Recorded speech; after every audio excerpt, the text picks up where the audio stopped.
Right, hopefully we're alive. Let's just check that.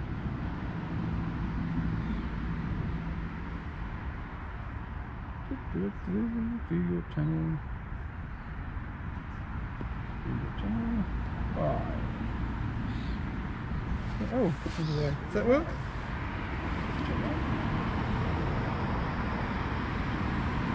Right.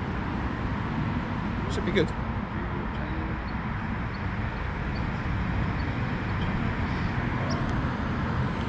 Right, it's noisy. We've got a road behind us. Good morning, everybody. You've joined us live. Should be good. What's going on with that?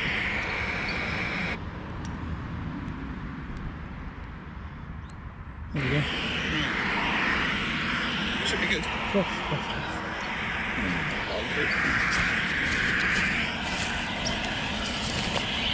It's noisy. We've got a road behind us.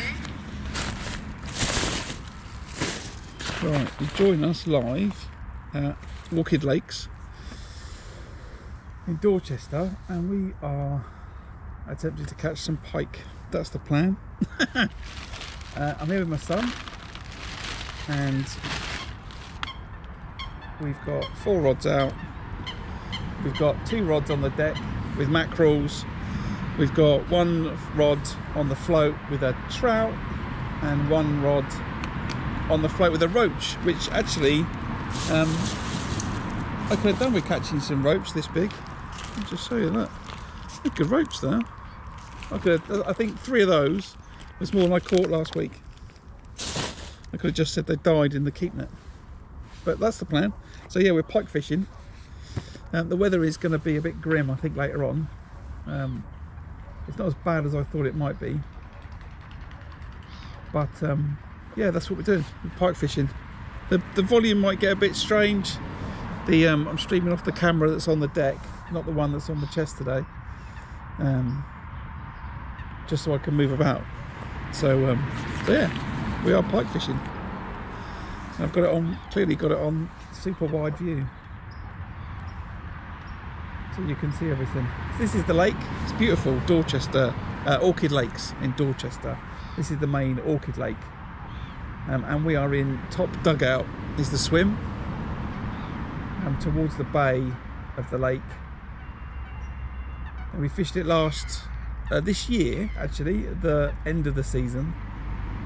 I think we were here in March, which is where we came for our first pike session, and we had a couple of pike out of this peg, and hopefully we're going to have a couple pike again. That's the plan. We didn't get anything over double figures last year. Hopefully we get a double figure pike this year. And this is the start of our... We've got one. You're 21st. Not out of here. And that was 18. Yeah. So we want a double figure pike out of here.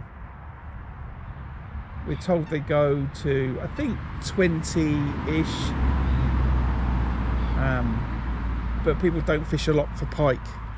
Here it's been open for pike since October.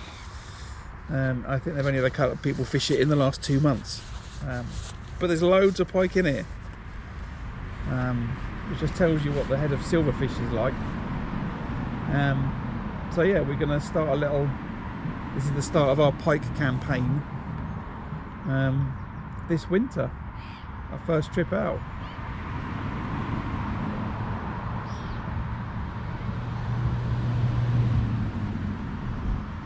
Yeah, I do apologise about the road behind us, but there's nothing I can do about that.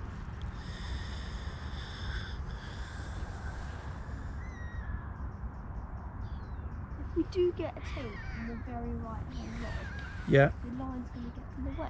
If we get a take on the... Is the float one drifted over the other one? Yeah. Then we need to move it. It's quite simple.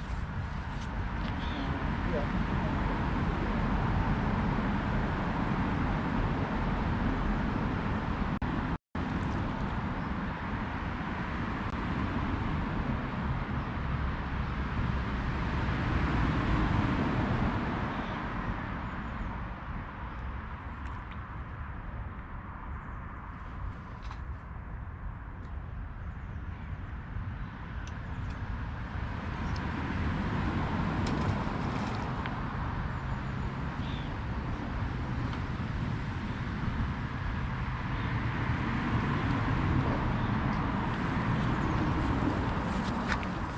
So I just talk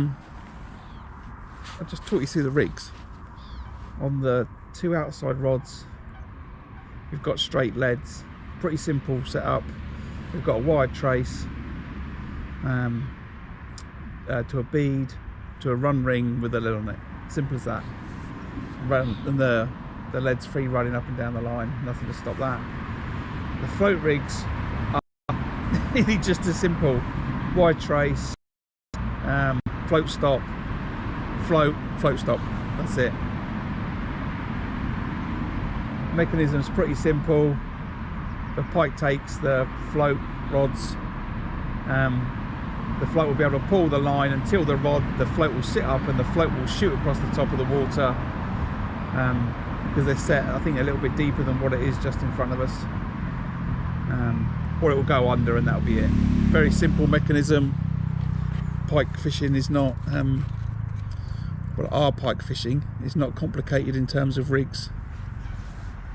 And then we've just got a selection of dead baits with us today. We've got some roach, trout, mackerel, and what else have we got? We've got some roach, mackerel,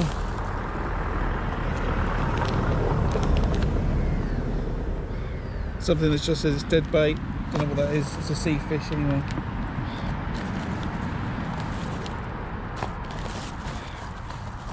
And then a bag of mixed baits that looks like it's got mackerel, no idea,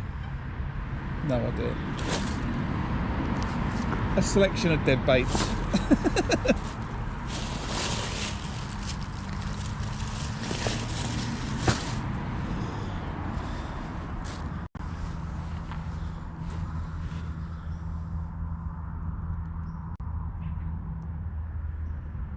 And now we have to wait it out.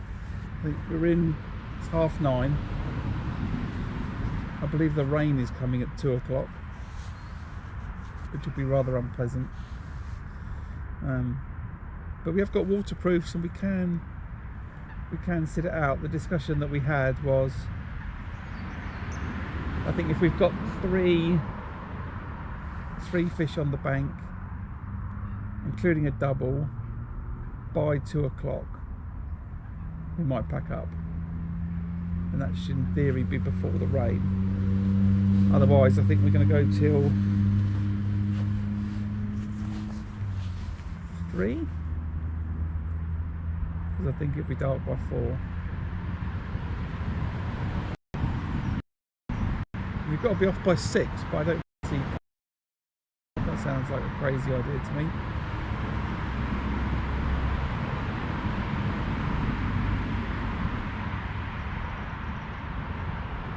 So not something that we'll do. The lake is completely clear, gin clear today. I think Orchid Lake is mostly clear. It doesn't colour up like a commercial. And one of the things I think that surprised us last year was just how close the pike will come into this shallow, clear water. And the other thing is that the pike will follow baits in, so we need to remember that too. We bring the rods in, we need to make sure that we can absolutely see if there's a pike following it or not before we lift it out of the water. Which is a little thing that we learnt last year. So this is us. Let's move it down a little bit, camera.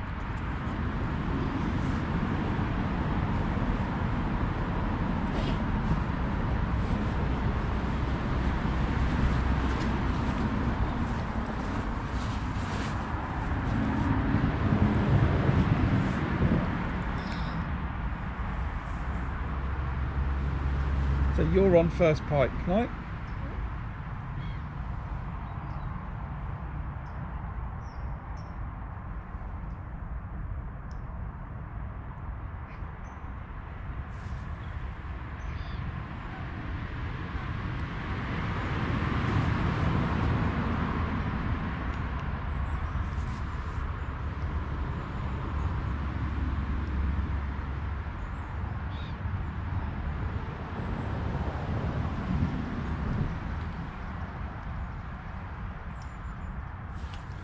Sit and wait. Sit and wait.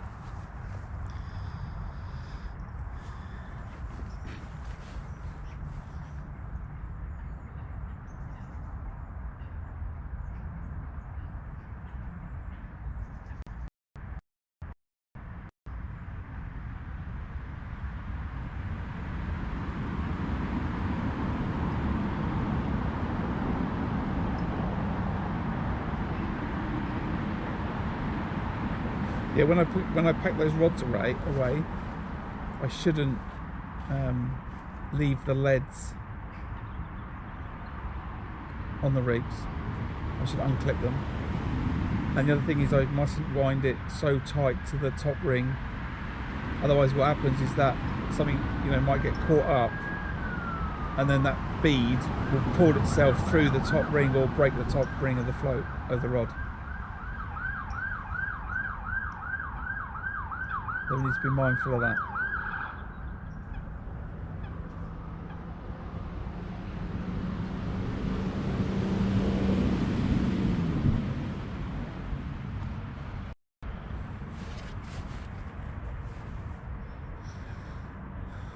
Just wait till one of those bait runners goes screaming off. Oh, one more thing, son. Be prepared to pull it out of the fish. Alright?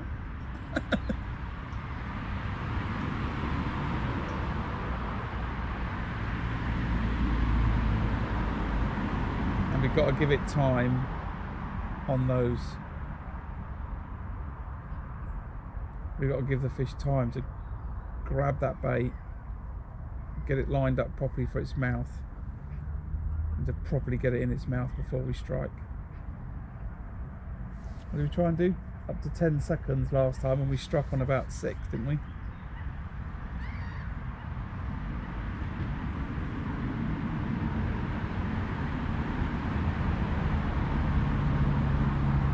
So that's what we're doing. We are pike fishing for the day. Ooh.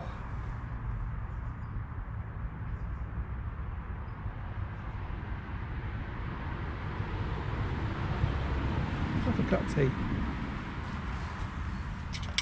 Want some tea, son? Nope. No, don't drink tea.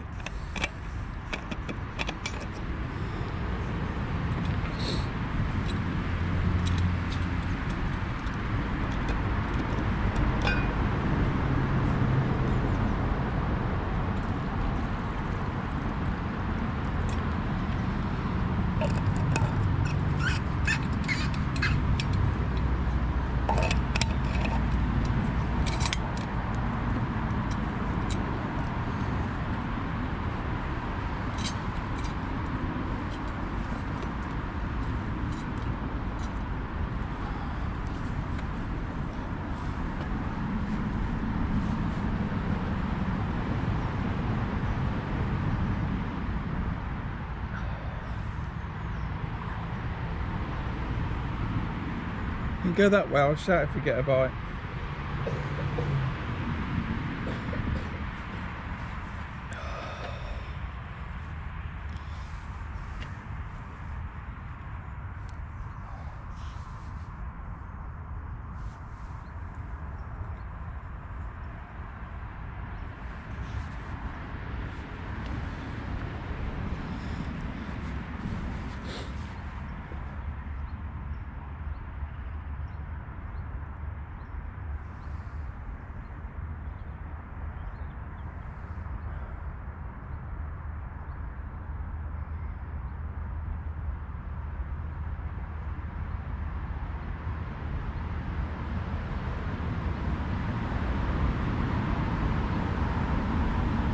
I feel there's coming 2 of these thermal tops.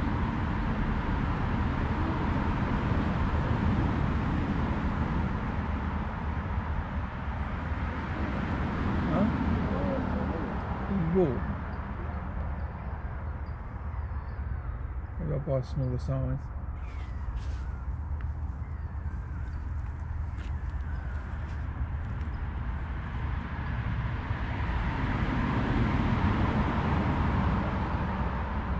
Based on how clear that water is, I would try and sit as far away as possible.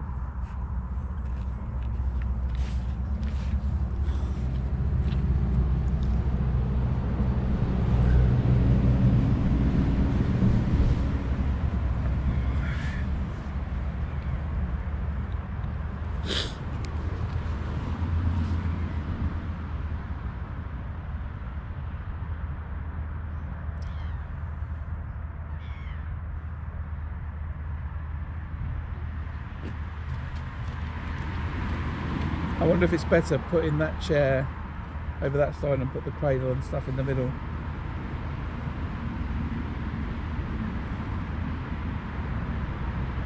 You don't think? It'd be perfect for the camera then, we don't have to move the camera. And I think in the heat of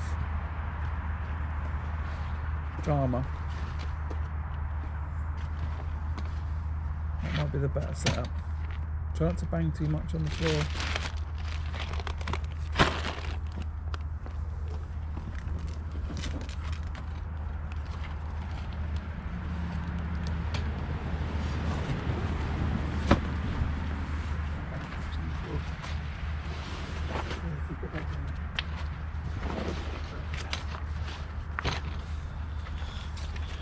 I don't know that we need this. We should weigh the fish, I think, in the landing net. Well, if it fits in there, it's going to be a small pike. No, the catfish is... Yeah, but the catfish has got weight in its body. Yeah. The pike doesn't. So a pike that's that long only weighs about 6 pounds. Right? Oh, I don't think we need that.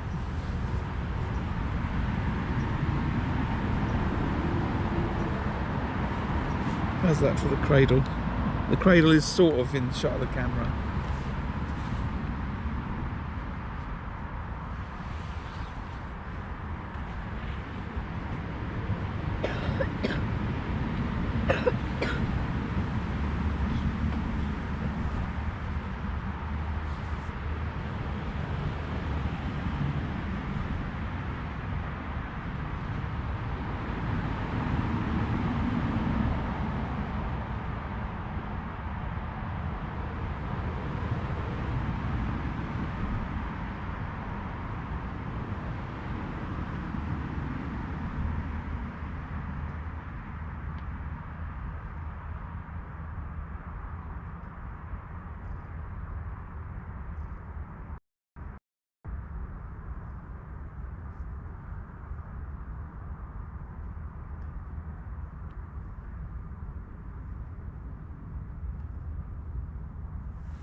I think what we'll do when we do the rods, maybe chuck this left hand one short, like the distance of the float out again, so it'll be far, near, far, further. So we'll try and cover sort of 3 or 4 distances.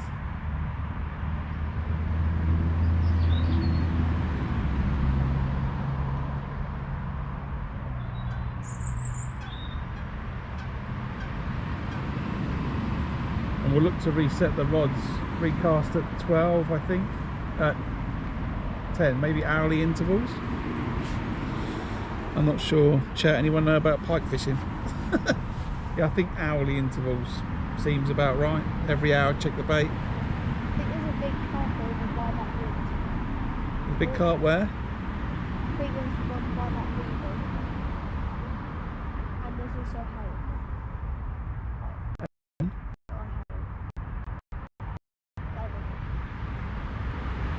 What's the other one? Cormorant. Yeah. Where's the cormorant? Over there. The black head with the big. Yes. Right, so the cormorant's feeding where there's fish to eat.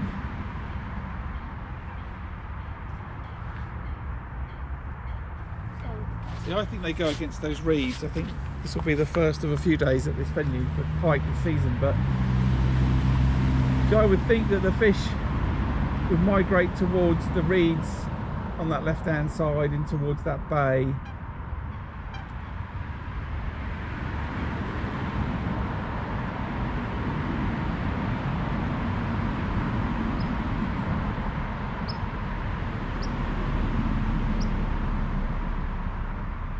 We have to be careful of a cormorant catching our dead bait. That would be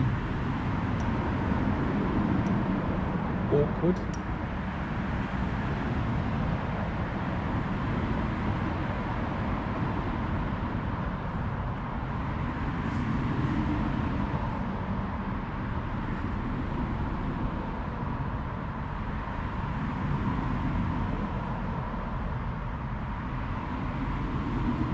I wonder if we should, I don't know how, if those floats would suspend those baits or not, but I should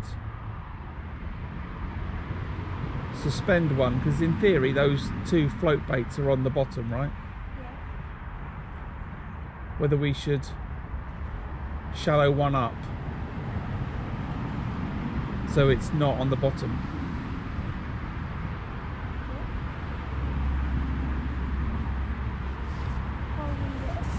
Huh? No, don't do it now. Not doing anything until 10 o'clock. What's the time now? Not 10 o'clock. So it's this hole. Just gone before 9:45.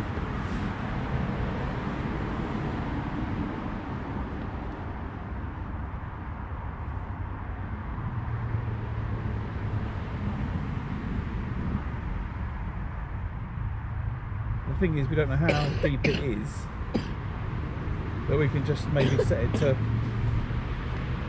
3 foot, and then I'm sure I can cast it into 3 foot of water.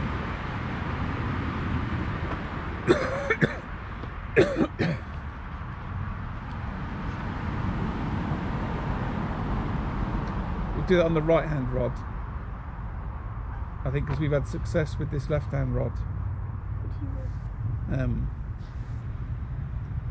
Close in. Right, we've caught on the float, close in, right?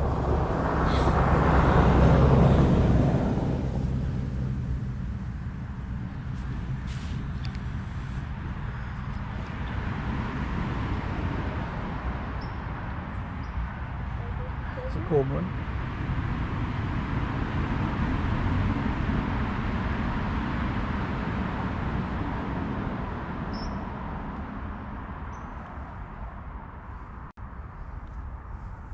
I saw a sign when I was going for a walk around the lake near work this week by Bracknell Town Council that said our cormorants don't eat too many fish.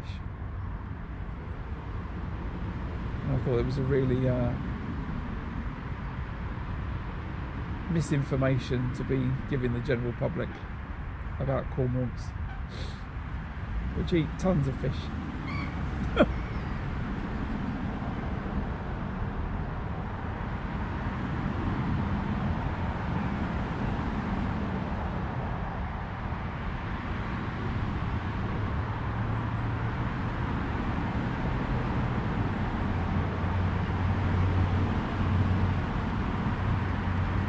Yeah, there's a lake near work. Why are the seagulls chasing the boat?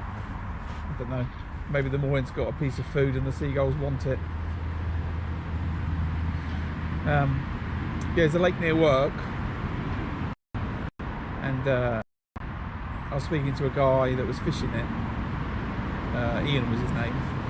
We were chatting. There's signs up by the council that say, you know, these are the, you know, the wildlife on the lake and stuff.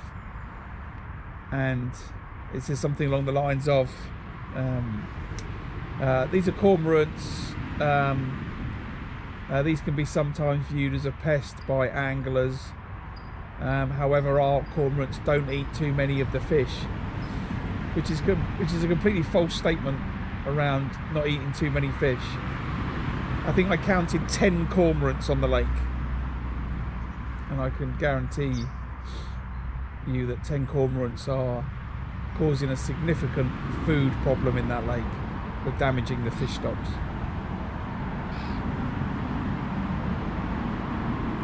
And they've got an island, and they've got posts around the island, and the cormorants are all sitting on the posts on the island, and they're sitting in the willow tree that's on the island. You know, I counted 10, and the gentleman I spoke to, Ian, he said that the most he'd seen was 14 on the lake at once.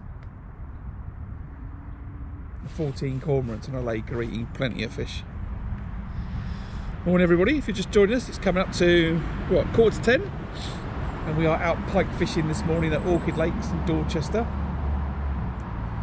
And we haven't had any fish yet. We're going to redo our baits at 10 o'clock, or recast the lines. And this is the first trip out of our pike fishing season, I think. We only got to fish this venue back in last March, after we realised it was here and there was pike and you could pike fish it. And so we're here earlier this year, and it'll be the first of a few pike fishing sessions through the winter, because there's loads of pike in here, he says, so I hope we catch. Now I've said that.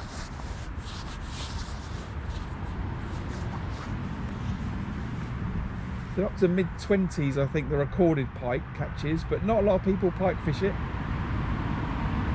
I think it's been open for pike fishing for 2 months, and I think they said there's only been a few people pike fish it. The bailiff I spoke to this morning, I don't know if that's right, but it's a lovely venue with lovely pegs, and I think the pike fishing could be really, really good in here. We just need a bit more experience of doing it, so that's the plan.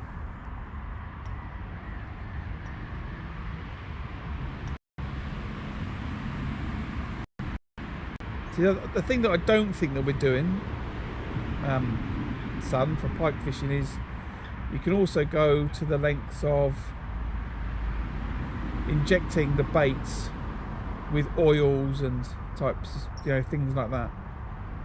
The same way as, you know, people would put glugs on boilies, or put liquids with ground bait, or micro pellets or pellets. When you fish dead baits, you can inject them with oils as well, or extra oils, to increase the attraction.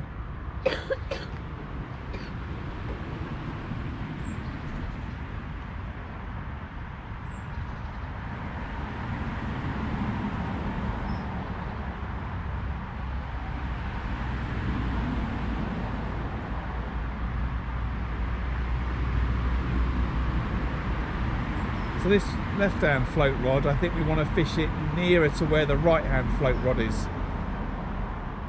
Fish it further out.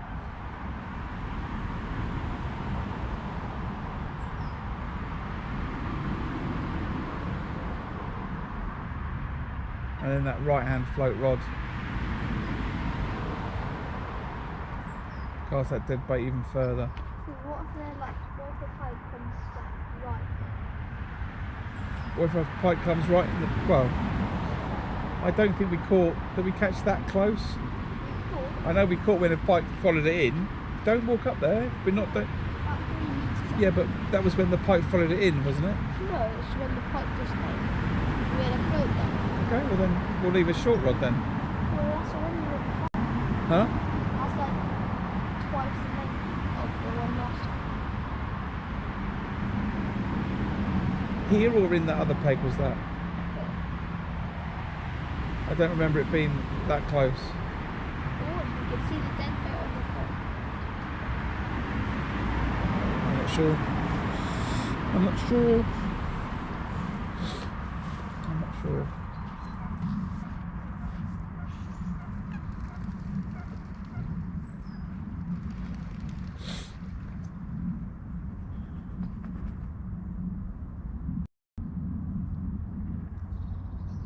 This is our little setup. We'll just do a little tour, I think.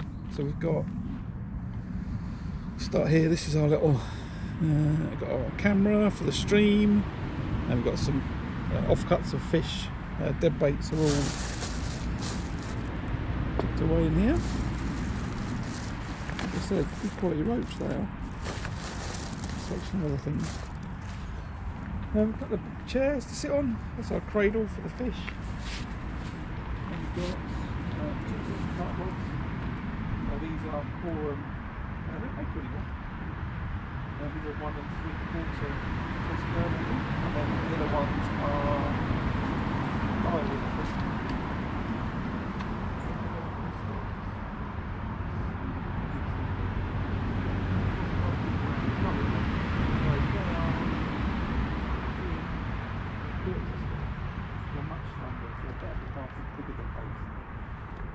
And catching catfish, which is what I bought them really. So not a lot of gear, and then obviously a big landing net. Pair of forceps which we don't have out, which don't really fancy sticking my hand in a pike's mouth without them. Let's put that. See where it is.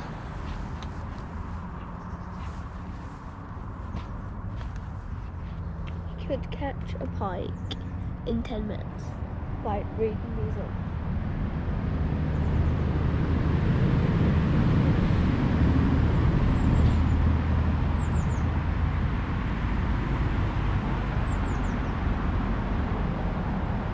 I'm not really sure about this lack of activity. That's the only thing with pike fishing, what can we be doing to increase the chances? I don't know. Should we be getting a fish and cutting it up into bits, small tiny chunks, and chuck it out near where we're going to fish the float to, like, chum the area? That's something that we should be doing. That's the rain. What road? So there's rain all over there and all over here. So let's get the brolly's up. That down there. That'd be right to do that right in front of the camera. Alright. Just put it like one up here and one down there. I don't know what we're going to do. We're going to end up sitting here. I'm not going to get this in here. No way. No way. No, this is a hard. You're getting that in there easy. See?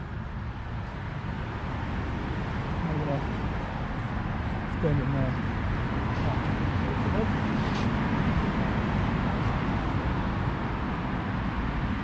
Is it raining? Oh, it is raining. We've just seen the rain. I know, but.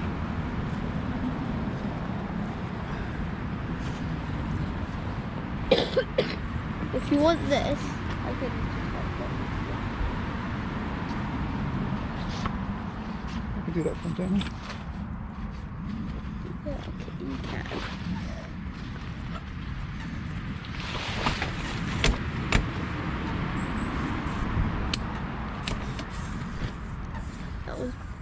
Would it actually do anything if it's that hot?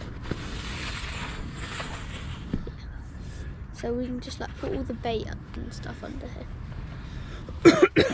More of a case that we can stand under here.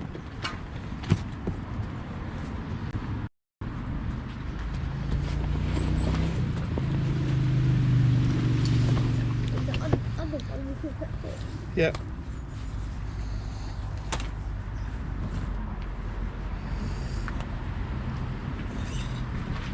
I don't think we need that. You put this in first. A lot shorter, that one, isn't it? It's a lot shorter.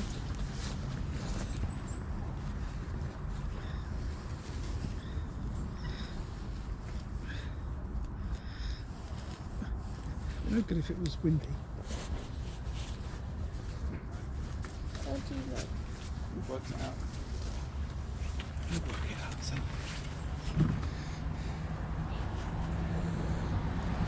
What's this button? You just push that.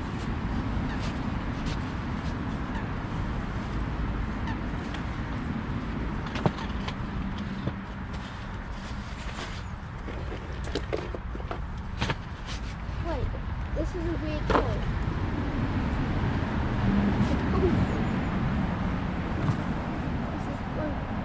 Can you just, instead of forcing it, what do you think the reason is that doesn't open? These, give it a little bit and it doesn't open. The reason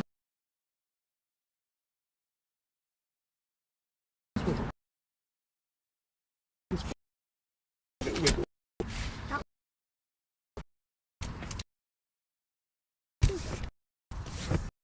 Okay.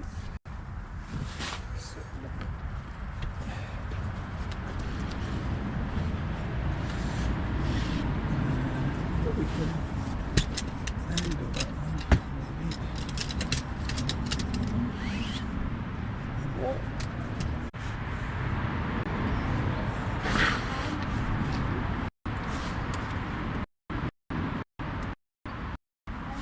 Reel them in, though.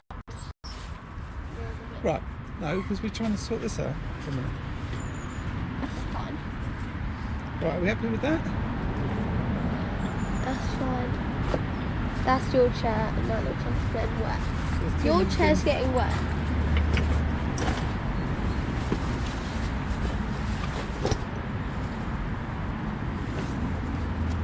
Just for knowledge that your chair's getting wet. Okay. So yours needs to go in that corner.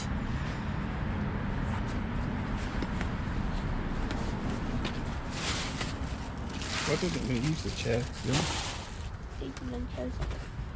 Right, happy with that? Happy with that, right. Sorted out a couple of brollies. 56, that means We're not doing them for 4 minutes. We're not doing them for 4 minutes. We need to resist.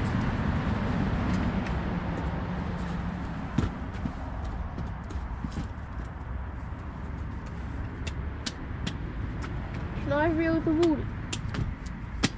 Because they might all get a pike. Yes. Let's wait for the swan to go away. Morning, everyone. We're just discussing when we're sorting out our rods. We just got a couple of brollies up because it started to rain a little bit. It is forecast to rain today.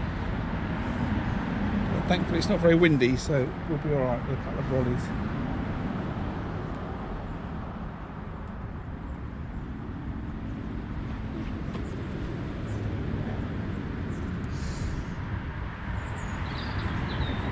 What's that? That's you. Is it? Yeah, the camera's here and goes to about there.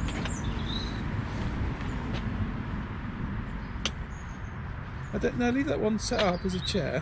What? I don't know, I'm still at order. It's also getting wet.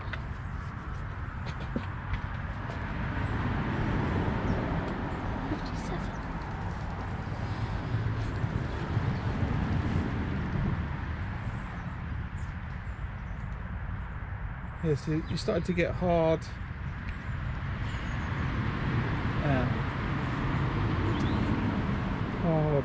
pegs, so that you didn't have a problem with mud. Then you get a problem with putting in brollies, but these are, you know, these are designed for bivvies where people are putting in, you know, like tent pegs to secure them with a little mallet, soft top. So a hammer. Right. But that's when they started inventing. Are those things tangled? Box attachments. No, I think it's running over it maybe. Right, bring the right hand one in first. You're going to just lift it up after you flick the bait runner over. You're going to bring it in slowly, lift it up over there. That's it. Slowly. You've got it.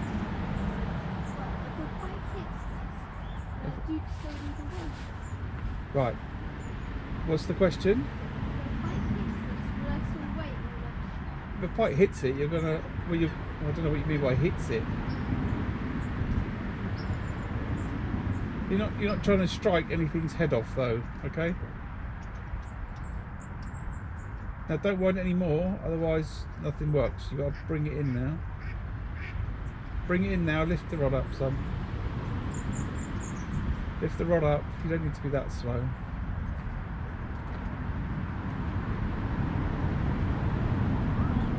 look before you bring it out the water. Right, now just put it on the roast a second.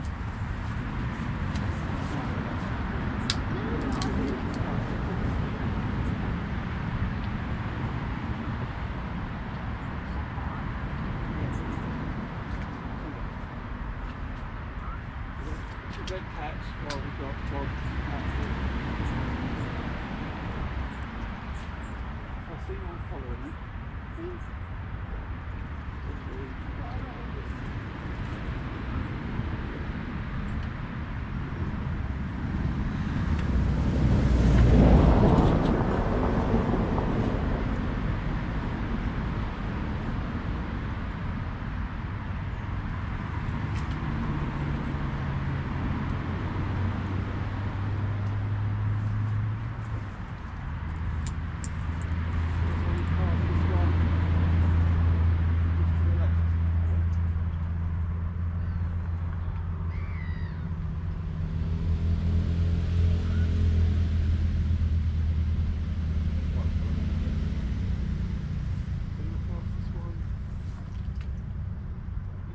Go to the back of it.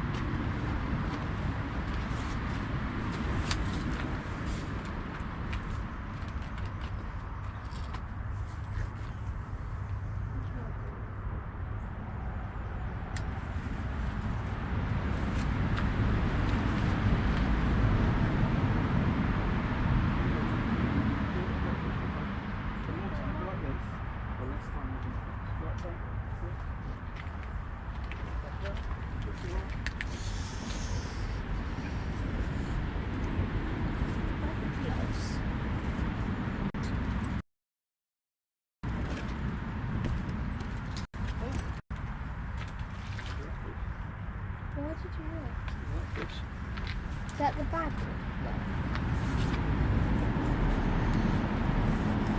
I reckon we could get Are we fishing in the rain today?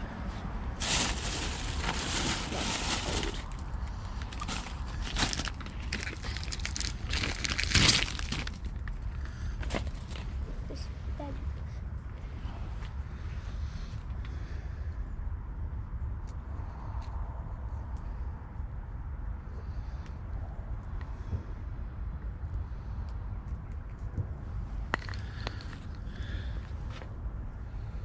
See, I remember that from those trout from last time. They don't.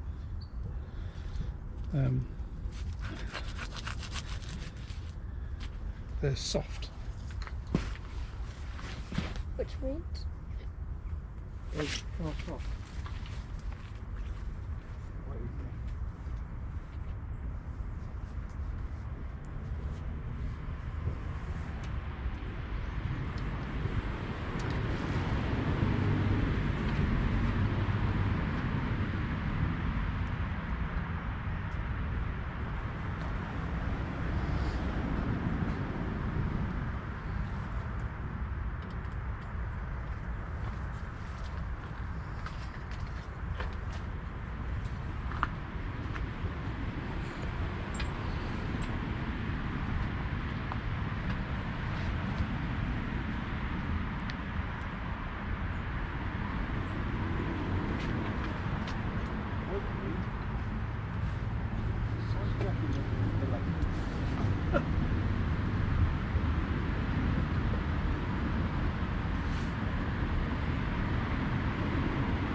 forget to also take the weed off.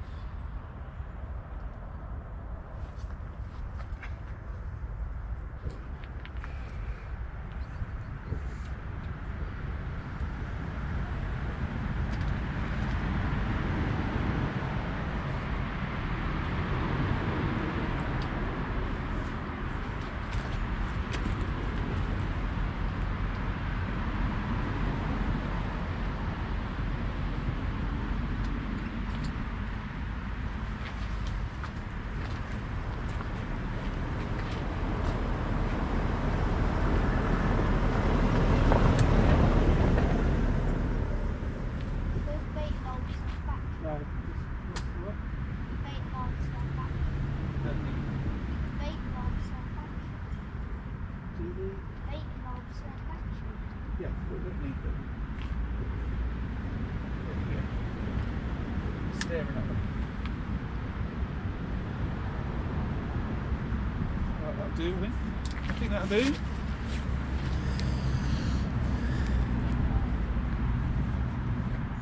Left-hand one's a little bit close to that left-hand line for my liking. Oh no, the left-hand line's quite a lot left. That'll be alright.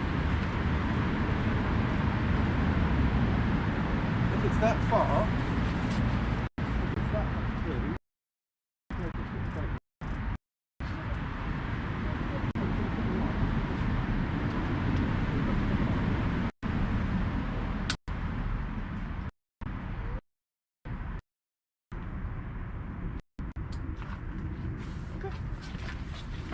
Right, back under the shelter. Leave like 2 or 3. That's it. Sit for an hour now. That means we have more time. That means I don't need to not eat the food just right now. That's that for an hour now. So eat them quicker. So now The bow on that right, that left hand rod is that way, so that float will move to the right.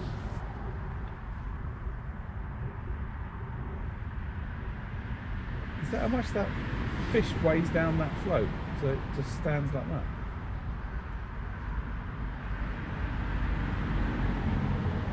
then we need to get bigger dead weights. Huh? Oh, we need to get bigger dead weights. You can't cast out 8-ounce fish. Could be that those floats are better when it's windier. You don't need such bigger floats. Anyway, we're back in. Morning everybody. Did you catch us pike fishing today? We're at Orchid Lakes in Dorchester. And we just recast the rods, but they might not stay there for very long. We've got 2 rods on dead baits on the deck, and then we've got 2 dead baits with floats. The right hand rod I believe is suspended, and the left hand one is on the deck. Just gives something else to look at. So we'll see how we get on.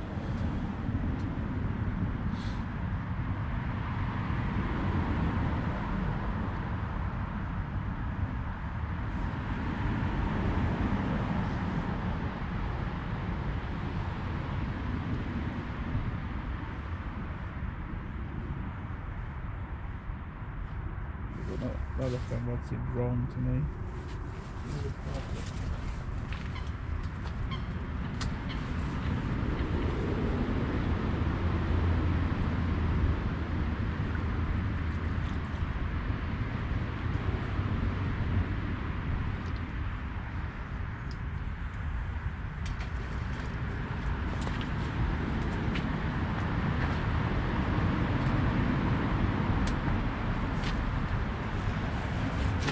Drifting over this.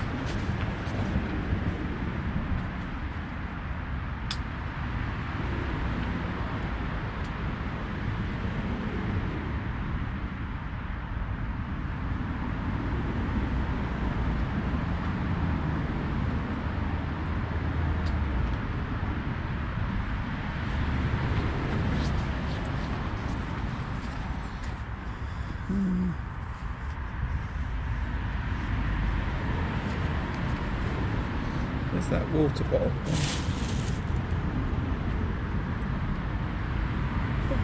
small ones though.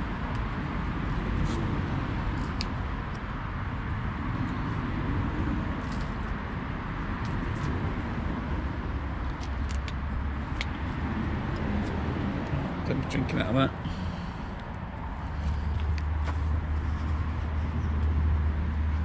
My feet are frozen.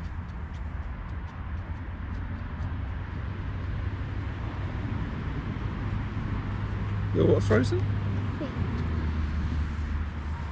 You got small socks, big socks. My feet are toasty. My shoulders are cold. Huh?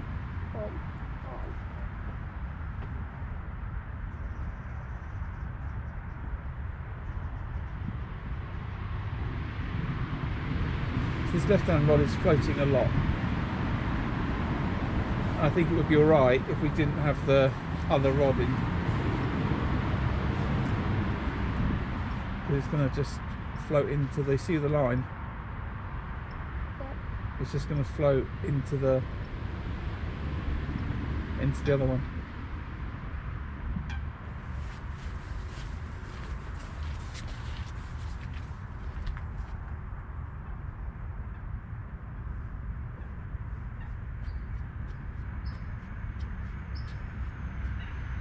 If you make it longer, it's going to sit on the deck and then not drift.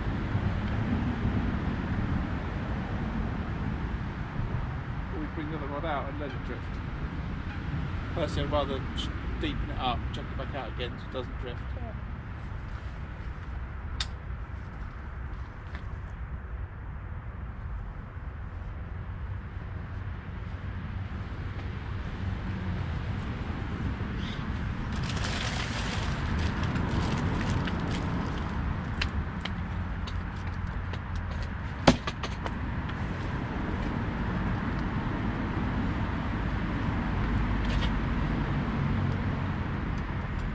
No, it's in the bonnet. Not move as well. Is that alright? Yeah, Is that alright? yeah.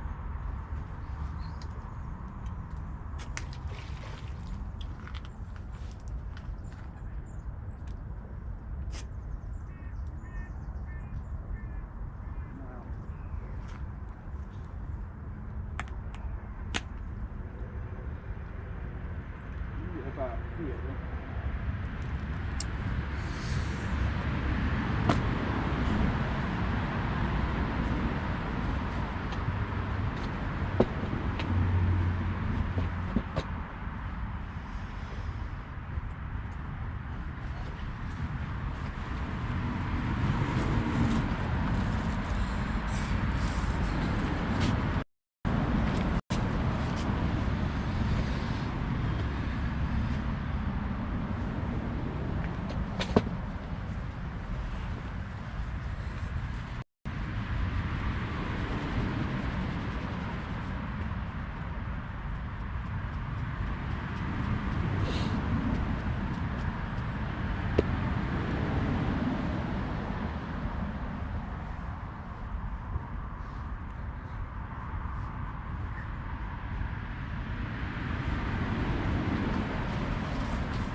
I'm just trying to think about 80 fish over 30 pounds in this net. 80 fish. Are you sitting on dead bait?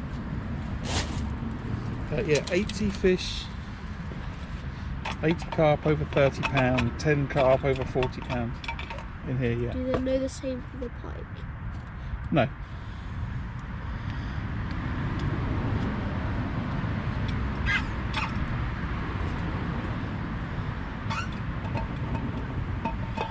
You would need people to catch a lot of pike and take a lot of pictures of them. And I don't know how easy it is to identify one pike from another.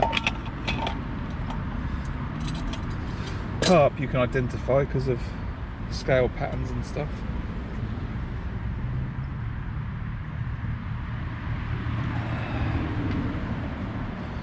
Both of those rigs are drifting way too much for my liking. I think the problem is because we had 2 rods before. We have one on the lead and then one just drifting around. Now we've got 2 drifting around. It causes some problems. It may be easier to just fish 4 dead baits with leads. Do you understand? How would you like a double lead on there, and then like a lead down there, and then have a float in the middle just drifting around? But they're drifting even though those baits are on the bottom. You mean the line sort of? Huh? Is it floating or just the line?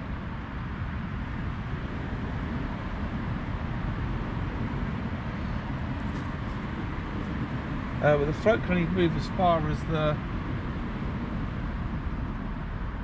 It's a good question.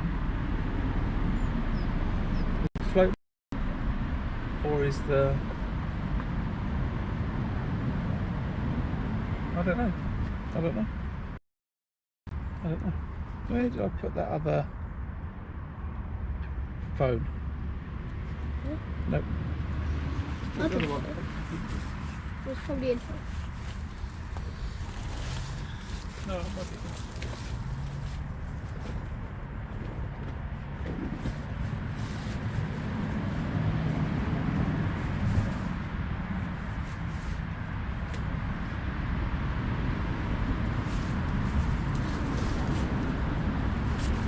Right. See, that one's drifted. Not just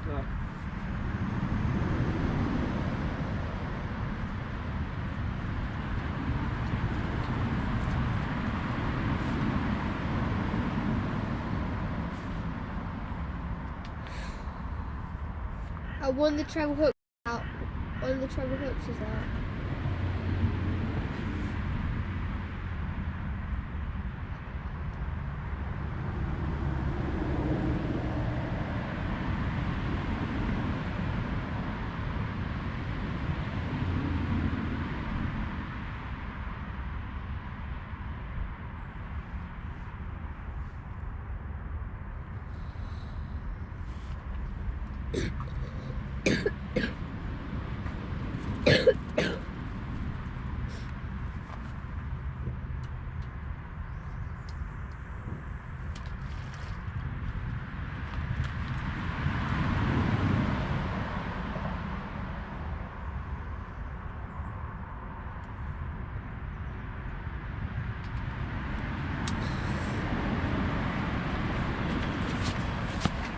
yuck.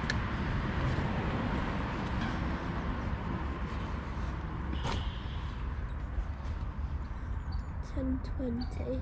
Good evening. So I feel those 2 rods are working well for us. The outside ones and these middle ones might not be doing anything.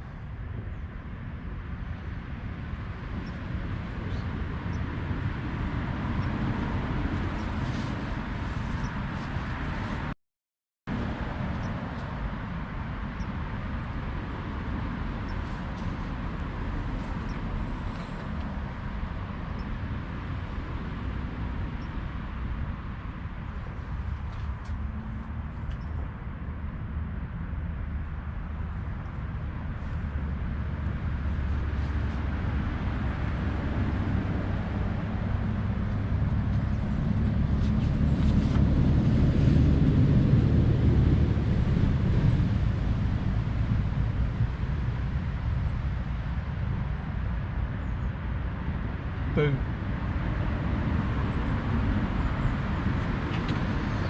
I was going to post those on Instagram. That doesn't work, does it? Why not? Because it's not connected to the internet.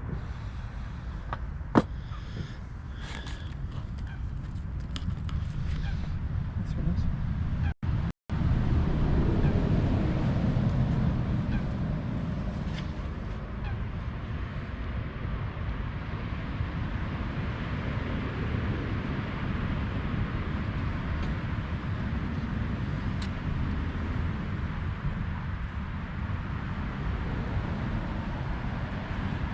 trying to do? I can take a picture of smelly fish.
Right.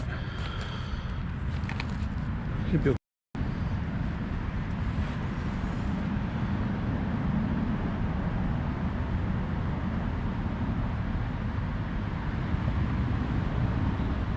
What you need is a bunch of these.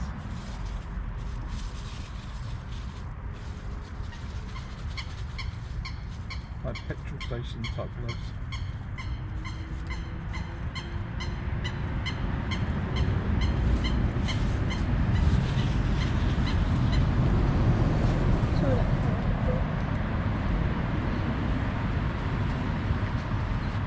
What's that? It's really hard. Oh. Come on, Pike.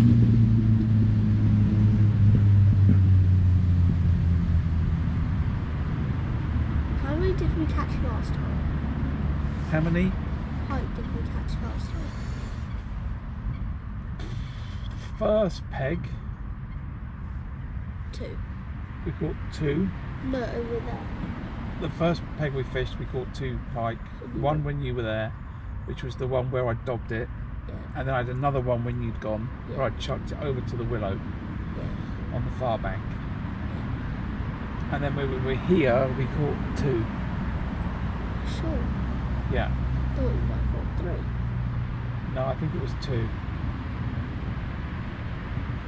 So now we need to catch at least 2 and probably 1 because we don't have as much time. Well, what was that? We don't have as much time, so it's probably just going to be 1. Well, I think time we're okay. I think well, because if you don't mind fishing in the rain, then we'll fish to dark.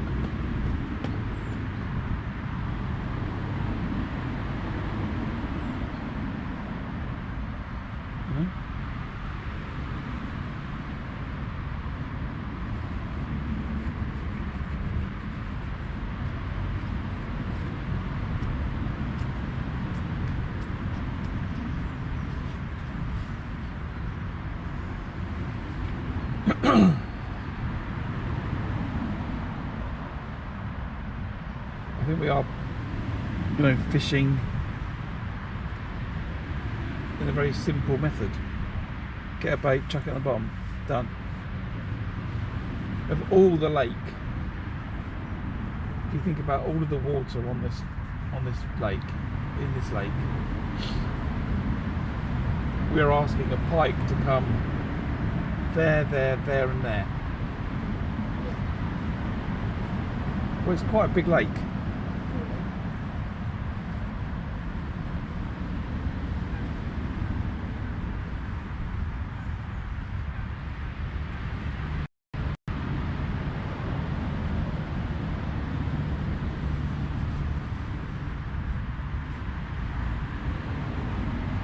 My branding good? My branding good? Nice. Are you arguing?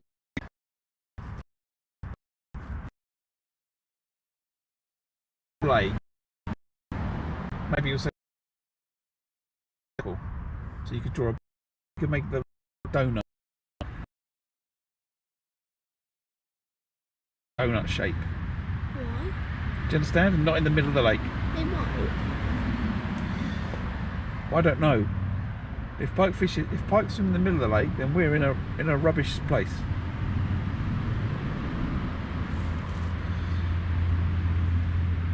But maybe they do, but maybe you could never catch them there.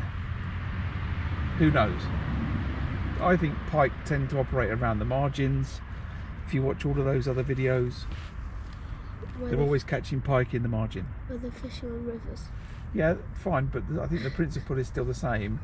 They're laying towards the bank because the small fish come towards overhanging cover or reed cover. I think we're not capitalising on this reed cover at this venue. So you don't have to worry about the whole lake, you only have to worry about the ring round the outside of the lake. Which is still like so then you wild. So then you say you've got 30 pegs. I don't know how many pegs are on this lake. So now which ones look like they're going to have carp in them? All the ones on the other side apart from the first one and the last Why? one. Just because. Why? If we think that small fish head towards this bank here and this place here in the winter, which I do. No, they can also go on the bay over that way.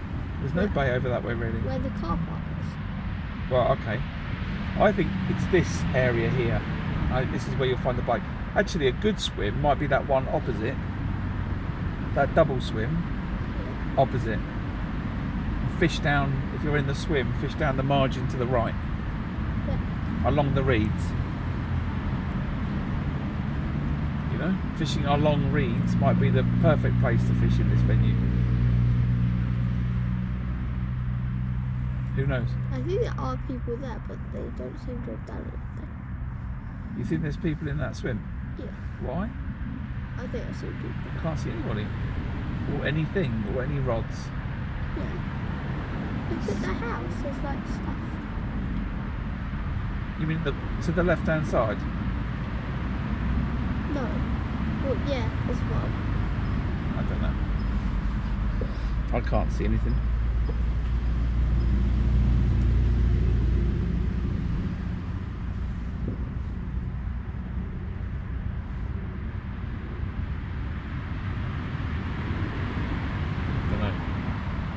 I think to this reed here, all the way along that reed bank is a good idea.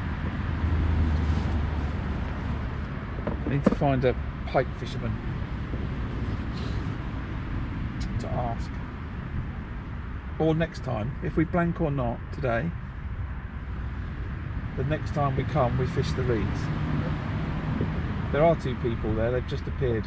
What did I say? I think maybe they'd push their barra. Oh wait, no, that woman was walking down here with an iPad or something. No, she had a grey outfit on, didn't she? Did she?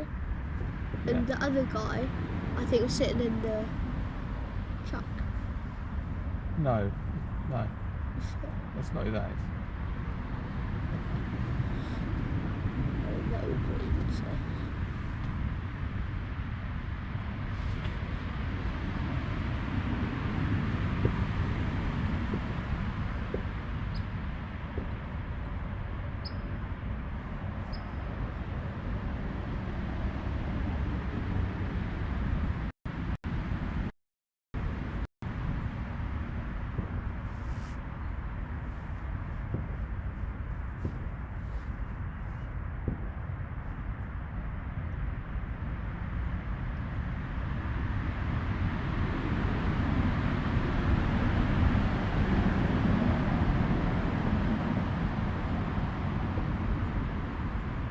I would think that there's pike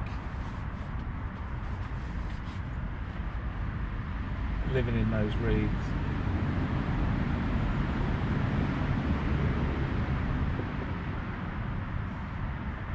More than I would think there would be a pike just swimming along in this clear, shallow water, but we've seen them do it last year, so. And I think they said that they had, did not say you had like 15 pike, 20 pike out of this peg one day? What? Yeah. How long ago?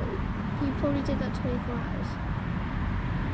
Yeah, I think one of the bailiffs said that you had a load of pike out of here one day. An absolute load of fish.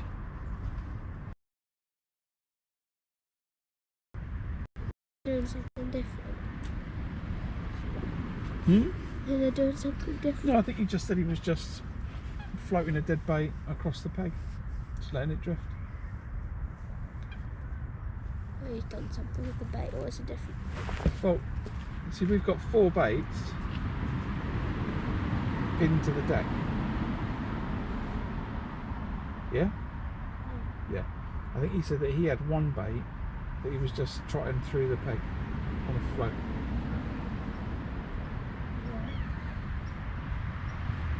So not fish 4 rods, fishing 1 rod, and just having it trot round mid-depth.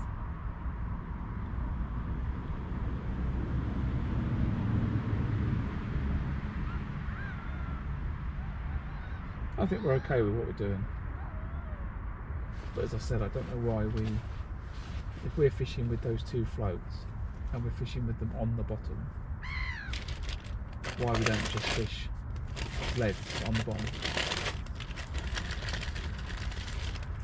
Apart from the fact it'll look cooler when we see the float bobbing around. Yeah. I've got smelly dead fish hands. What are we having? Lunch? Already? God, my hands stink. I wouldn't touch the food then. Well, I think I'm safe to touch. Sausage roll packet.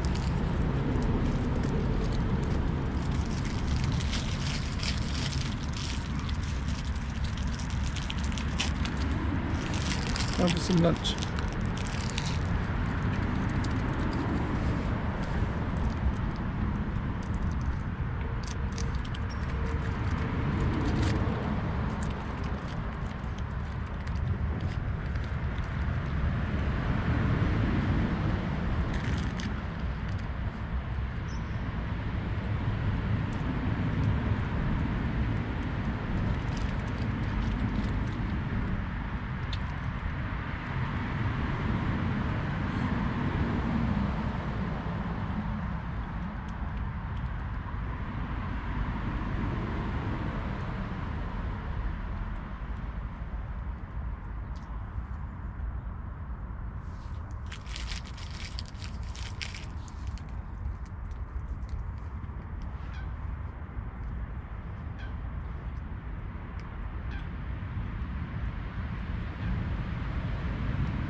Somewhat salty, somewhat cold. I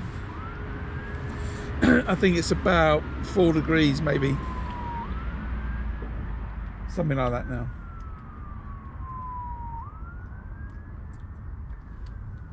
Yeah, maybe 4 degrees, but we're wrapped up warm, so it's all good.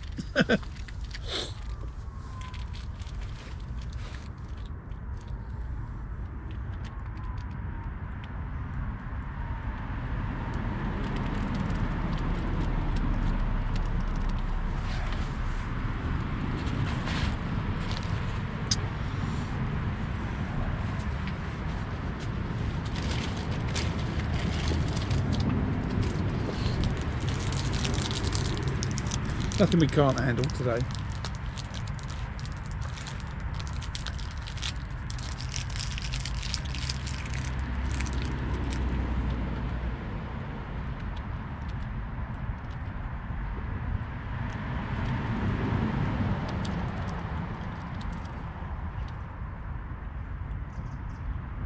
Is that a canoe?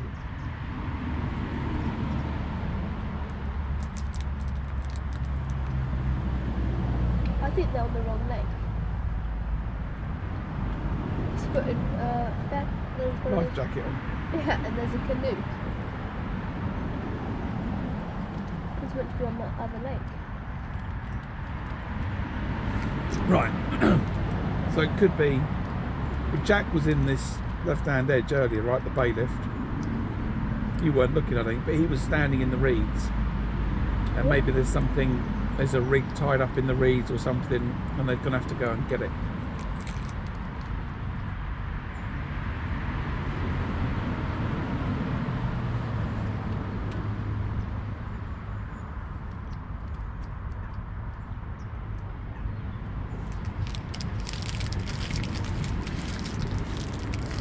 So we'll see. Yeah, it's all right. We got some thermals on. Got a warm flask of tea. It'll be all right.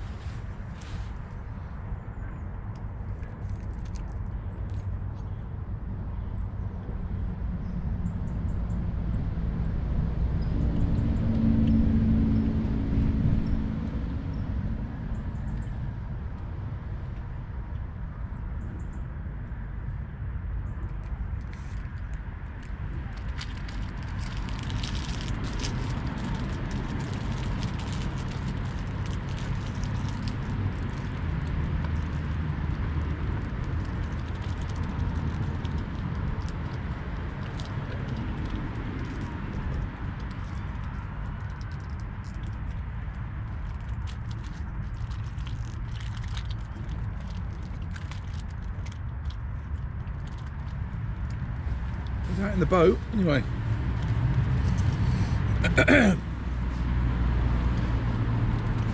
I'm just watching the bailiff out on a boat. No, we've been going for an hour and a half. We're trying to catch some pike today. We were fishing here we were fishing in March, just gone. And we come back to that same venue to try and catch some pike.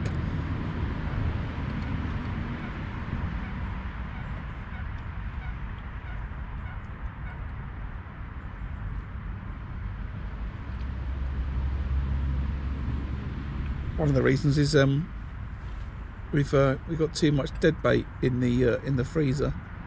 Need to use some of it up.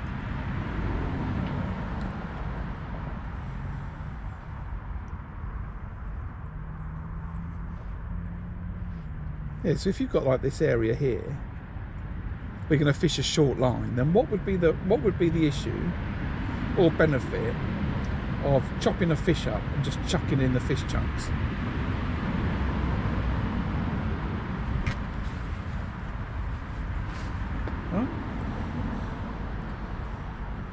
You know, which is just going to create more of a smell and an attractant in the area. And then the pike comes along, sees the bait, chomp. You've thrown all the fish tails.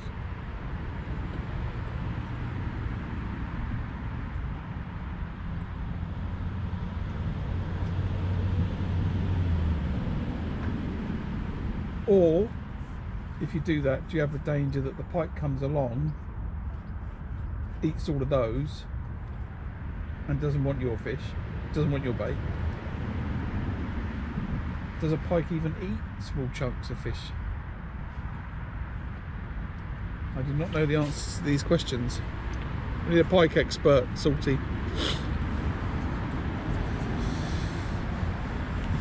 We don't know enough about pike fishing.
We don't know enough.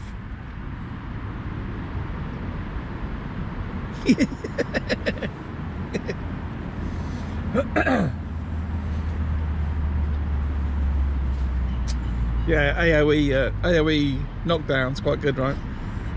I will eat the drink with the water. Yeah. You can't drink the other one because I've put my hands around the lid.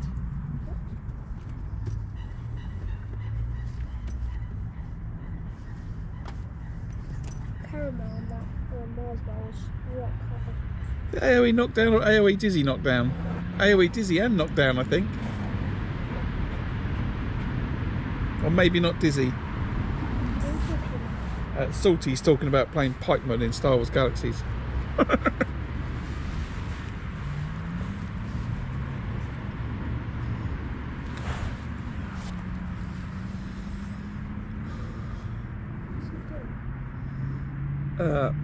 He is,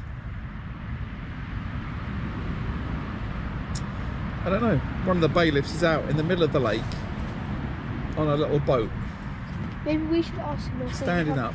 the boat and like take a spinning rod and just We'll take the bait. Right. Or you need a bait boat and just drive it out. Drop it. Yeah, or we get a boat and just like drive it to the middle of the lake and then just cast spinning rods around. Yeah. Or not. Yeah, or yeah. It's not set up as a boating lake. What if no one else is there? If we rent the whole... Hire the lake Yeah. and ask if you can do it. Rent You the can whole... hire the whole lake. Well, that costs a load of money. 'Cause that's It like... would cost a load of money. How much did it cost for the small lake? £200. This is about 20 times bigger. So, that's like Couple of grand? 4,000. £4 grand? If you work off the same principle. It's probably going to be a lot less because they won't have all of the angles on. Well, no, it's just then you can fill it with as many anglers as you want.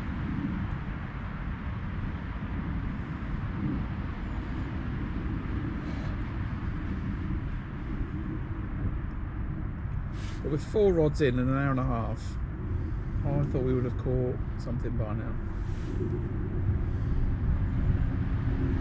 It's a bit quiet, that's for sure.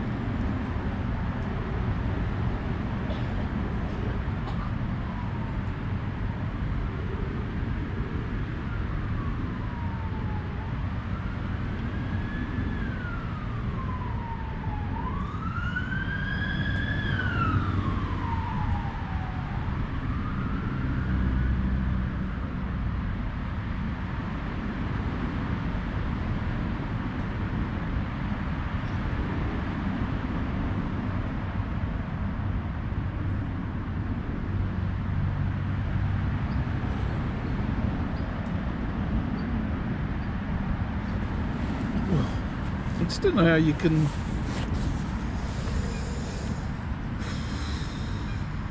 I guess you can't. It's just this type of fishing. Normally I would be fishing 2, 3, 4, 5 lines.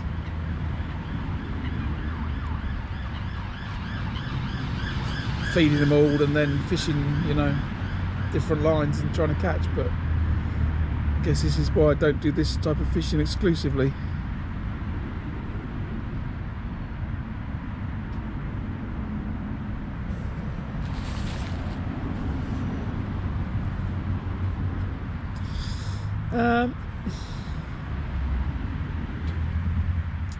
I don't know. I was just saying to my son, I don't know where pike predominantly live. I'm assuming pike predominantly live around the edges of the lake, where there's cover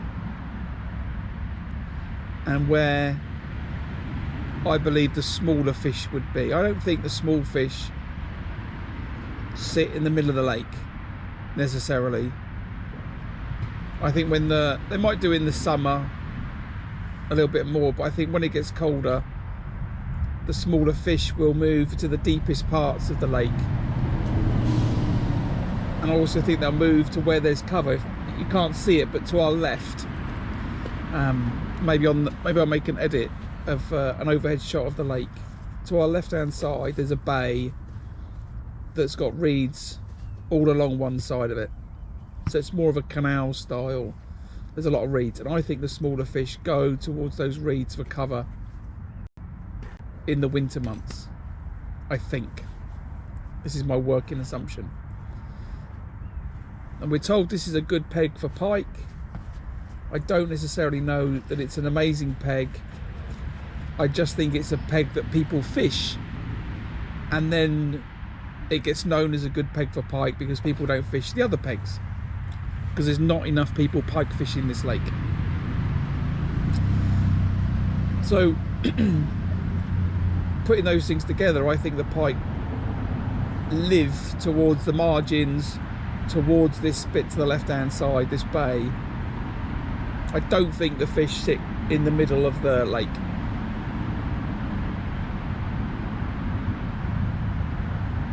And to get to these reeds on our left, we could just fish the swims to our left.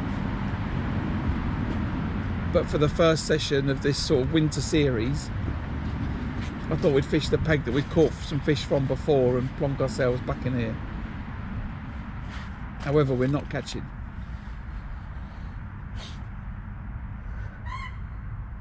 So time to wind them back in. I'm going to leave them. We've disturbed them quite a bit. They're fine. There's nothing wrong with the bait, so I think we just leave them.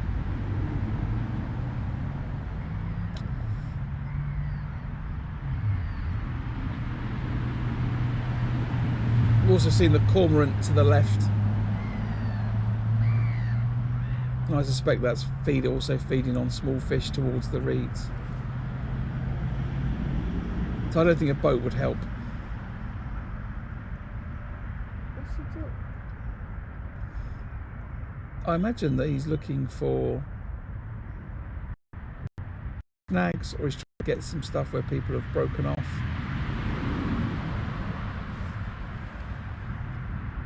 What's a great definition for snag?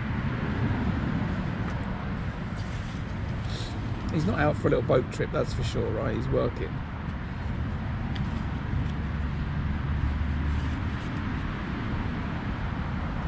Maybe he's checking the depth, maybe he's trying to see exactly where a bar is, I don't know. I don't think he's doing that. So no, I don't think a boat, really. Are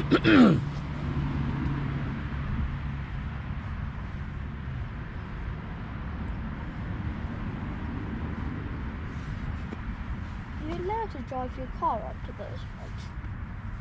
No, you can if you're the bailiff. But those people are. Or you're the person with a boat.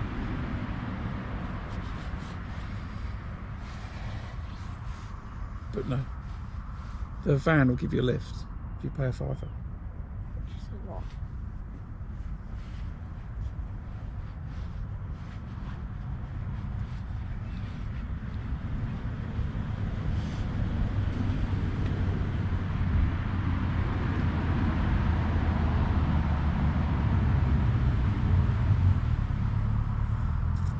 It may be that it's better the other side of winter, as winter's ending.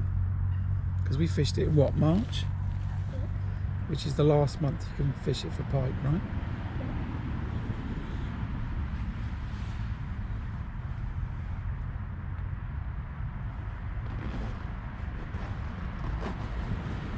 Who knows? Probably a lot of people. Huh?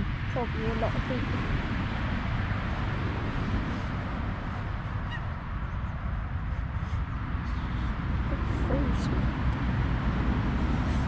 Well, we have to we have to make a decision at some point. Are we gonna, that right hand rod, is that bobbing like really low?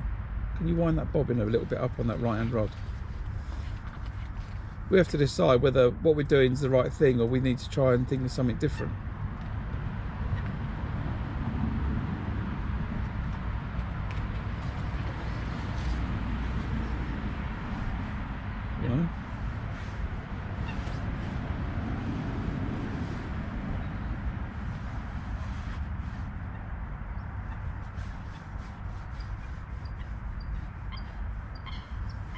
Not sure.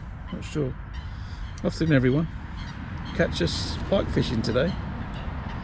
We're fishing the local Orchid lakes just near Dorchester. We've been here before.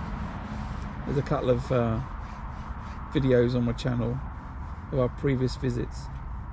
We caught a couple of pike each time. That was in March of this year. We're coming back now with twice as many rods and 0 fish. I'm just having a little think of if what we're doing is the right thing or whether we need to do something quite different.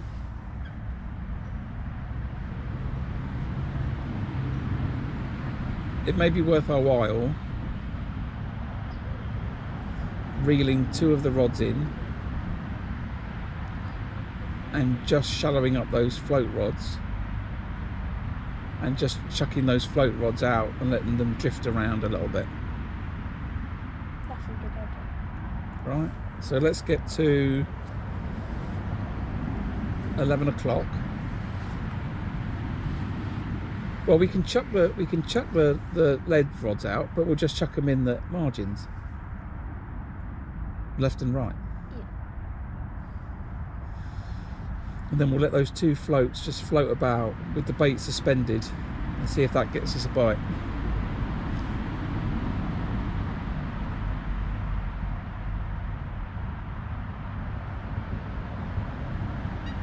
We'll see if that's going to help.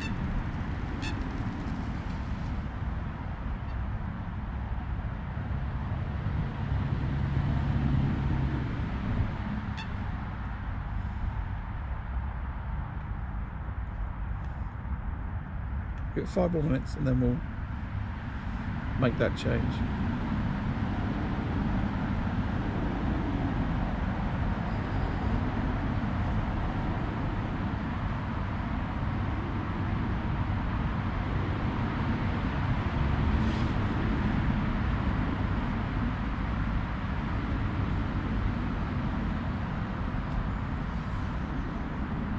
We have to try different things, right? The worst thing that we can do is to sit here like this, with 4 baits on the bottom, catch nothing, having tried nothing. You know, we've had 2 hours at this, and then effectively, you know, that's 8 hours worth of fishing, 1 rod on the bottom.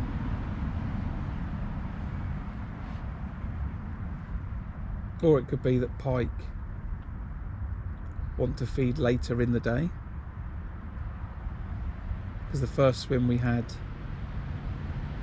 at least that first swim that we had, I caught a fish after you had to leave. That was after lunch, right?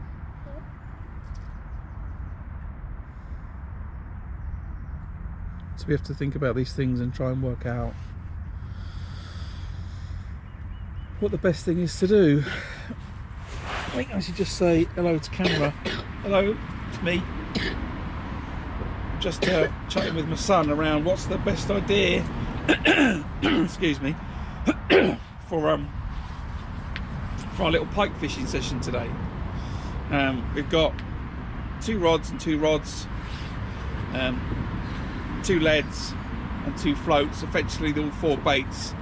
They're on the bottom though, and it might be easier to fish with the bait suspended by the float, so it floats around a little bit, drifts around, creates the illusion of to the pike that the fish is alive.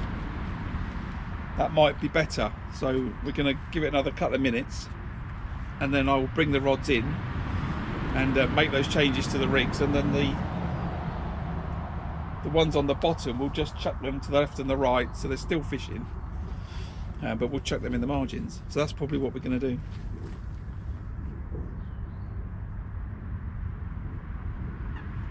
It's a lovely day today for it. It's not windy. They should float around slowly, and see if we can get some bites. That's the plan.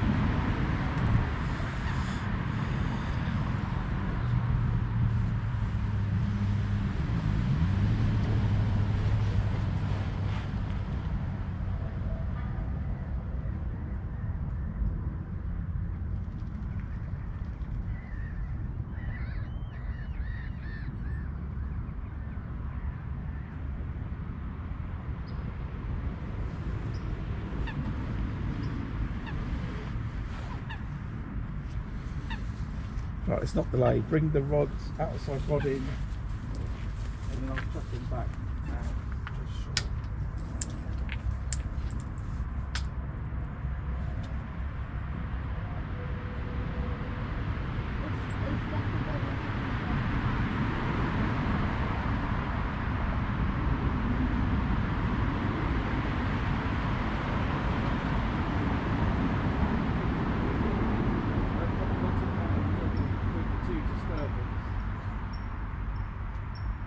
Following in, it doesn't want to come up probably. But not so it's going to get stuck in the weed to get everything again. So I think I'm going to just drop it. There's no point on it.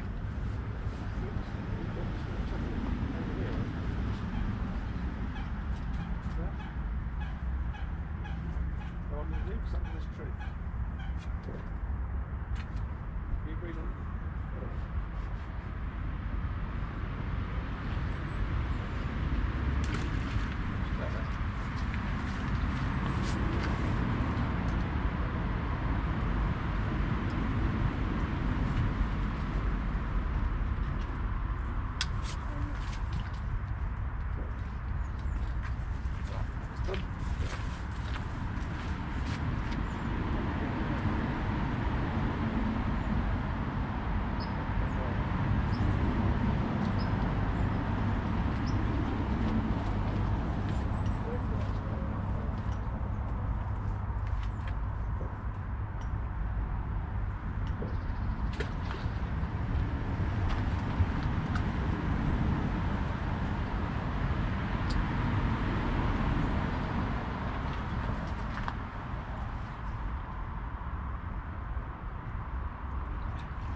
So there's our rig today.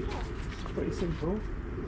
We've got a dead bait with a set of treble hooks, and then we've got a float stop at the bottom. Float's running on the braid,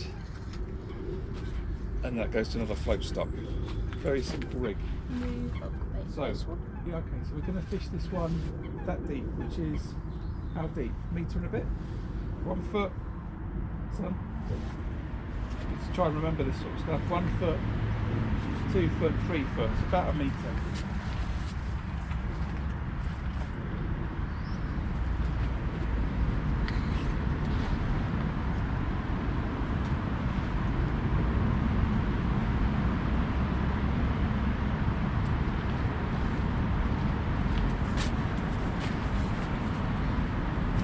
I think that's just looking at your arm. No. You have to do it here. No, right, a bit longer, right. So, I think what he's trying to show, we should do it on video on the other. We need to give some slack. Then you need the arm off, and then we'll get some line, won't we? There you go. So, set of treble hooks, float stop, float, free running to another float stop. That's it, that's the rig. Right, so you need to get the other float stop. Put it all the way down. Right there. Oh, hold on.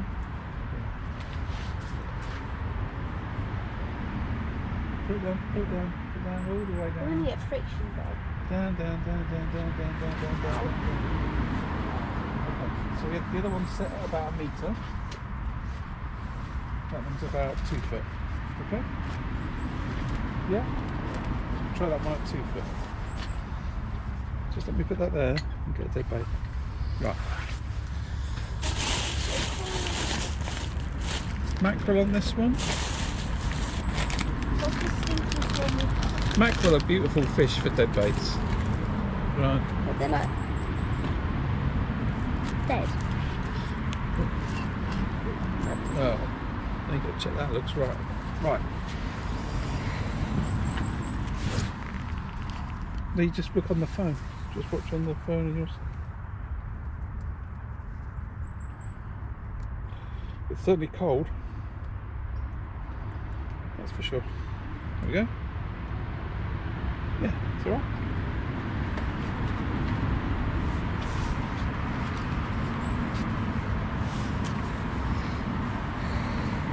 Big chuck?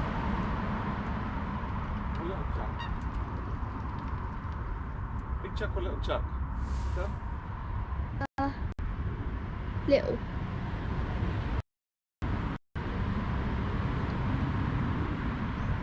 I don't consider that little.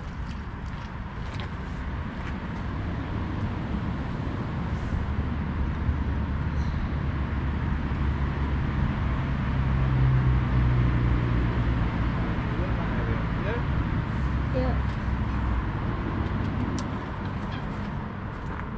Run a bait. No. Right.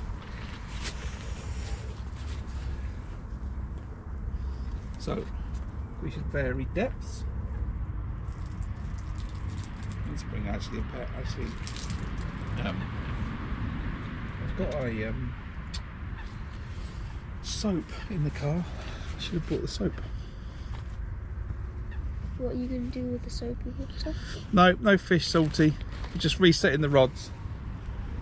We've changed the rigs, so we're fishing the two bottom baits that are on the bottom. We've just chucked them to the left and right margins, and then the other two rods we've suspended the fish mid-water. I don't know the depth, but the left hand rod is at 2 foot deep and the right hand rod is at 3 foot deep, and we're just going to let them drift around the lake and see if that's going to help attract a pike to come and hit the baits.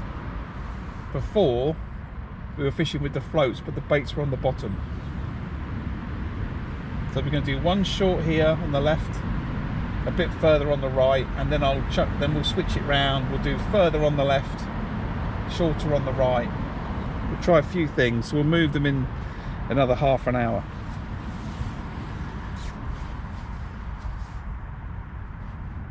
You just stick your hand in front of the camera. It's about a 20-second delay.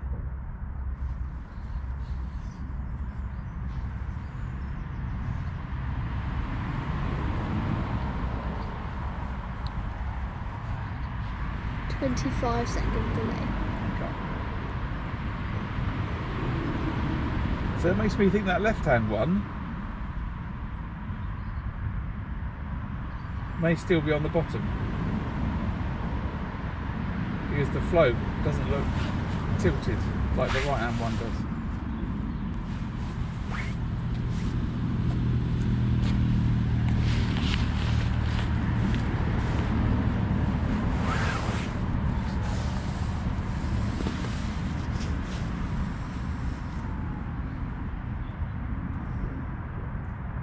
The other thing we have to remember is mackerel, roach.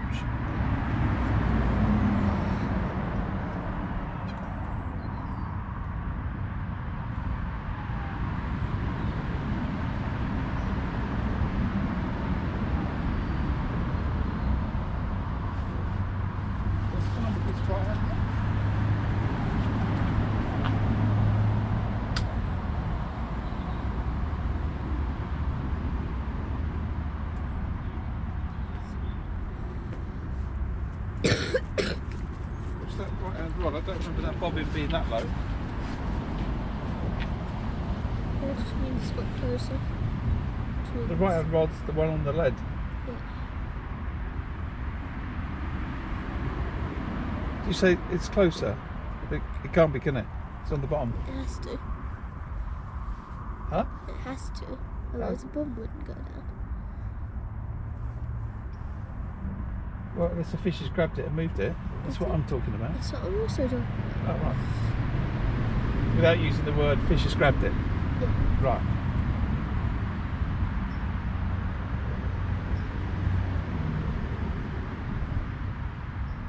See that right hand float is just drifting along. I'm just going to see where is that where the next bait is? Yeah. There's no one in there, is there? No.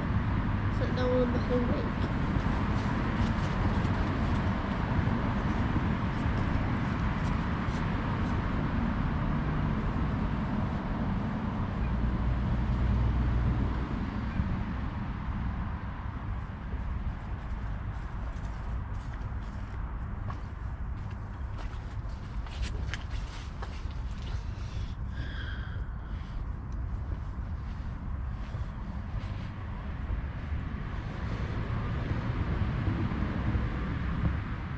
We need to buy a bivvy.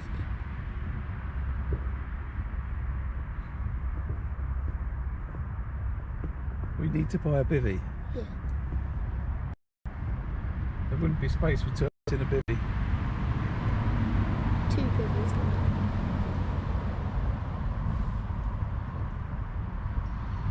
Because we've got those beds. Yeah, or you can get a 2-man bivvy, Then we get one of those. which would fell this peg, I suspect. But then we wouldn't be able to cast. No, we'd go in that too. Oh, right. We wouldn't be able to cast. No, it was. Well, you could do the leads. But if you think the peg up there, there's the 2 next to each other, right? There's... Yeah. It's like a double. Yeah.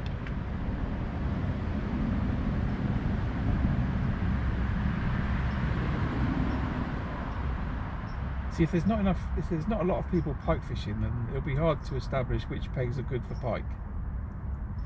But the first one we fished also was all reeds to the left-hand side, right? Yeah. In that bay. With the weird, like, funny thing. Yeah.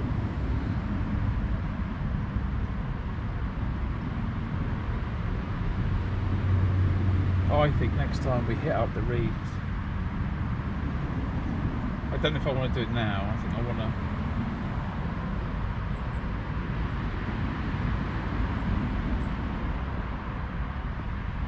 Try these different things. Cornwood. Where? Over there. Oh yeah, out there, yeah.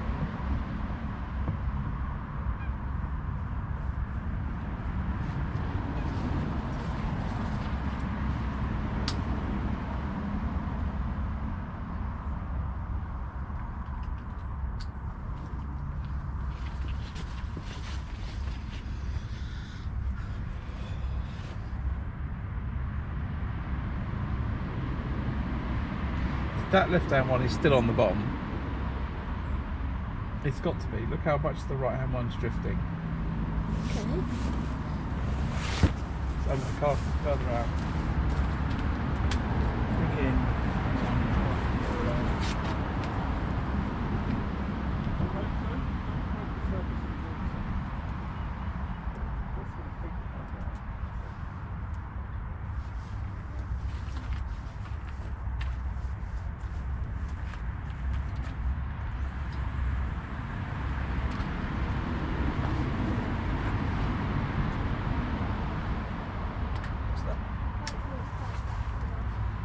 So what's the point of that?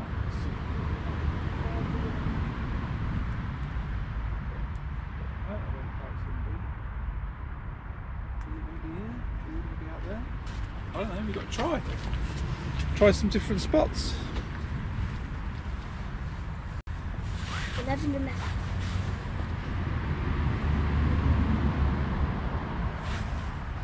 I'm going to go and look at that peg in the bay. You mean the base one? Or slippers?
They both look nice. The 1 and 2 to the right. Smithies. Yeah. Looks nice. Because it's right on the edge. No, the base swim's next. Yeah. And then Smithies is the one. Yeah, which is on the edge of those reeds. More, no, it's more with the reeds in front of you. Yeah, but it's also got the edge. The float there's got wrapped around there.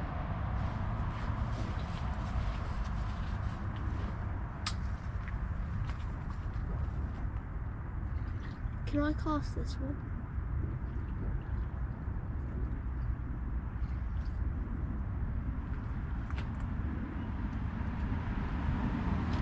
That was really close.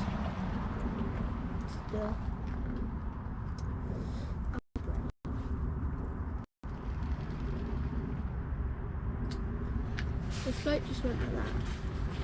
Yeah. It did. Afternoon everybody. Catch us. Call this pike fishing live. We are fishing at a local venue to us, Orchid Lakes, which is known as a prolific carp venue. Look, it's standing up. Yeah. So why's the left-hand one not standing up? We'll think about that in a second. So so on the Facebook page for the venue, Orchid Lakes, 70 to 80 £30 plus carp.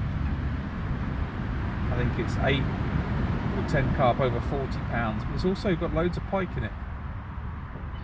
Weird to try and catch. So the right hand rod, the float is standing up, which could be because the roach is heavier, and that roach is enough weight to make that float stand up. Or something's got hold of it. I've lifted it down. But it's not moving at all, so I would guess that's not the case. Yeah. Maybe there's like a reed bed there and the other fish is just lying in the reeds. Whilst the other one's just mid-water. So the left-hand one, Yeah, it's probably just that. sit on a. But the weed would have died down now. Yeah. Look at all of that. Look at all what? All the weeds. What are you trying to show me? The weeds. Yeah, but that's not. That's coming off those bottom baits.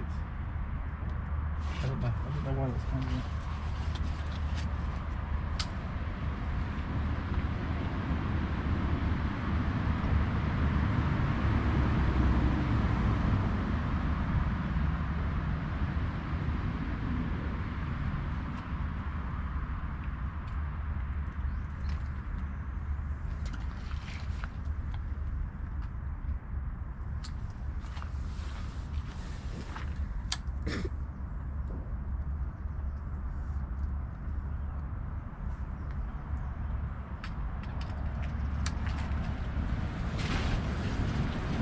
Yeah, we're just experimenting. We did we had 2 rods on the bottom with leads, and then we had 2 rigs with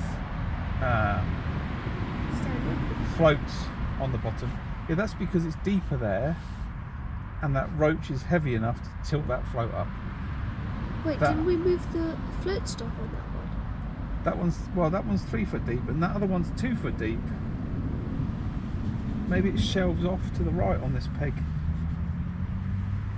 Don't know. Or maybe that mackerel on the left hand rod isn't enough to make that. That mackerel is not as heavy as that roach. For sure. Anyway. So yeah, we had all 4 baits on the bottom. Now we're trying to float 2 baits around the peg.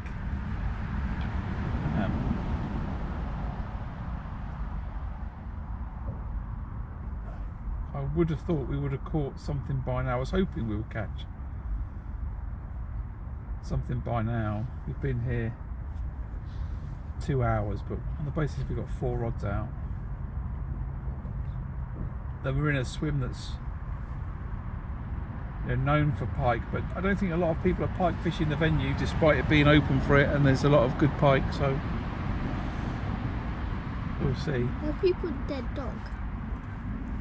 I wonder which one's that one. I don't know. I am tempted to get us to move to the left.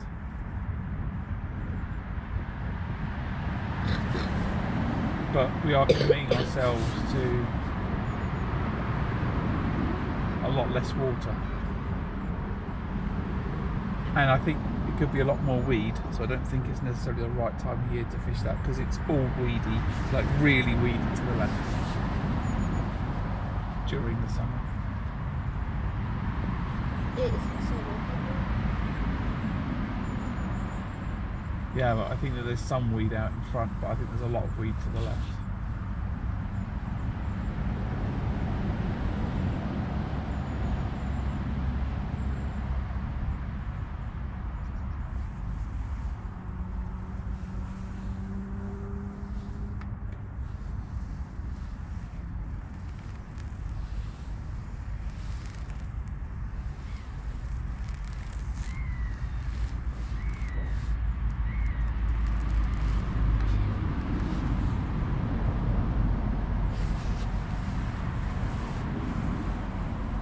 I'll cast that one over there.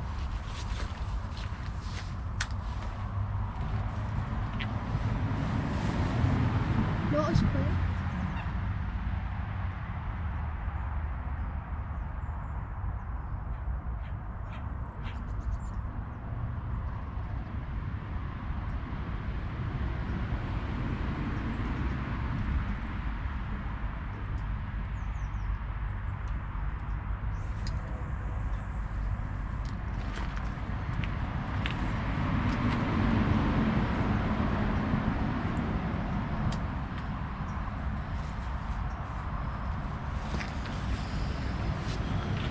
Let's see what that brings.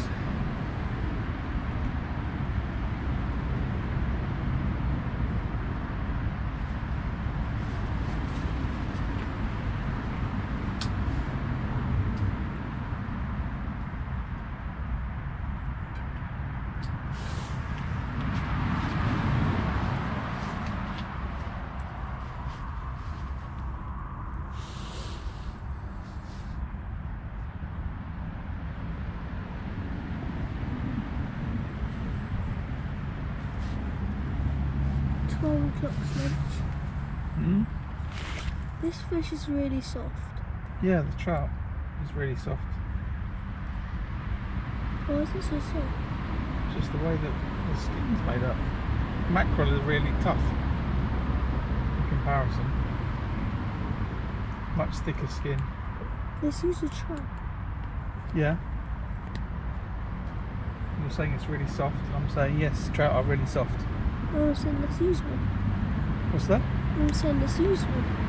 You're saying? Let's use one. Yeah, but they're really difficult to cast. They come off the hooks. And we did have one on. And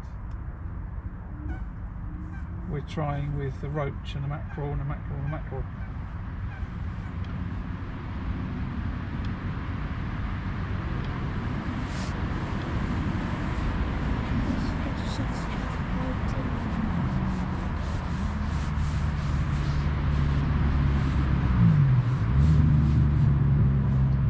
So if this doesn't work, I'm tempted to switch all 4 rods to just on the deck.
feel as if, yeah, a little bit like these two other rods are sort of Is out. that like a baby herring? No, it's a grebe.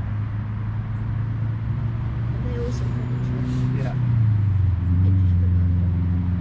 Yeah. So we should get that bigger. No. If a grebe manages, I don't think a grebe's mouth is not big enough.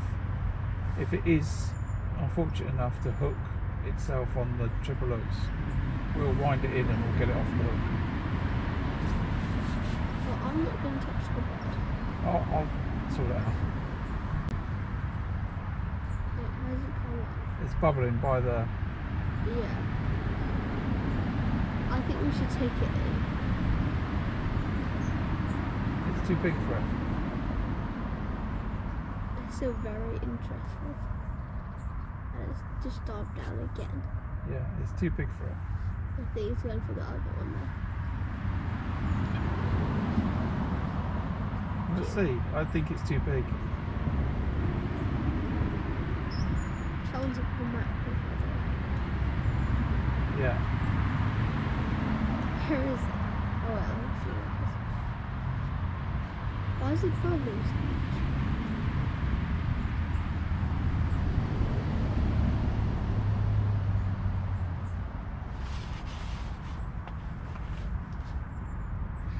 Hmm.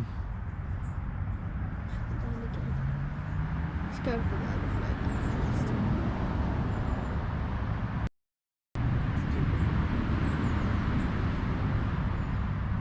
So the prevailing wind is to the right, clearly. Yeah?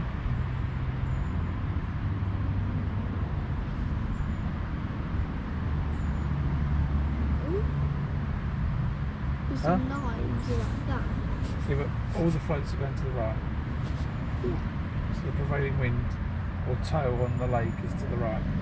Yeah, but the wind's oh, easy. Wait, look. There's a whole one. So I'm not sure what you're arguing about, but the prevailing toe is to the right, yeah? Yeah. Yeah? But the wind doesn't look at Yes. Well, the wind or the toe. Toe can go that way, and then it goes under, and then goes back that way, and then it can go under and go back that way in a lake. Through the different layers. I can't even see that float on the right, really. it. It's eaten like a big worm. So I don't know whether we should stay here, or whether we should try going to that peg and chucking a couple out to those reeds. You could chuck them here to those. No, I can't. It's too far. It's too far. I'm not. I don't know.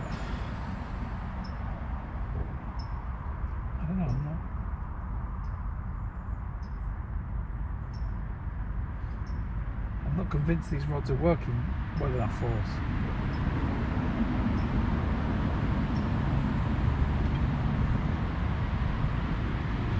But they are doing what I said.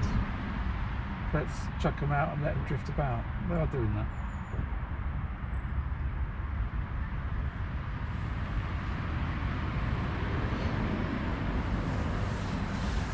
They are doing that. Afternoon, everybody.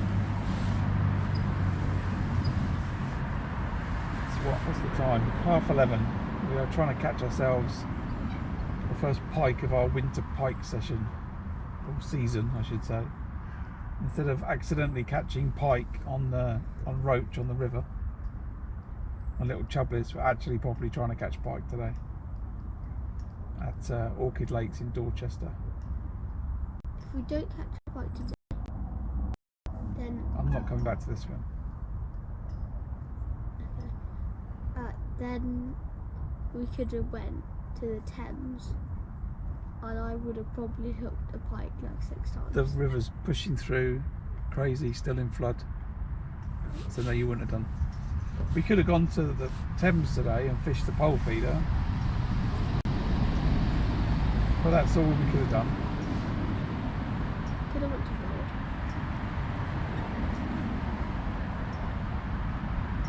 Yeah, we could have done all sorts. But today was driven a little bit out of dead baits in the freezer. I.e. we've got quite a few dead baits. Over 60.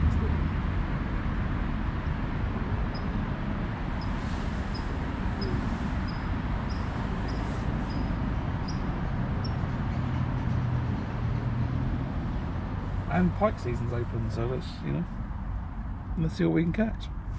Pike season on this venue runs from beginning of October through to the end of March.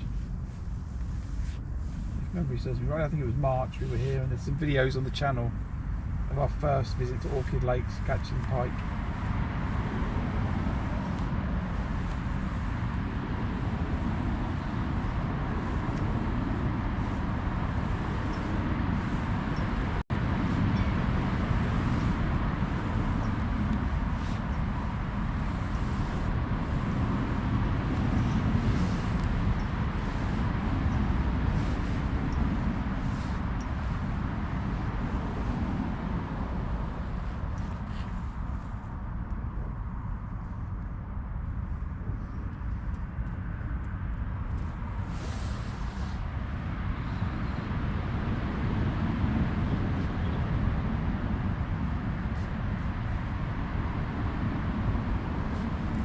We're just trying to work out whether it's better to have 4 dead baits on the bottom or try and trot a few round with a float.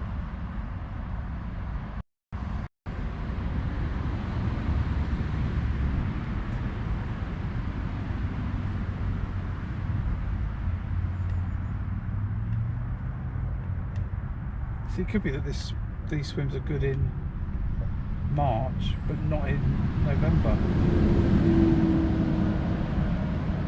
And then we've got to try and work out why. In March, are they coming out of there in March, away from that reed line into the bigger part of the lake, and that's why people have caught here.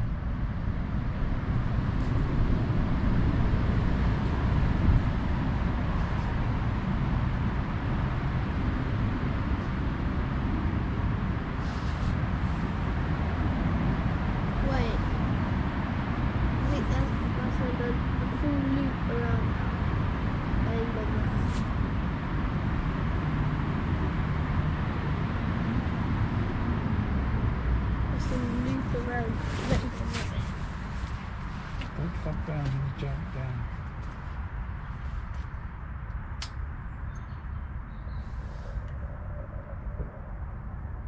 Wind it in then, son, if that's what you just picked it up to do. Wind a bit of the line in.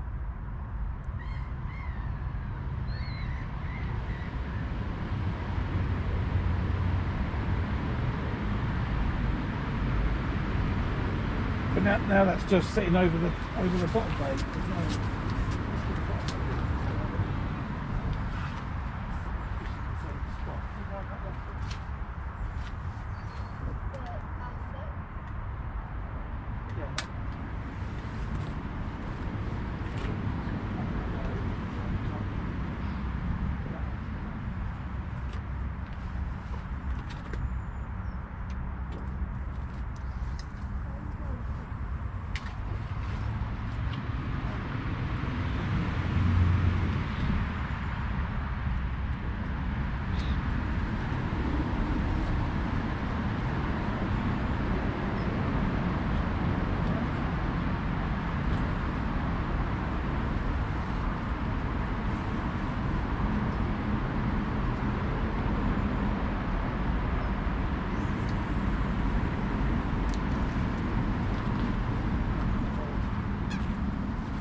Wait, to try and cast right now.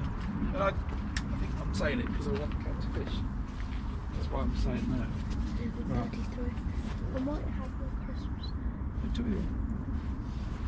You can have my crisps. Mine, I can't touch them because my hands are stinking. I do like monster munch.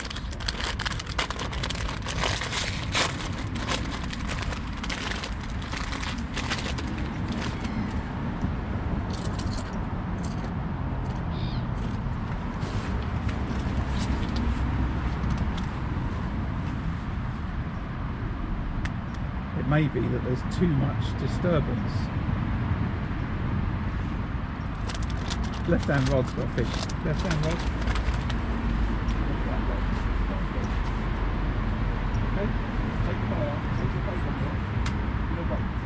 Lift out. Wait. Just wait a bit longer.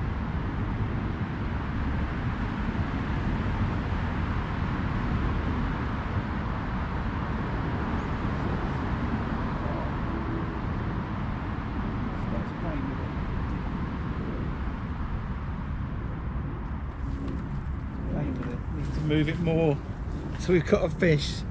It's definitely interested on the left hand side. That's on a mackerel on 2 foot, I think.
Right, keep an eye on it. A quick cup of tea. So the left hand rod, definitely a pike, was nosing around the bait. The float moved a few times, but I'm not convinced that the pike had the bait, so we were waiting, and now the pike has left it. It might very well come back. I'm not sure on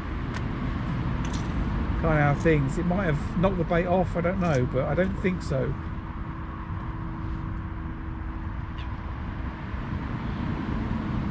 But there's certainly a fish knocking it around. I started the countdown from 6 and stopped at 4 because the float wasn't moving consistently. Now, I'm no pike expert, but I want to see the float go under. That's a clear sign that we're in, or certainly go along the top of the, you know, significant movements across the top of the water, which it didn't do. It was just bobbing around like it was getting knocked, and the fish was just nosing the bait. So we'll leave it out for 10 minutes and then we'll bring it in again and cast it back out to the same spot on the left.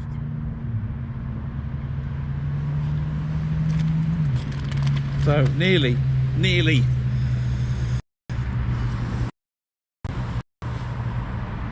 God, nearly. What you want now is that right hand rod to just go boom.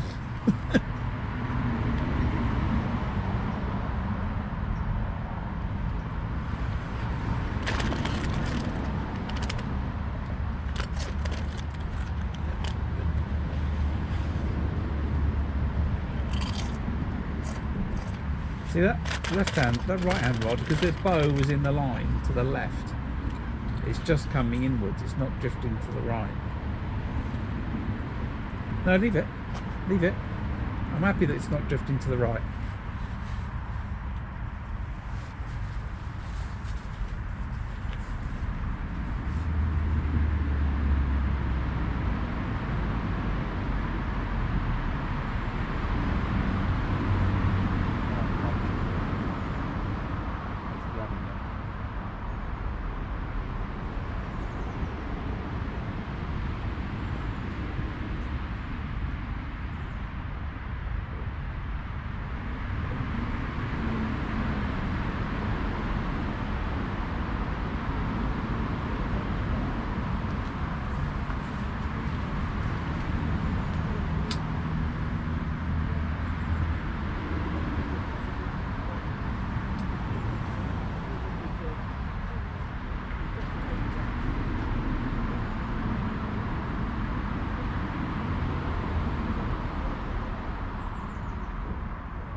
didn't take long, did it?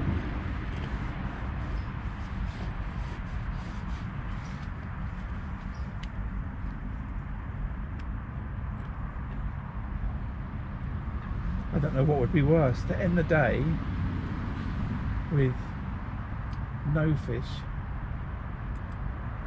or to end the day having had that little movement like that. No fish. What's worst? No fish. No fish is worse, is it? Then, oh, maybe we should have struck. Right hand rod. Float. Float's just gone from there to there. Keep watching that right hand float. Turn around a little bit. Keep watching these floats. So.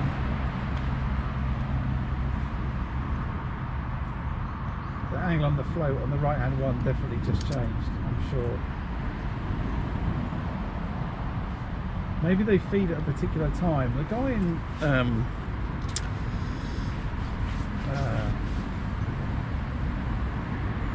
Clive in Deep Pot Angling was saying when he used to pike fish a lot, he would find that pike would feed at a particular time in the day for a few hours, Cool. and then that would be it.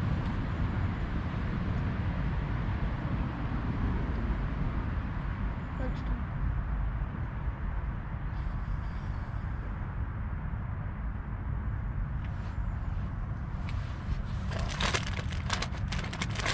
I just wish this right hand rod was doing something. I'm going to cast it out further because I don't think it's working hard enough to get it out.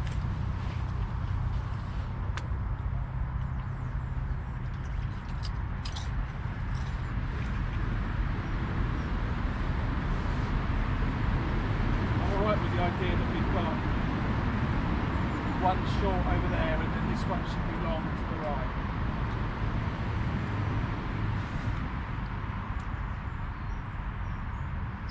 Should be short.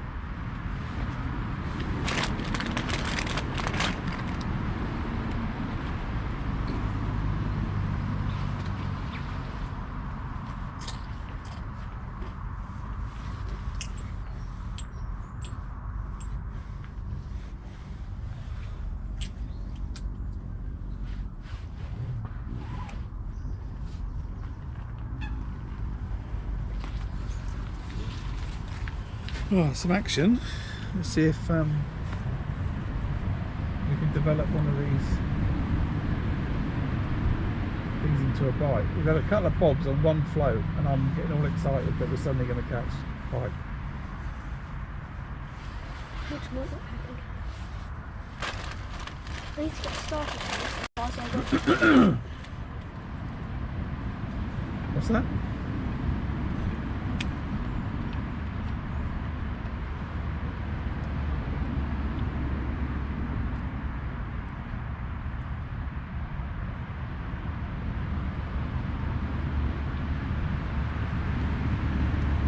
Should I cast that left hand rod like way that way? I could do it from here. I could cast it that way.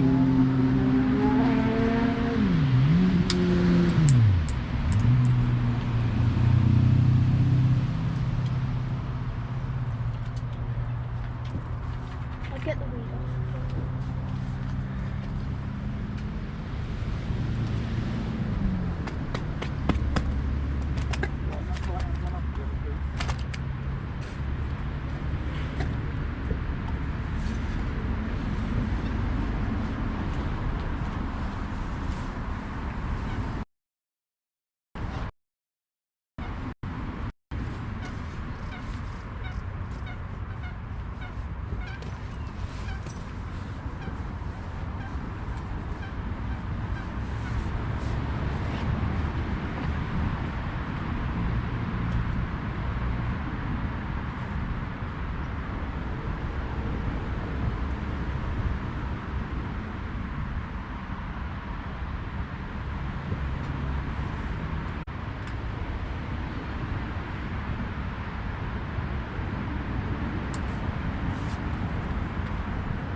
further, I think.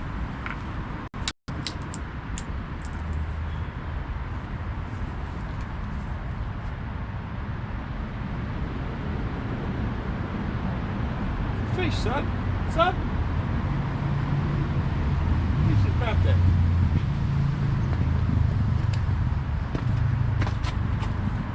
Find it, find it, find it.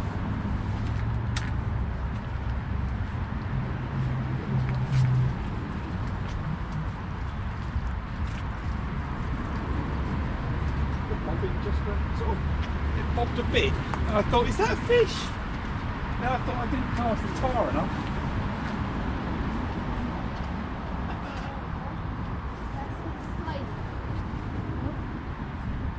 Bring it in, get it in.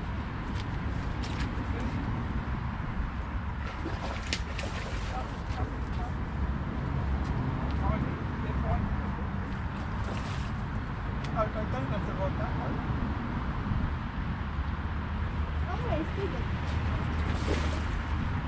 Pick that rod up.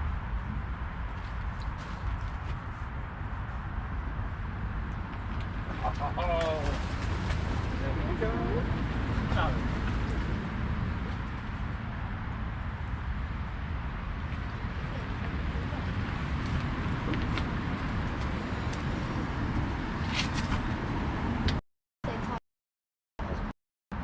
Not a huge fish. Keep an eye on that float, but I've got my back to everything. You can.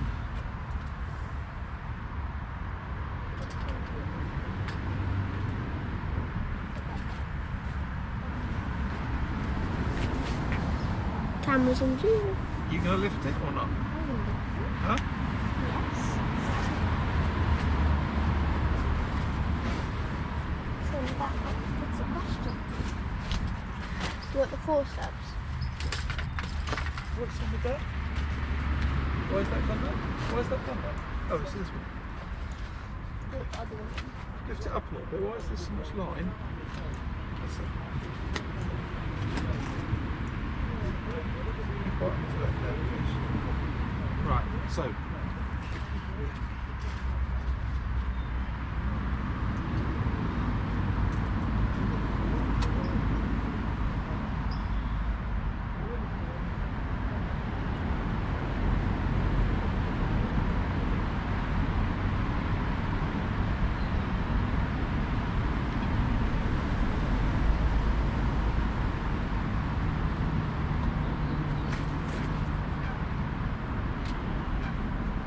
Got a lot of teeth, right? Yeah. But they're not the biggest thing.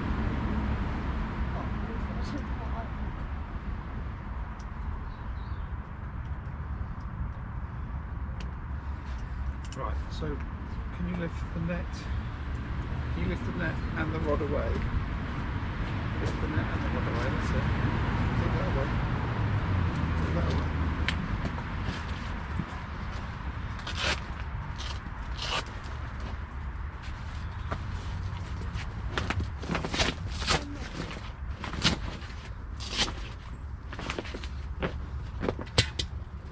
Okay, that's it now. That's it now. Just put it down carefully. That's it. So you see where I've got my hand? Under there? And then I can hold the fish and present it that way. You understand? I'm going to take a picture. Come round.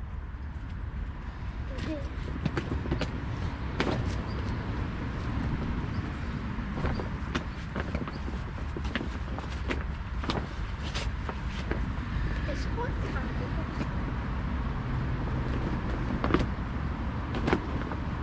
Why do you keep letting go? Because I'm not Because you're not.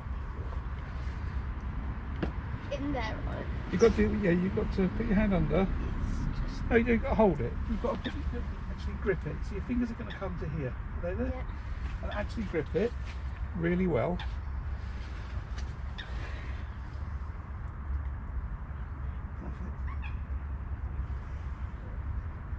This time I don't feel the teeth on my fingers. Okay, excellent. I don't know if we can pick it up again.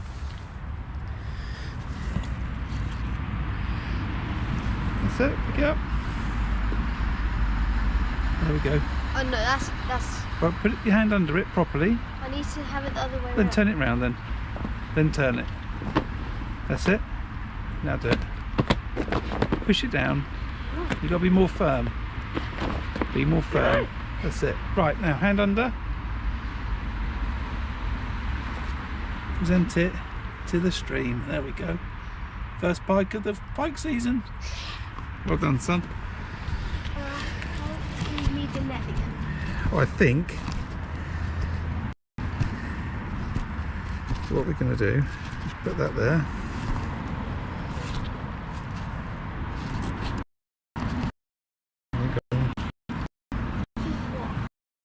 Right.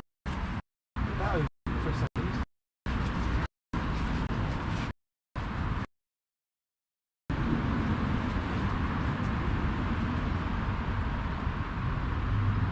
You still see him right here.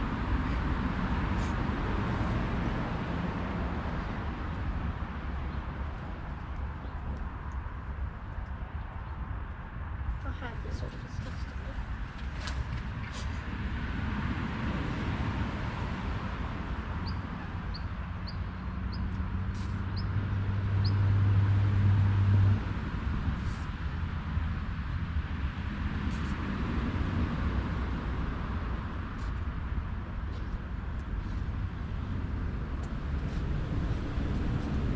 Should we get some water to pour over him from the disgusting water?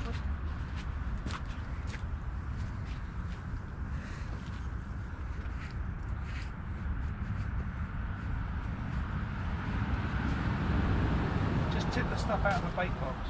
Do that.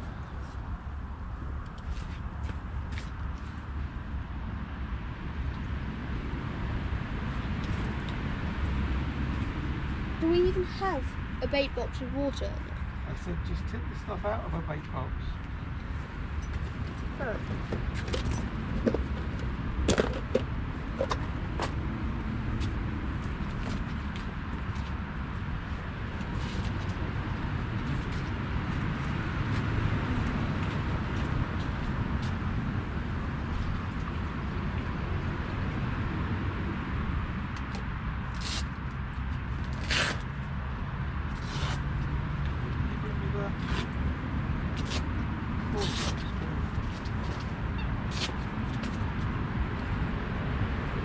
Bring me the forceps, please. Bit of urgency. Thank you.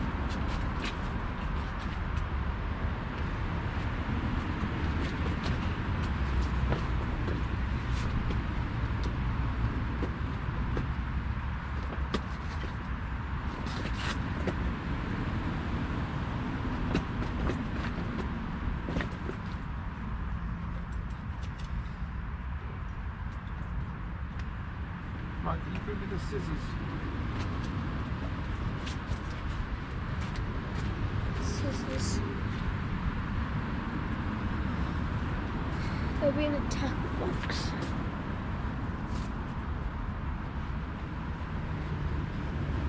Scissors. Yeah.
the barb straight into my finger.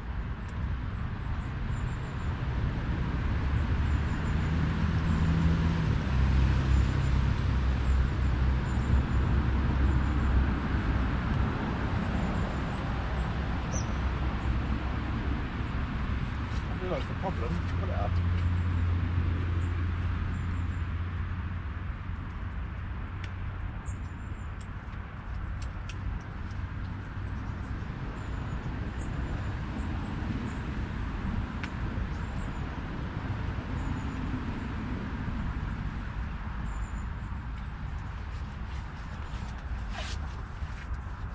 Why are you lifting the rod up? Why are you lifting the rod up? You're lifting the rod up to pull the barbs in my hand. Can you put the rod tip down? That would be brilliant, thanks. You're still lifting it up. Pull some slack line off. Maybe do something that's going to support the process. It might put it back down. Right. I know what the problem is.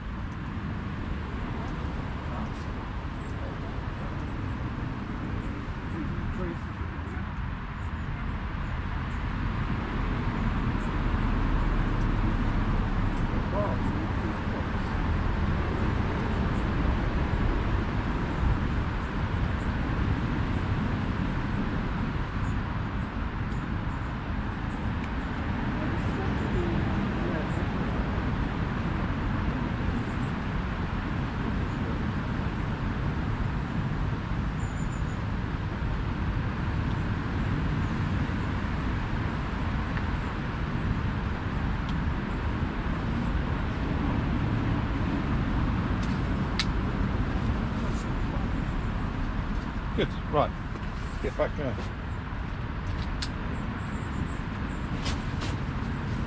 So, float's going back out with the mackerel.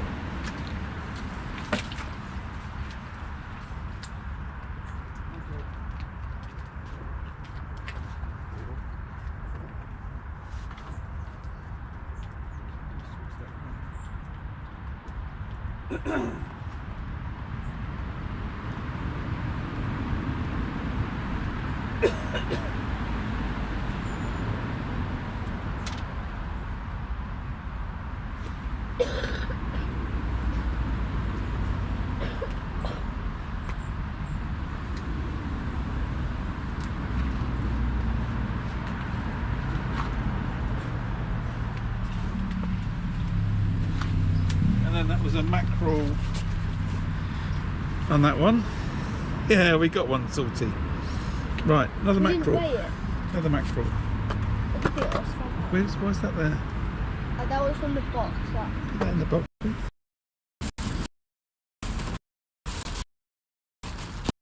Roach or a mackerel on that left-hand rod now? Roach. Huh? Roach. We've caught a mackerel. Oh wait, what about the really soft trout one? Too soft. Not a fan. Right, get one of these. These are not mackerel. You see the mackerel? They've got the jagged lines. Yeah. That's a not mackerel. Don't know what it is. Something fish. Mackerel. That what? No, it doesn't say what it is. I don't think. I think it's what it is. Pollock. Sand eel.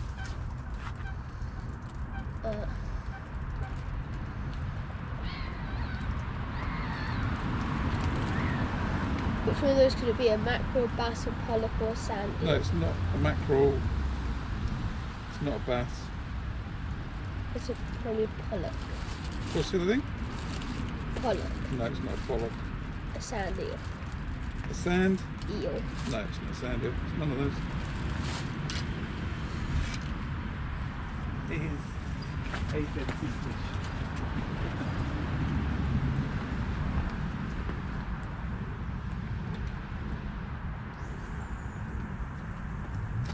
Yeah, as I put it out, I thought I haven't put that really. I wanted that further.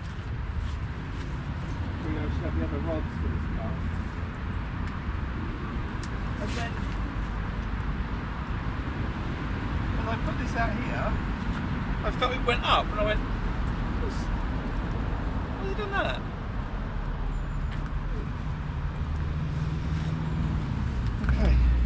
Right, where are we? Coats in the rain. Oh. Everything's in the rain. Why is it all in the rain? Let's get everything off the ground. Why? Because the rain is going to come along the ground. Rocky.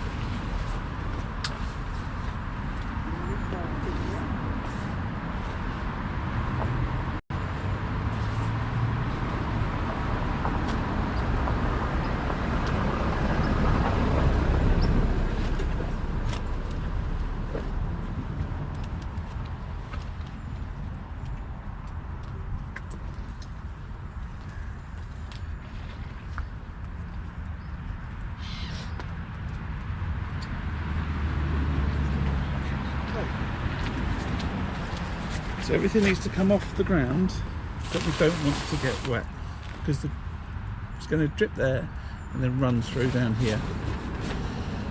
So that's coming off the ground. That's fine.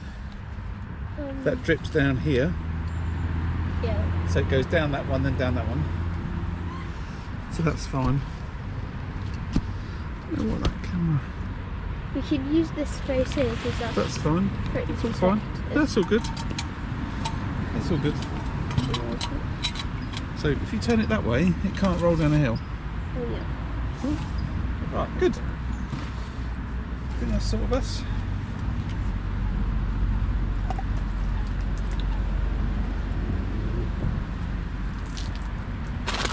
Stretch for these two rods colliding. Trying to look some here. Put that. Right, that's tackle. Put that there. Right, they're not blanking today. One pike, smallish, small, definitely small, on the bank. I think that was. Oh, £5. Right, so what I guess.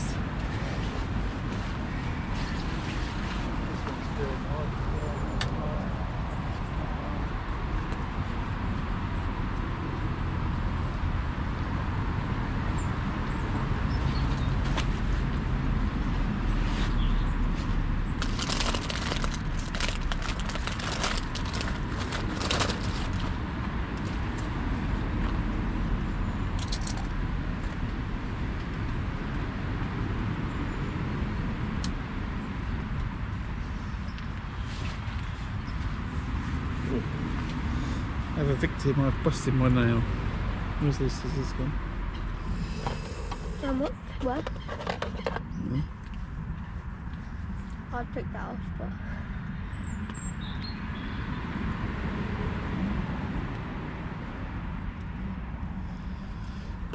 Sorted. Right, where's that rain dripping? What is it that?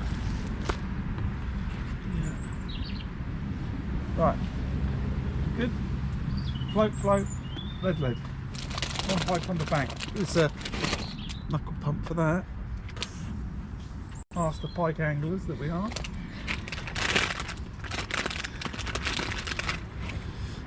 Right. See, this is where we should have it on the laptop still, and then I go on the screen, pike 1.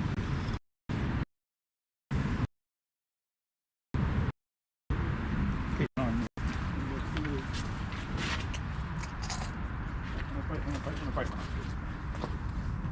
What's the time? Just got 12.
serves a cup of tea, that does. Get the one with... Which one has no tea in it? That one. That's why I'm going to put something in it. Watch the camera, son.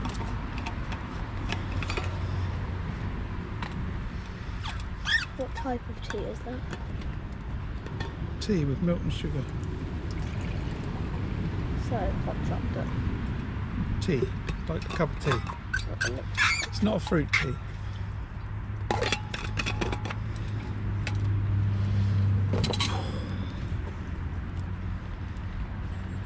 Woo woo.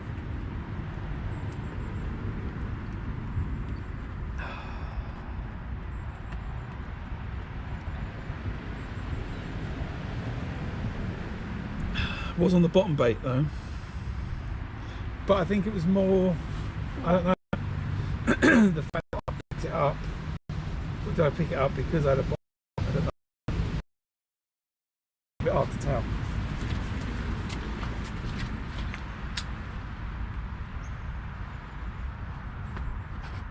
My feet are turning really numb.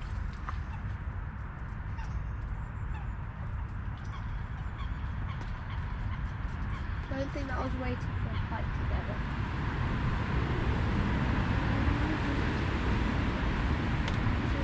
That might come off. Oh, look, hard.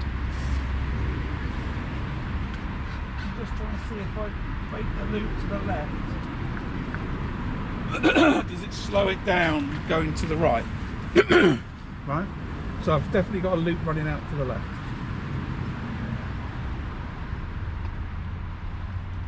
What? Oh, have we been in snag? Yeah, we've been in snags. Go on that one. Then we move to this one. We caught fish. So we caught nothing in snags. We caught the 2 fish in the top dugout, which is him. The last time we came, yeah. Yeah. But snags is also really good. Well, I think it's just because people fish them. I think we catch pike in those other pegs to the left. But where's the dead dog? Don't know. Why are you asking that? That was getting fished for pike as well. Oh, okay. Yesterday. We just need to remember that we fished here and we have caught pike here, but not a lot compared to what I was hoping for. Afternoon, everybody. What is it? 12:15. You join us. There's excitement in the camp. We've had 1 pike on the bank. Not massive, about 5-6 pound. But we'd had a few indications on the left hand float where the bait's about 2 foot deep. It bobbed around a little bit and then it left it. And then we cast the left hand lead sort of at a similar sort of distance. And then a pike's grabbed it. So feeling good about that. We've got 4 rods out today. We've got 2 currently on straight leads on the far left and far right, and we've got 2 pike floats out that are suspending the baits. Left hand one is suspending about 2 foot, right one 3 foot. The right hand float sits up properly. It's got a heavier bait, it's got a roach on there about 6-7 ounces, whereas the left hand rod has got a mackerel that's about 4 ounces. Oh, I think that float was bouncing. The right hand one. So I was just saying to my son, what's going to be worse today? Would it be worse to blank, or would it be worse to have, you know, the float bob around a couple of times and then materialised? That conversation's now null and void. We've got a pike, which opens up our pike fishing season for the winter. Probably I catch the £5 and then you catch the £11. Okay. Like I caught a load of roach and then you caught like £16 carp. I'm going to catch a £30 pike now. Exactly. Yeah. How about? Oh, no, that is the way it's going to go.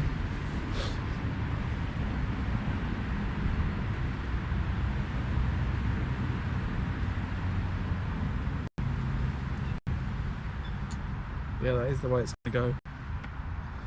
So the next pike we're going to catch is going to be a £30 pike. just going to be bigger. That's Yeah. the problem.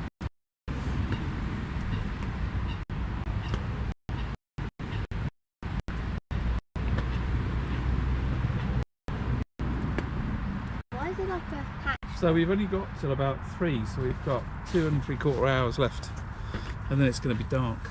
Can you see there's a Kit Kat in there? I fancy it.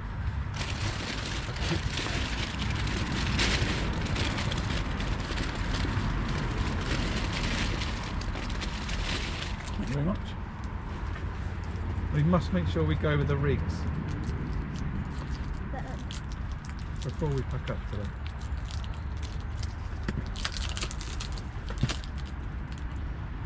So we can show people on.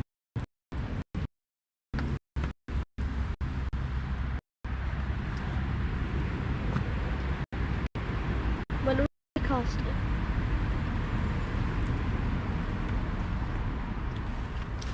After that one.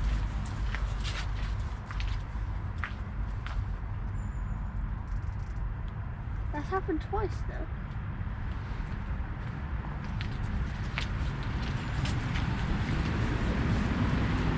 That's happened twice.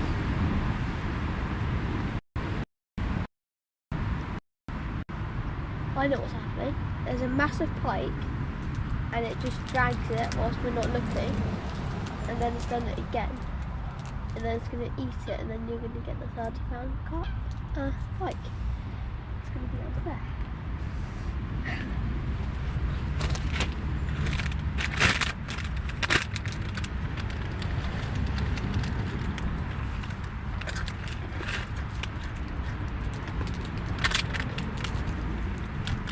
So if the prevailing movement is to the right, if you chuck a bow to the left, it slows it.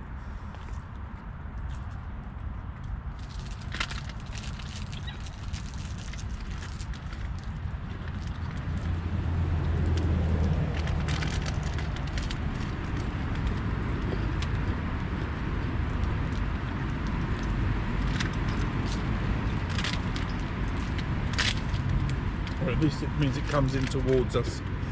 It doesn't go shooting over to the right, over the right hand rod. Right hand rod.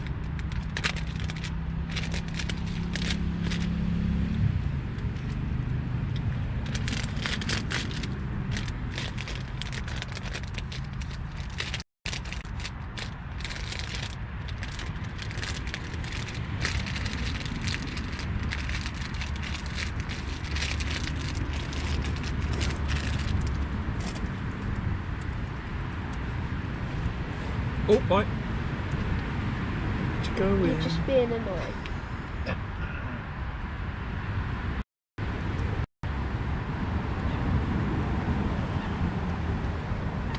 Just got one of those bait runners to go zzz, screaming off. And it'll be a cormorant.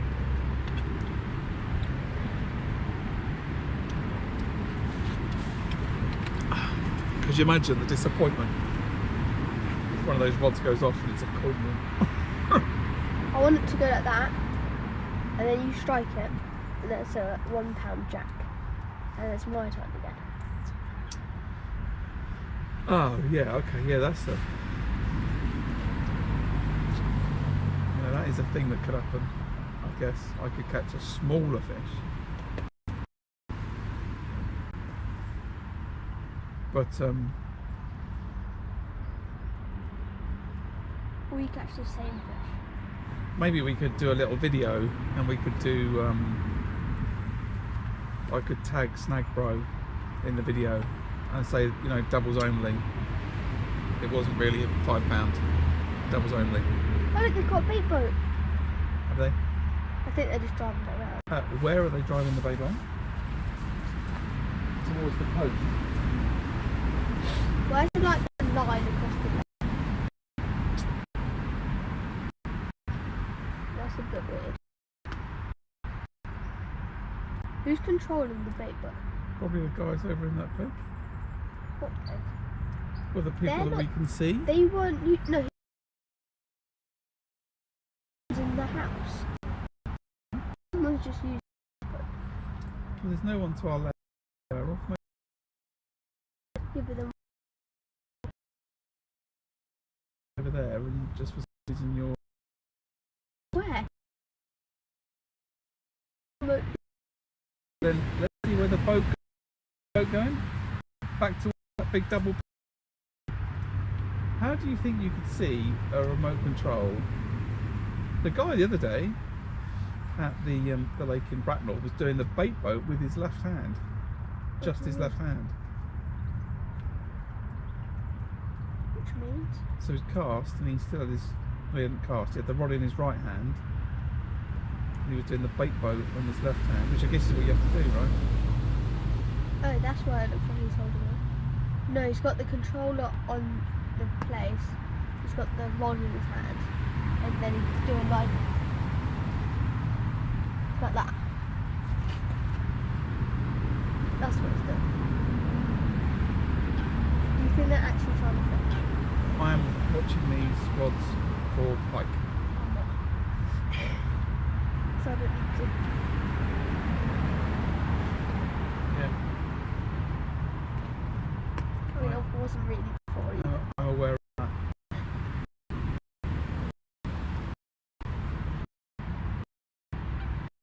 About fish. Over. Yeah. That's how nice I am. That's right. Oh, boys, I'm going to go ready for my day. It's Sunday. Oh, American Footy Day. Who's playing, Salty? If you've not already gone. Sorry, I didn't see it. It's not too good in this peg where we put the phone behind us and then we can't see the chat as it comes up. I need to put it when I turn round. I would sit up on the bank, but it's a bit wet today. It's going to get a bit wet down here. I'm going to sit here now. Just sitting in dead baits and a knife.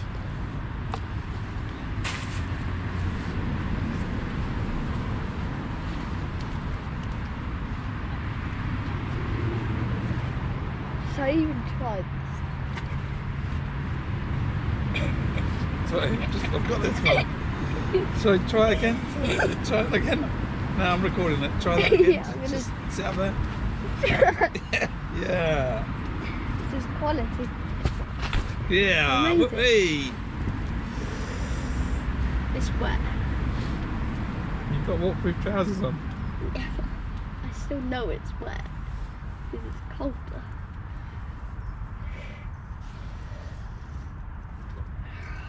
Come on, Pike. I think my feet are probably more frozen than those fish. I don't know why your feet are so cold. I don't know why yours are so warm. Yeah. Maybe it's the socks. Maybe your socks are just better. Or maybe because your ones are green and they're for fishing, and my ones are like black or something. I'm not sure though. Grey. I don't know. Wiggle your toes, that'll sort them out. No.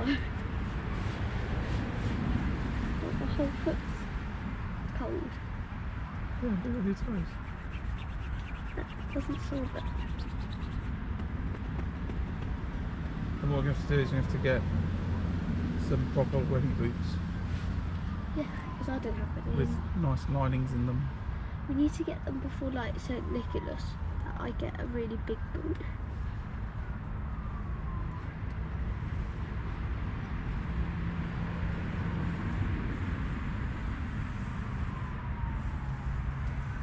No, we need those wader things. I saw one of those things in the... I think a lot of it is to do with how much space there is. If you've got a lot of space to move your toes around, I think there's a lot of space for air to be. What, do yours not? Well, yeah, I've wiggled my toes around a fair bit, but now I'm saying that, they're not as warm as they were. They're colder.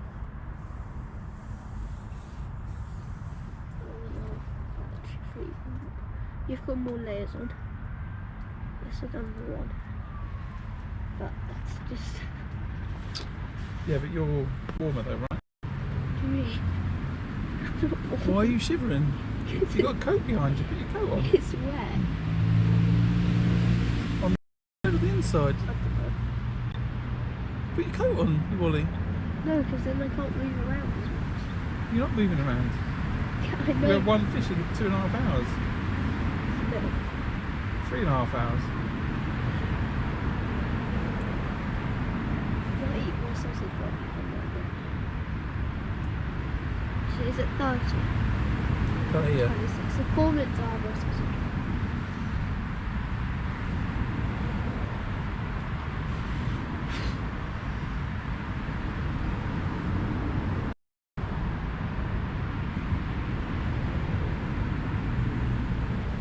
Does shivering make you warm? Shivering is your body attempting to warm up. And failing or and Just put your succeeding? coat on. Succeeding or failing? I can't say your coat is wet on the inside. It's not been in the It rain. was in the rain though. Huh? It was in the rain, it was up there. No, it wasn't. Yeah, it Put wasn't. your coat up and have a look.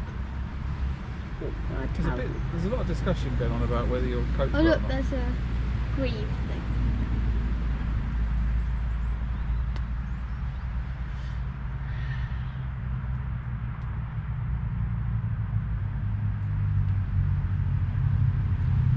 Why are the loops like this?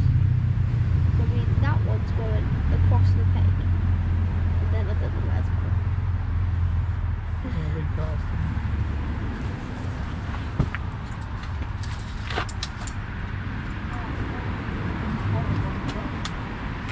Nice a bit to have a look. Good bad.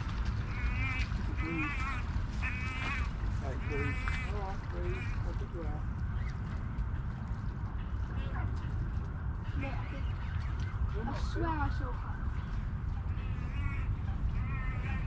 Right, get it out quickly. Put the land in there. Oh no, I'll just hand it out.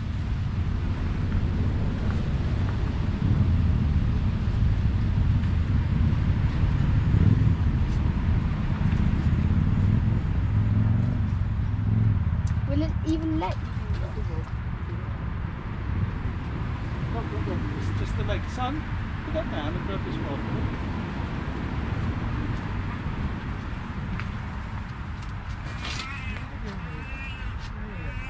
Yeah.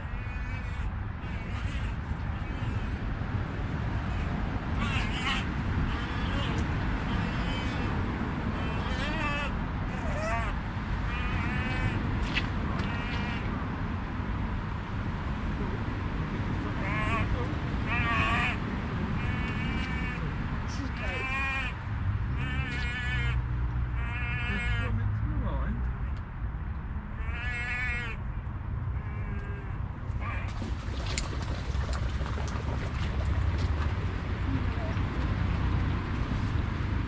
Can we go to the other side of the lake?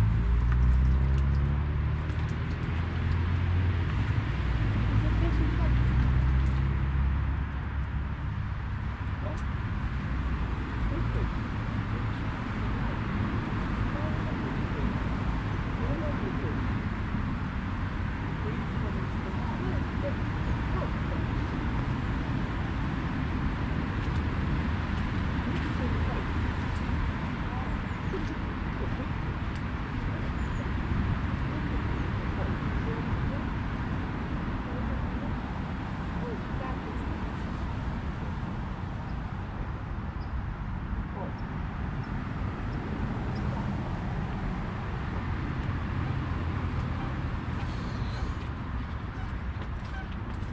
I'm going to try and cast this one.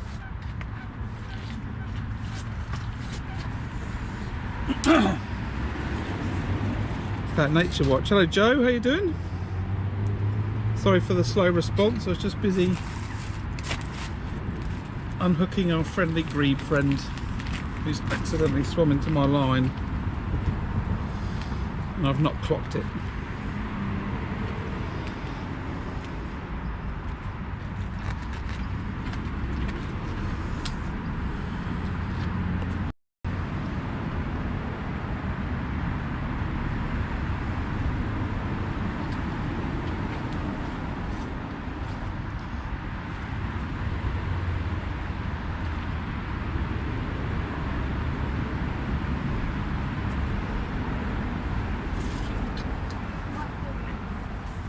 pass this one first before you pass that one?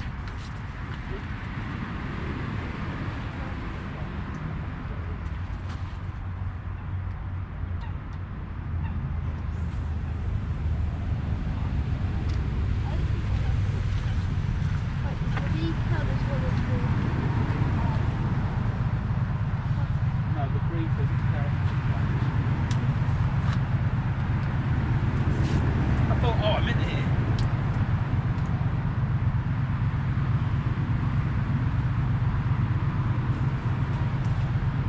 No, you've got to be forward. You've got to be forward. Forward. Forward. No, to the right. No, the dog's got to be to the right. We're passing over that way.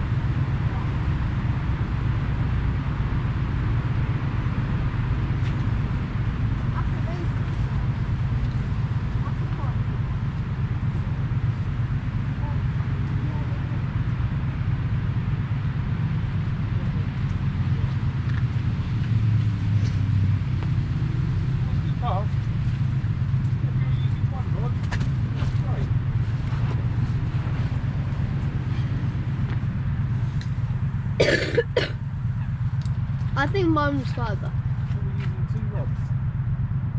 Just check if Joe's there. Has Joe responded? Joe said hi. No. Just said yo.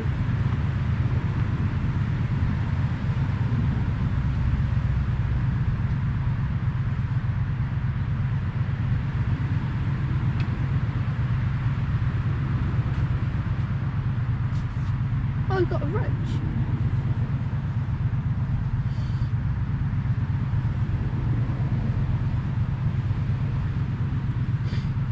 Joe's still in now.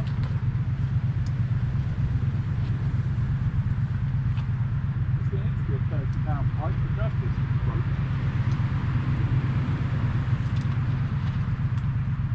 Move that way.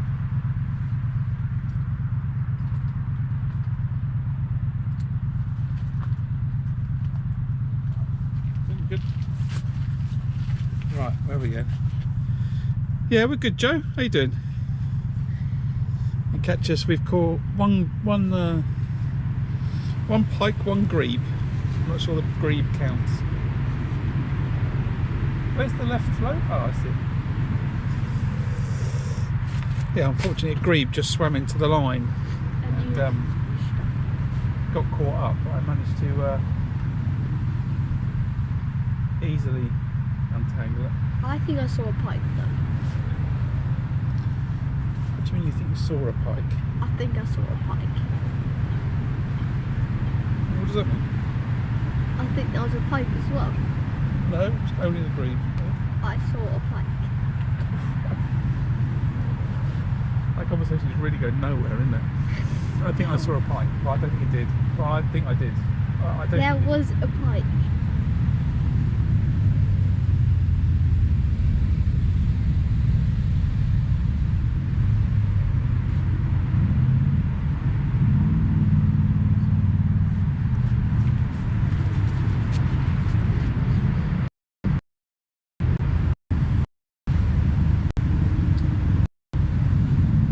Do a little bit more on that roach and then we might swap that roach off to a mackerel.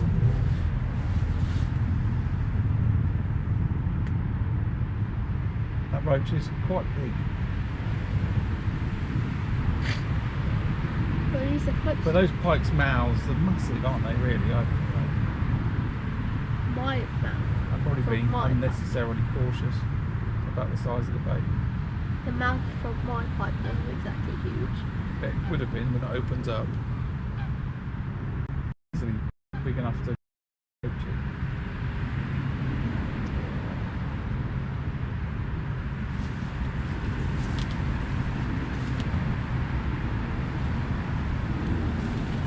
Wait, would the moorhens swim over fish?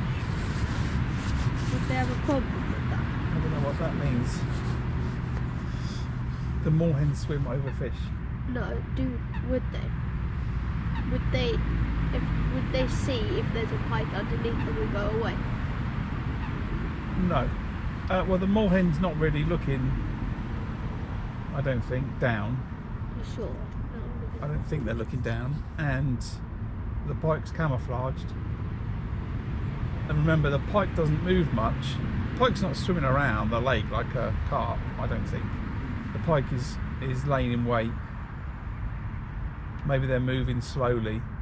They're well camouflaged. If you think you're looking down on a pike, they're well camouflaged.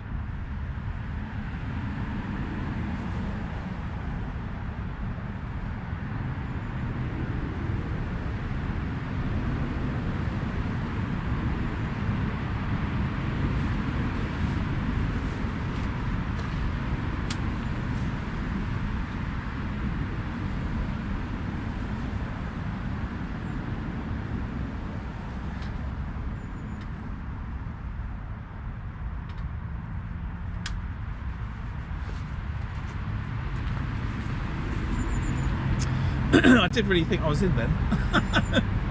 Just as I got to the rod, it starts going zzz. Here we go.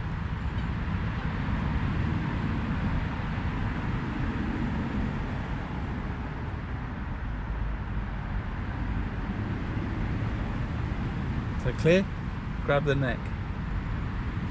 It's the same with any bird. Any goose, any swan.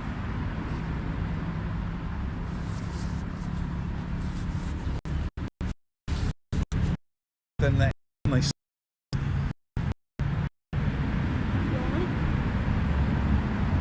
I think it's because they assume they're going to get eaten. Why would they stop if you're going to get eaten? Or plain dead, I don't know. There's something about them though, that if you grab their neck, most creatures, if you grab their neck, they stop.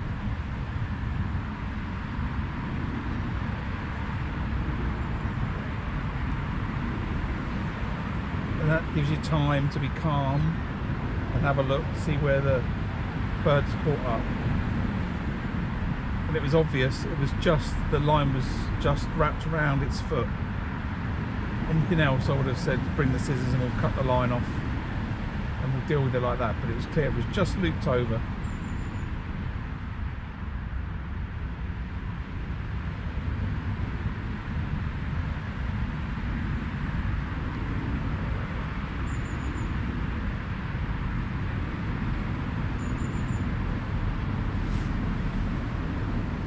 But we need a bit more fish action, don't we? What time did we catch that fish? 12:15?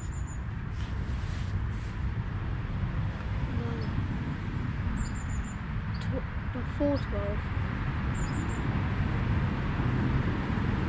Oh, were you talking about flies before or after the fish? I don't remember now. No, I don't either. I remember looking at the time, seeing 11:48, and something about times of when the pike get active. And then I said lunchtime. Yeah, you said lunchtime. Which must have meant that we've already caught the fish. Oh, yeah, that makes sense. Yeah, sometime between 11:45 and 12:15, I don't remember.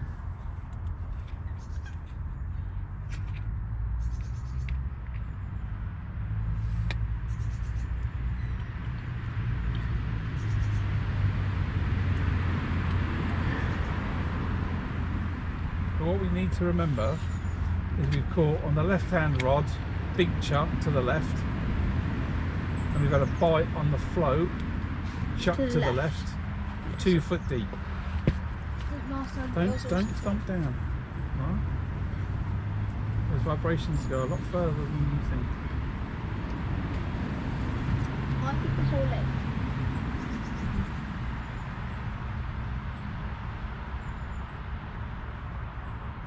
Well, then it's the whole lake. Can you stop doing that? Thanks. Cheers. Right, so now I'd really like to get a bite on the right hand rod and get a 30-pound pike.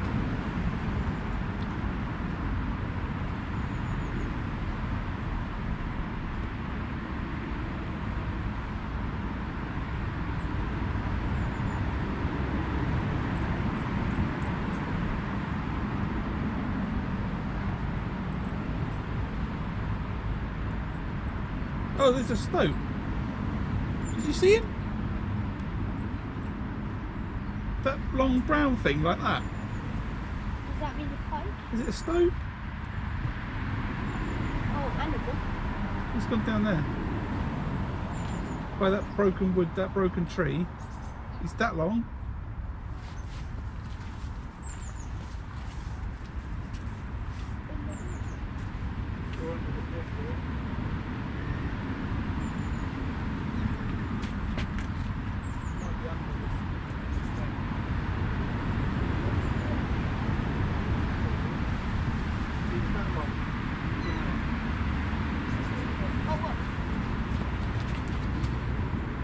Nope. Oh, like what? Yeah, he will be on there. Sausage roll time. Do you want your monster one? He just went. I want my monster munch. You also have Coca-Cola. Coke. Might as well do it. The answer to do I want my monster munch is About to say yes. And then you're going to say no, but I can't eat my hand with this in my face. Yeah! First try. brilliant. But I did really flop.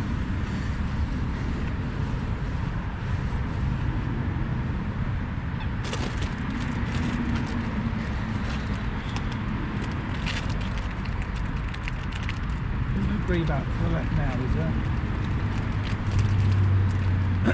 Yeah, the answer to the monster munch is yes. I don't know how I'm gonna. This is dripping on me all the time. Maybe you should move.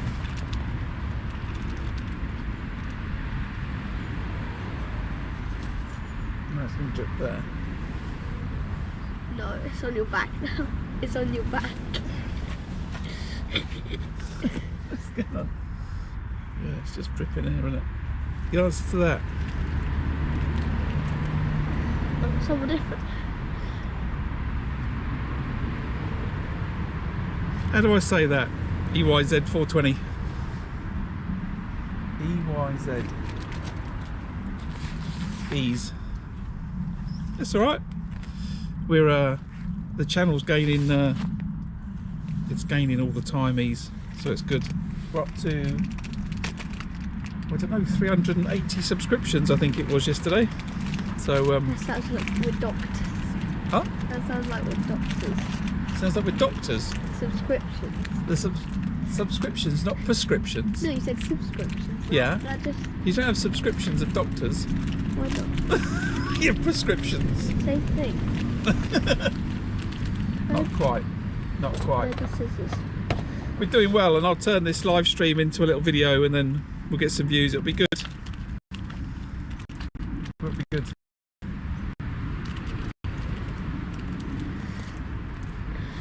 I didn't get And we do get quite a lot of individual views on YouTube actually during the course of a stream. It's a long time, and we are pike fishing, and it's not the most exciting. It's not the most action-packed of our angling adventures, so that's all right. But we do have some. I think we've caught some interesting footage of a pike, a grebe, and a stoat, which hopefully is going to come out on. Look at this camera as well as like. No, no, not this one. It's too far up. This camera on my chest is too far. Anyway, we're getting some views. Thanks for stopping by. I appreciate it.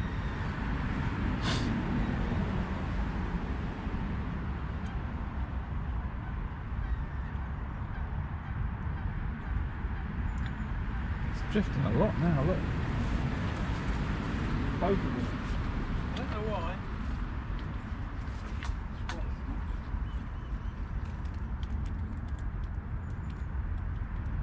Might be a pike following it.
gone off.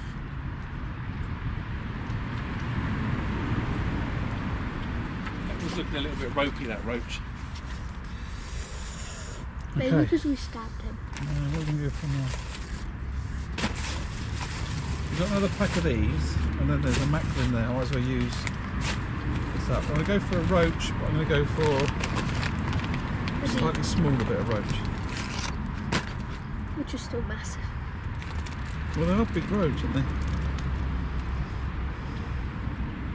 I'd like to catch bigger ones in a match, but If you catch roach like this in a match, that'd be fine.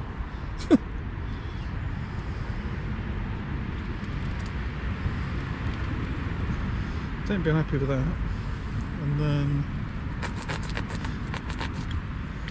take out its tail. why don't you leave the tail on?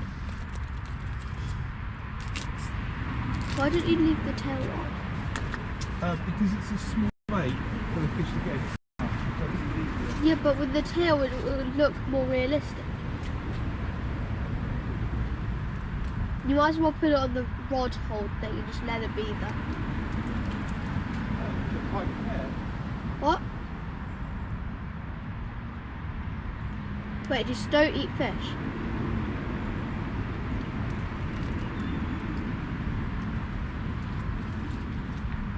Just don't eat fish.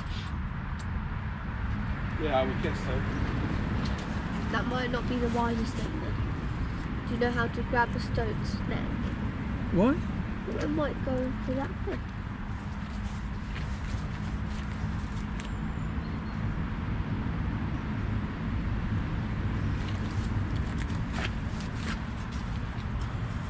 I think it's a stoat.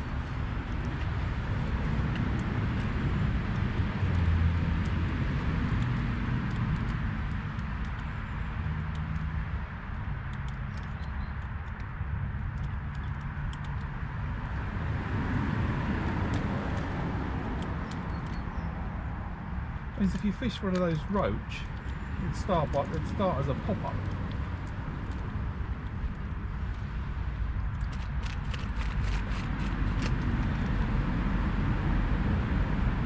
Maybe you put the roach on the lens. That's what I'm saying, it would start as a pop-up. But then we'd have 3 fish drifting around. No, it would just be a pop-up. Because the line's tight on the lid.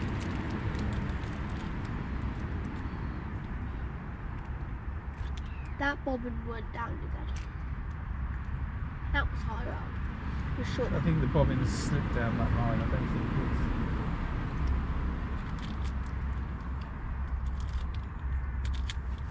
it's interesting.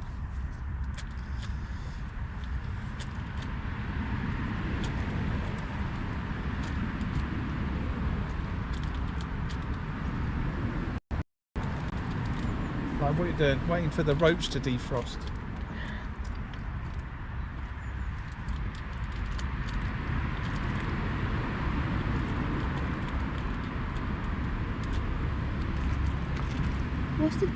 What's the temperature at the moment? About 3 or 4 degrees. That explains why my Fanta's still cool.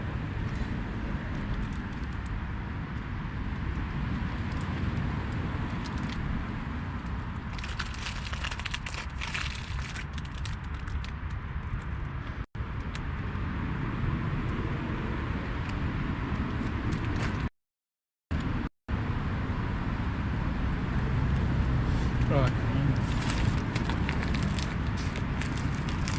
I'm not waiting for that roach. I'll use that bait.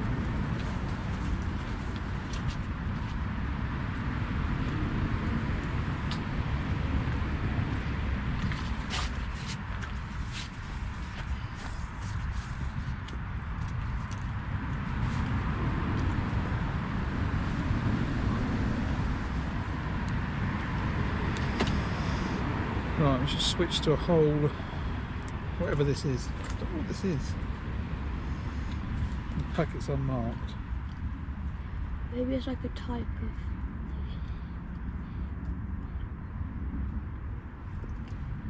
Why do you put the back one in first? all of the pressures against the front one. That's where all of the casting pressure is.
Maybe, but yeah, sort of.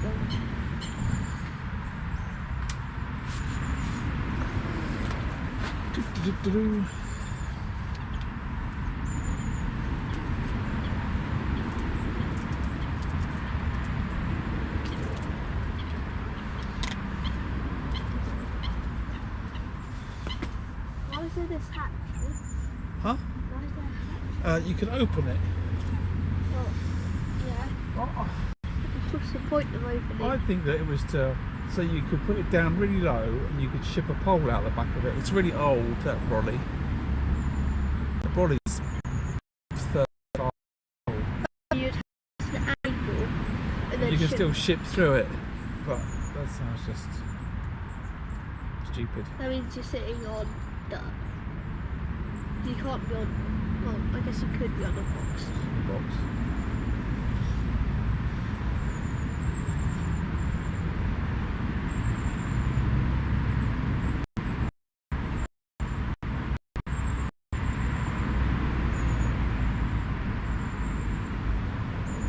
So where are we? It's coming 2 o'clock, so we Well, unless we catch 2 in the next hour.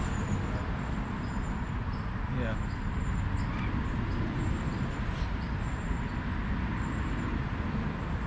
So 1 o'clock, we've got 4 rods out currently. 2 are on dead baits on the bottom, and 2 are with pike floats. And we're just trying to work the area in front of us. The left hand rod is 2 foot deep, the one on the right is 3 foot deep. And we're just trying a combination of baits and distances and everything else. We've got a 1 pike on the left hand, far left hand rod, and a grebe as it happens.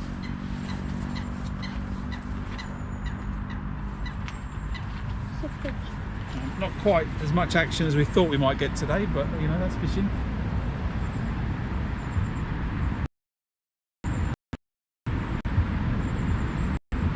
And we're just trying to work out, you know, what's going to bring us a consistent sort of catch in this peg. We fished this peg in March. I think last time as well, there was all the fish from... Again, we'll have to check the video. Oh, we left. So yeah, we fished this video in March. There's a video on the channel, and we caught 2 pike that day. Cormorant. Yeah. You taking that off its beak? If I hook that cormorant, I think I might. Well, I don't know. If the fish gets caught in the treble hooks, I've got a duty of care to the fish, to the bird, to, you know, fix it.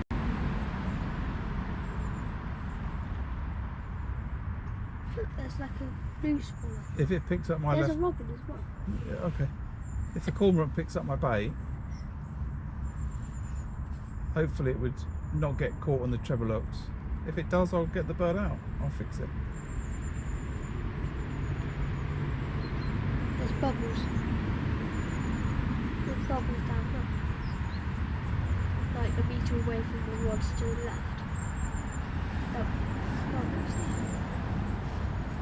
So anyway, so we're trying a few different things in the peg to try and work out what would be more consistent. We had the 2 floats, we had the baits on the bottom with the floats just acting as a marker. So we have 4 baits on the bottom when we started. We did a couple of hours like that, and then we pulled the floats up. We had an indication on the left hand one, a few bobs, but it seemed the pike changed mind, and then I chucked the left hand rod further out towards where the bait was, and then we had a bite there. But like I say, we're just trying to work some different distances, and we've tried the side rods to the short, to the, you know, as far as I can chuck them.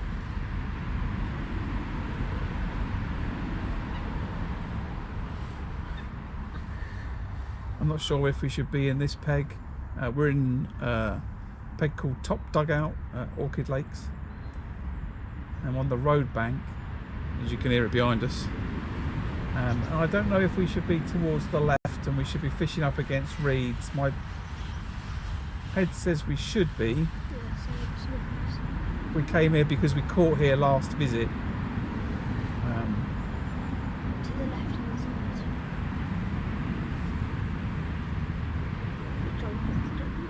I am prepared to now fish a different peg the next time we come, I think. I'm not sure. Or we do that double one over there. Do they even have rods out? What's that? Do they even have rods out, or are they just... I can't see across that lake to see whether they've got rods out or not, so. I think they might. Well, I don't think they're actually trying to catch. I think they're just sitting in the house with tea. So you could argue that the floats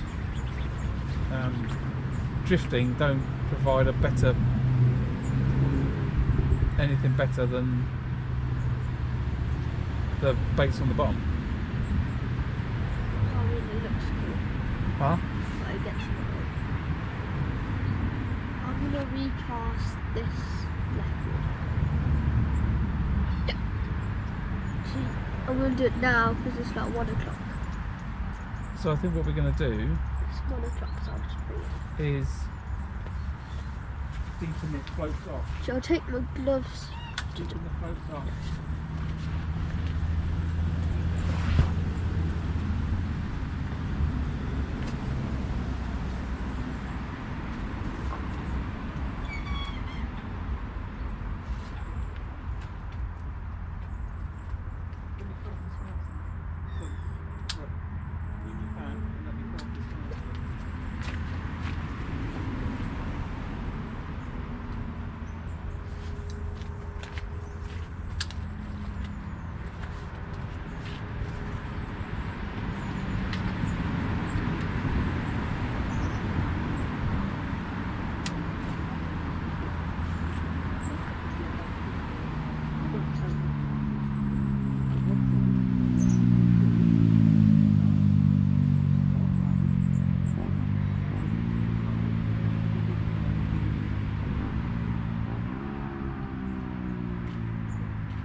No, that was the closest thing ever.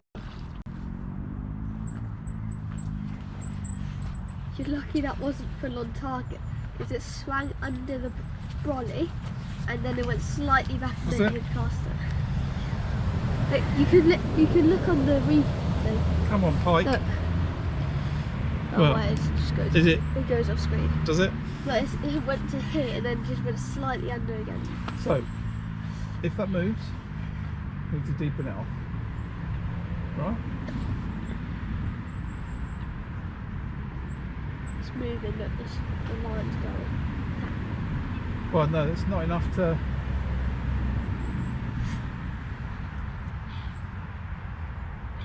What did we say earlier? Is it enough to drag? Yes.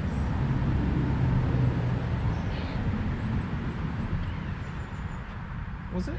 The If it was on the bottom, the float and the tow was enough to drag it along. Or were they still?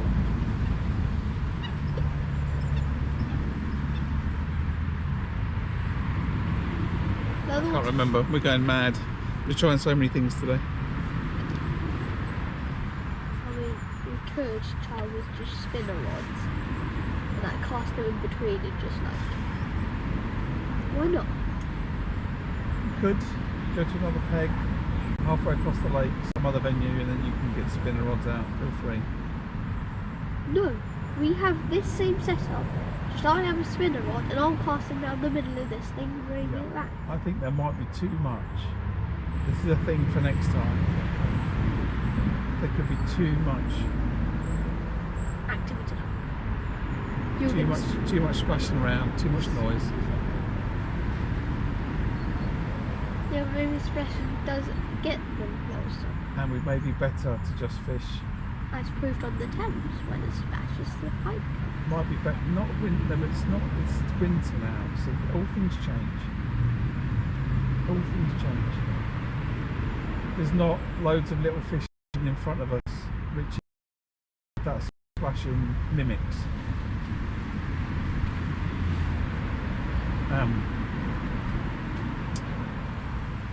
It may be better that we go next peg and next peg along. So fish 2 rods in each peg, or just cut down to 2 rods.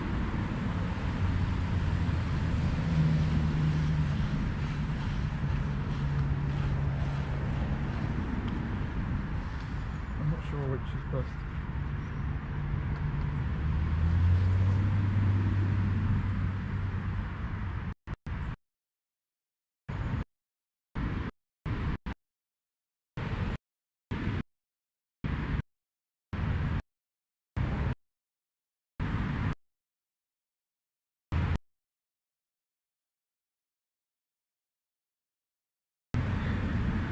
That's what this is telling me today. Although all we're going to find online probably is here's me catching pike. What? Well, the videos online are probably not going to be too educational. Just gonna be someone catching. It'll be someone catching. Right. Remember, all videos on YouTube generally fall into 2 categories. 1, educational, or 2,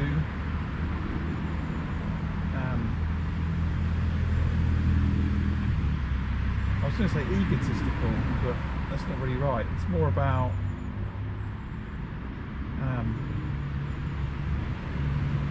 someone's achievements, right? Yeah. Straight entertainment, right? We fall into some categories, but generally education or entertainment. And I think generally the educational ones are generally, here's what I'm doing and here's me catching. Not here's the top 5 things to try. I'm not sure. I don't know. I'm rambling on.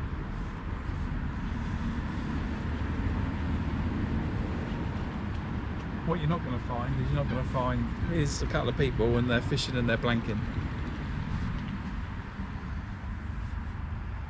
Because who wants to watch that?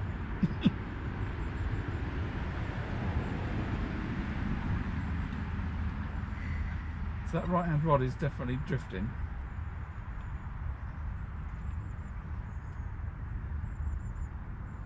Not super fast, but it is drifting.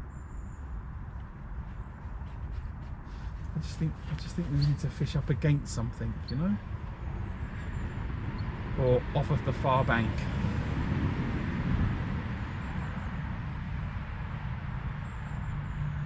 With these floats.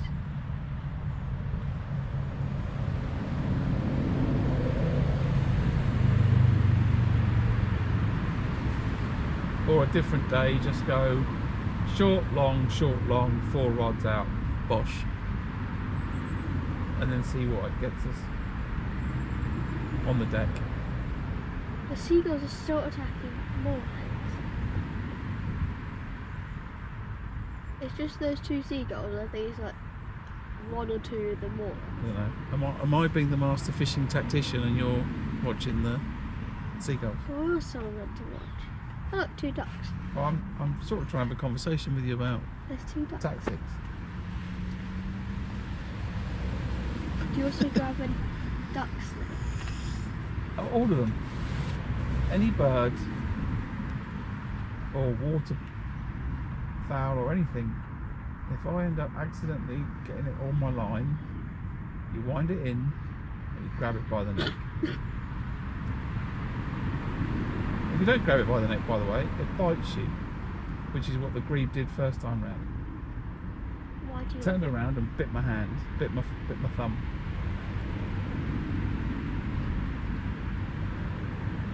That left-hand rod is going up. The duck's got it. The fish has got it. No, ducks are gone. Ducks are gone. Duck. So, left-hand rod there. Now drop it down a little bit. Just went. There we go. Like the duck. You ready? Yeah. Why should I kill you? I mean, I'm striking this left-hand rod. why are you pushing the tackle for? So you can see the bottom. So here it goes, drop back to that. I think I can't go anymore. I can stop that. Yeah.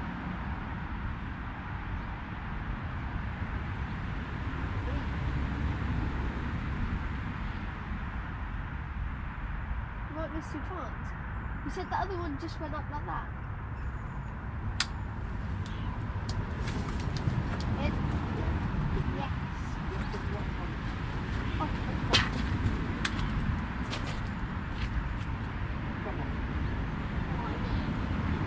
Oh, that was a bit. Was it big? Oh, it came off. Oh, pike fishing live. Hey? Struck it, had it on, and then the hooks have come out. Oh! I'm coming back for you, fish. Shall I go with the half the roach? I'm casting, by the way. This still hasn't. Let me cast this out first, son. Yeah, it's kilo. Am I going to go back with the half a roach?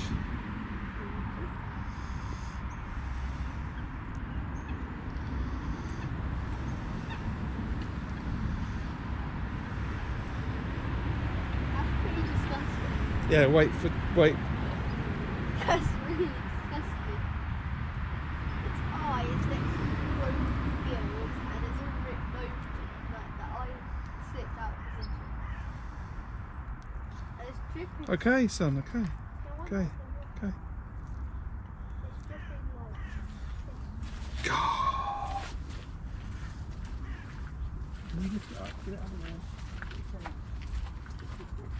Get rid of some of you.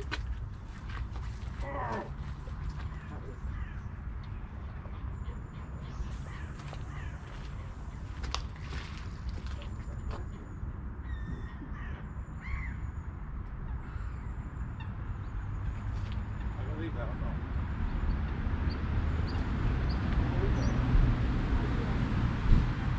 Where do you want?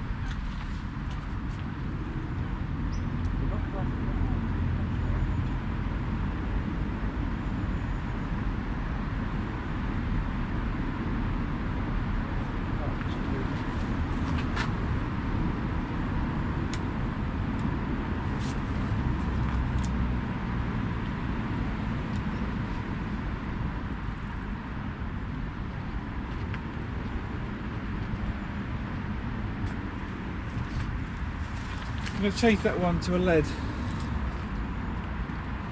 Son?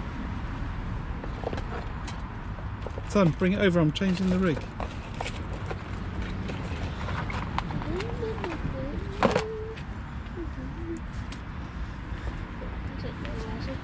Right, you need to be great enough sight so you can do something with the rig. Right, flick it now. What's that?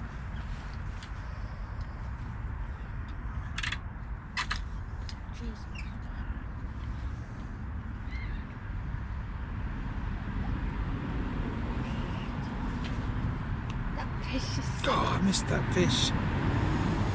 The excitement. You are pulling all the time.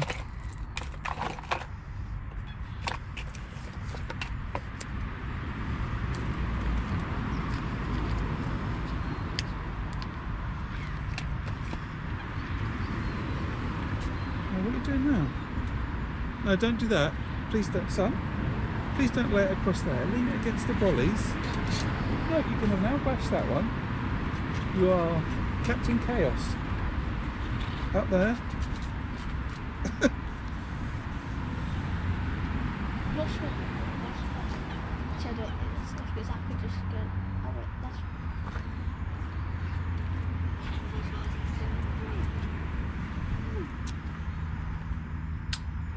What are you doing? Son, leave it please.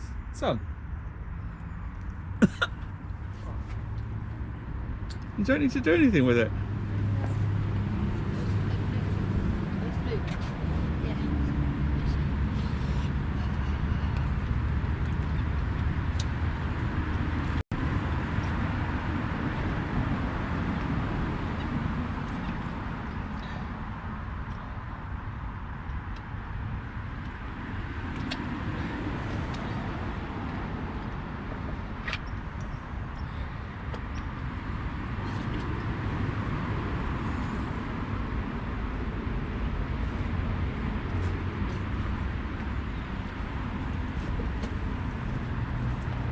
I thought I had it then. I had it on for a decent amount of time.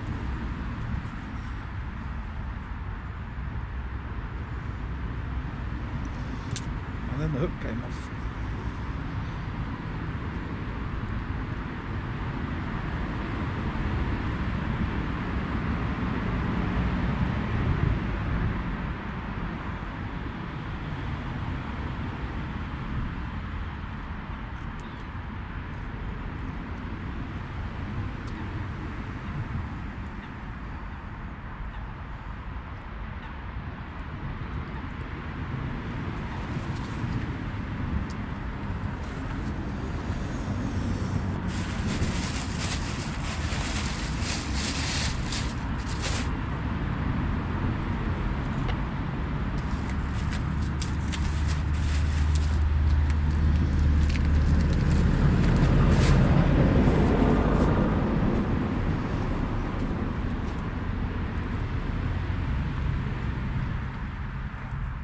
Why is he?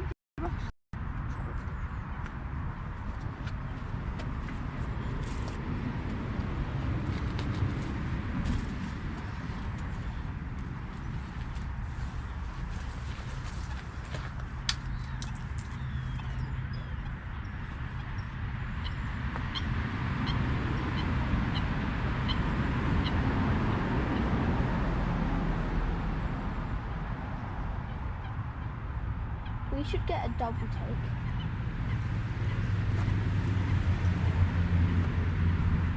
Pretty tender.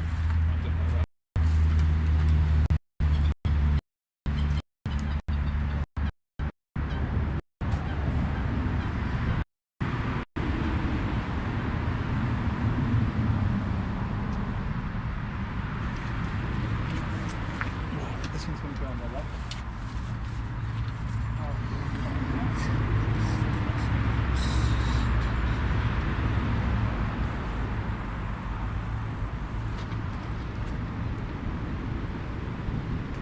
Quite left of that. That's not left at Is it left enough? all. Is that even left? No, back in, back in, back in. No, no, that isn't left.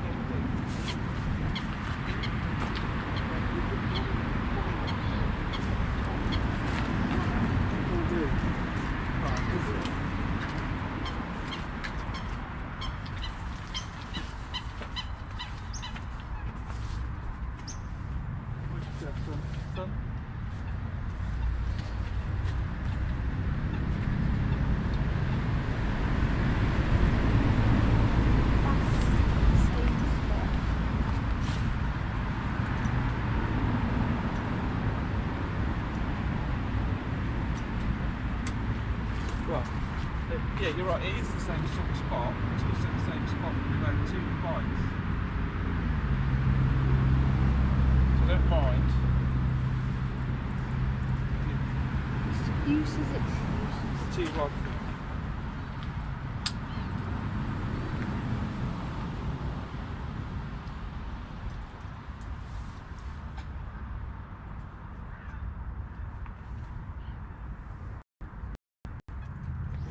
That was close.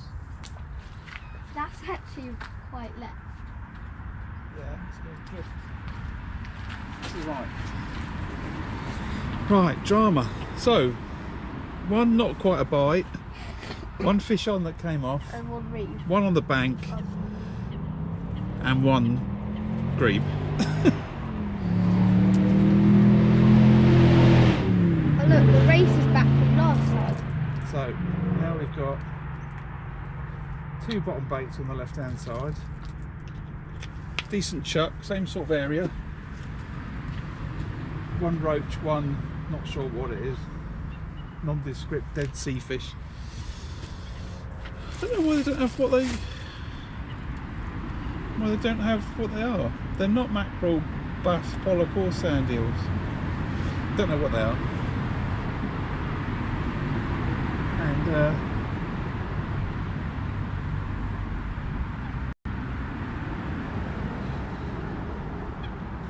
time for another cuppa. So that was bob, bob, bob, bob, bob, bob, bob, bob. Strike. Goes round to the left.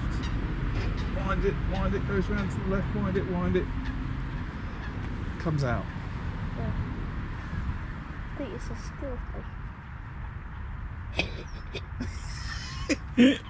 You see, my son is an absolute comedian. Come in front of the camera and just say that. It's a skill thing, Dad. It's a skill thing.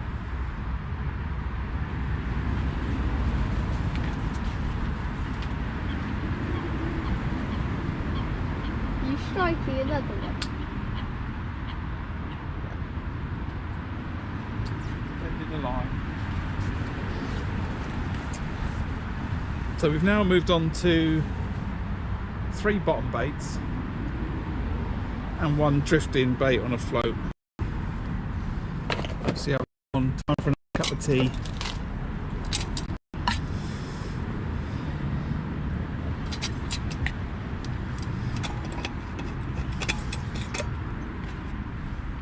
So if you're just joining us, we've had 1 pike on the bank.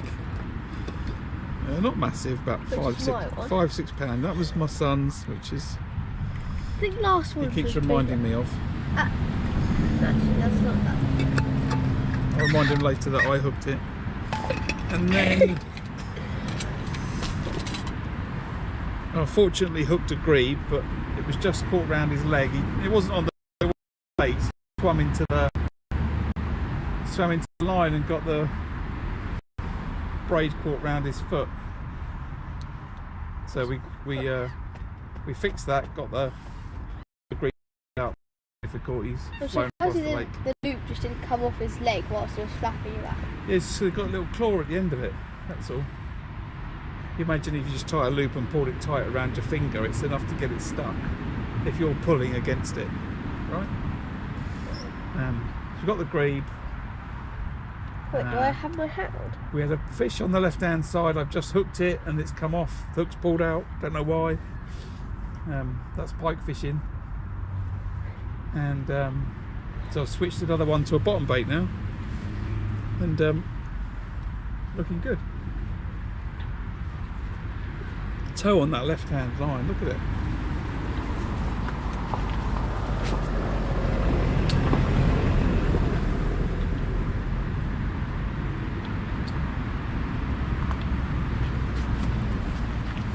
So hopefully we'll get another pike before home time.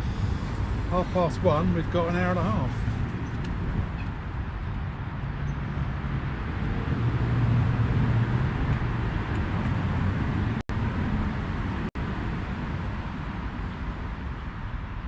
I think what it was, son, is that pike was clearly not £30, and that's why it decided it had to jump off my hook. No, not really.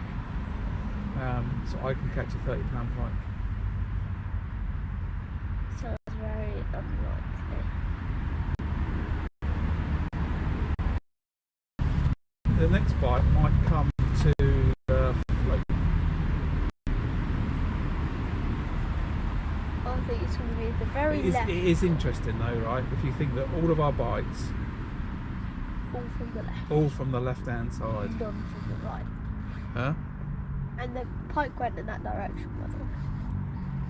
After like sticking its head in a bunch of dirt and then swimming off that way.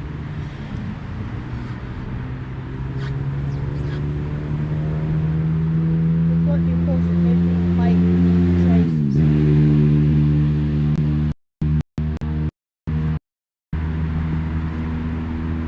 So why have the floats started going to the left instead of going to the right where they were, with no visible change in the wind?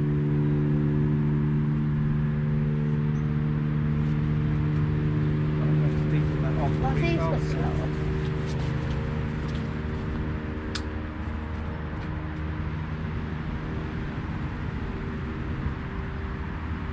Can I cast this one? No, you're going to do it off, which means you can't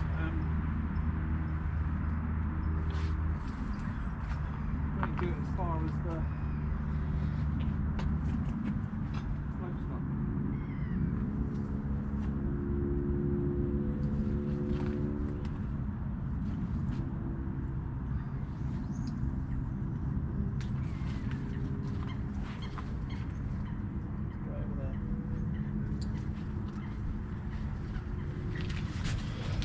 Oh, got a cup of tea in me. My arms are so cold. And it's my toes and my arms. My arms are frozen. Well, you can always put an extra pair of socks on. That doesn't help my arms.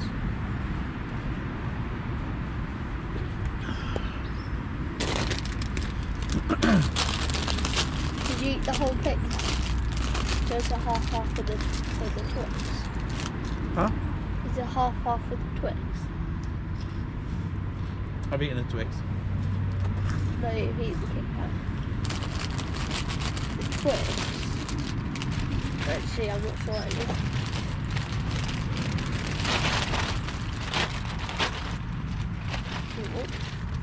Oh no, you've eaten both. Oh wait, or did I not? You've eaten both. Or have you? I'm not sure.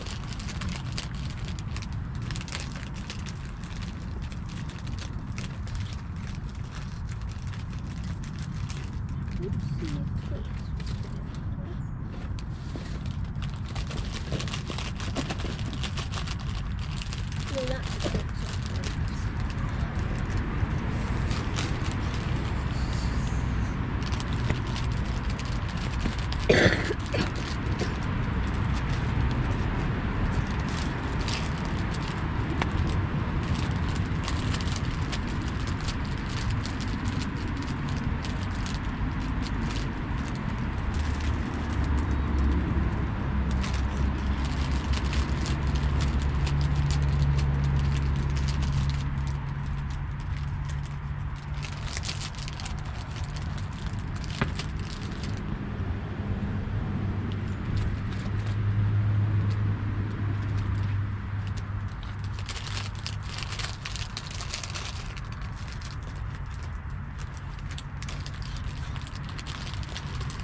Top of these things are really cold, and then when I pull it, it gets warm and then it gets cold.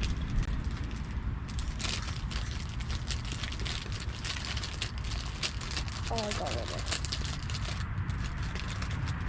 So do it.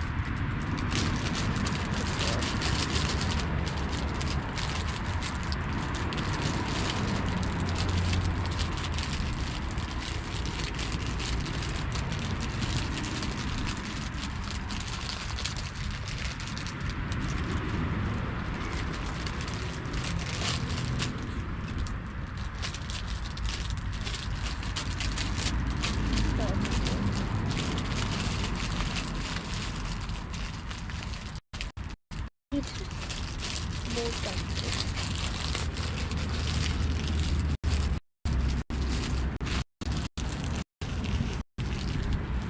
You're gonna have your cold today.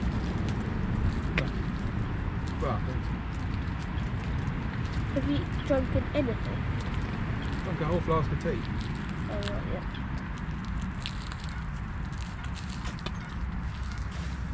Was drunk, not drunken.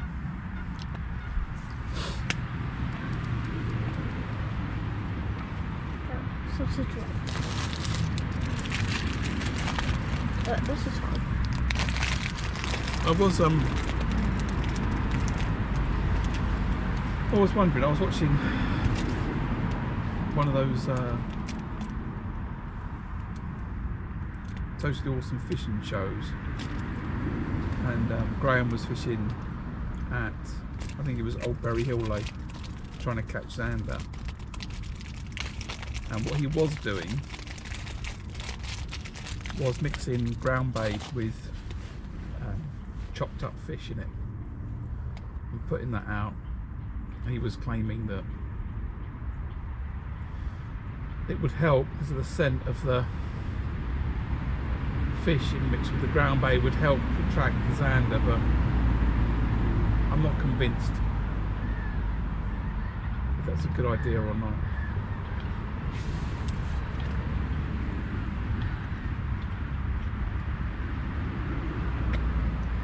But we do need to try to work out, is there any way that we can increase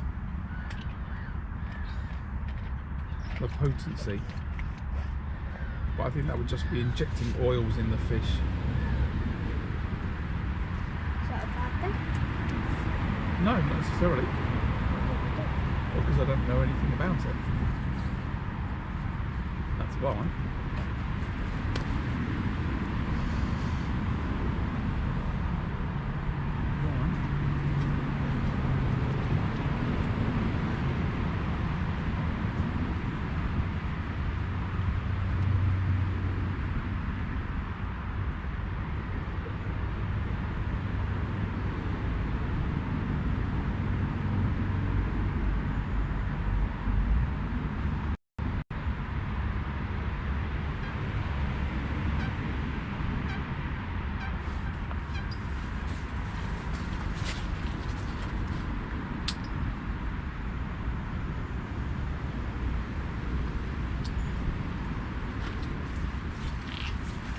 Just want one of those left-hand rods to go screaming off. That's what I want. Preferably the right-hand left rod, which has got the massive roach on it. What hand you call? Oh, big swirl over there. Big swirl over there. Big swirl over there. Even bigger swirl over there. Big swirl over there. Where? Just on the left? Yeah. Oh, my friend the Grebe. Shh. Do you think it's the same one? I wouldn't have thought so. Oh no. You could like go back. That one. It's too big though. Those baits are too big for that Grebe to pick up. Oh wait, you got tangled last time, didn't you? Yeah, it's not eating the bait. It's tangled in lines. Now that can happen.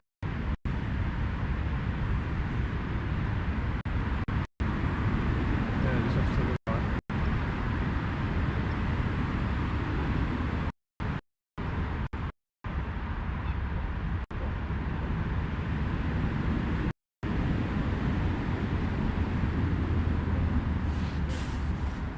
Certainly is enjoyable though, this anticipation of catching ourselves a monster pike. We're definitely coming back to do more of it. But we agreed this next time we come back we're gonna fish in the more in the bay.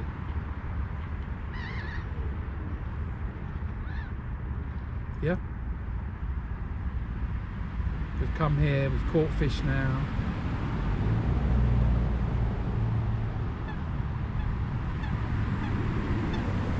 We fished this peg twice, time to move slightly to the left, I think. Especially because we've had all indication action on the left hand rod.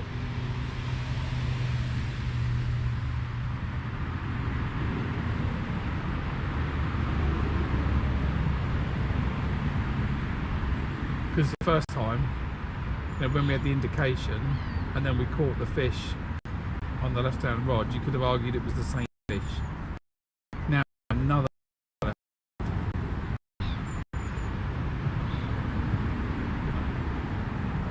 I'm very happy that that's more than one fish.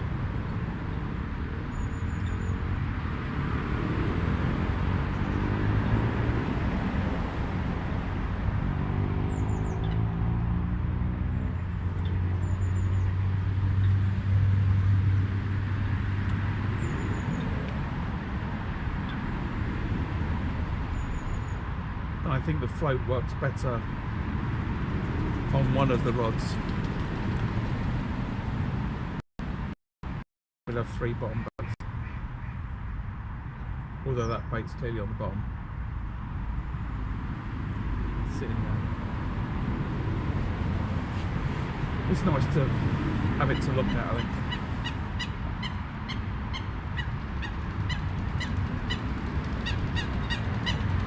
It's cool how they just run over the water.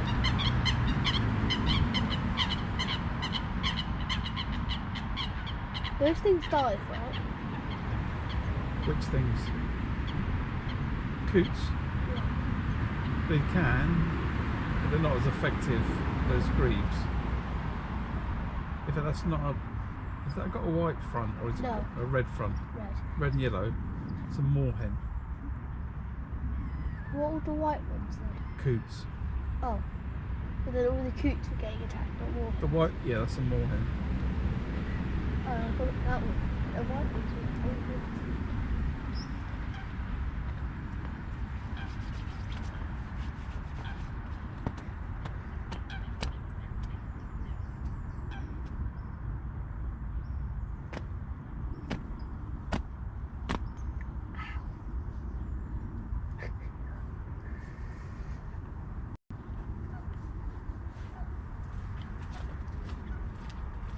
No, leave it please. I don't think you need to.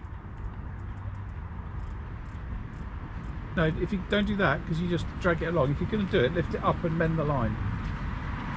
Dragging it round through the same loop just brings it in. Right? Put the bail arm up and lift and mend the line. Go up the loop and up. Right? So to the left, up, and then over to the right. That's it. And then wind a little bit, and then put it back down, and then bail arm. No, bait runner. Done.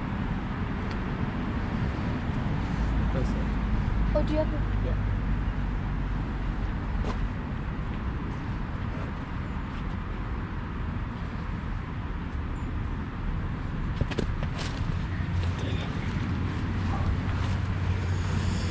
Oh, what's the time? 1:30.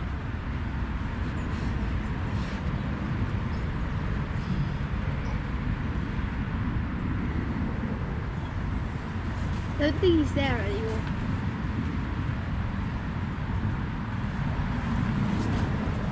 You could have slung really far out. Got to put these in the wash. We've been using that towel for dirty hands. You don't want that next to your coat, son. That's going to stink of fish. I'm so cold. Put your coat on. No. It can't be wet. Cannot be wet on the inside. Is that bag empty now? The food bag. Can you give it to me then? I'll put that rubbish in it. Thanks. Oh, yeah.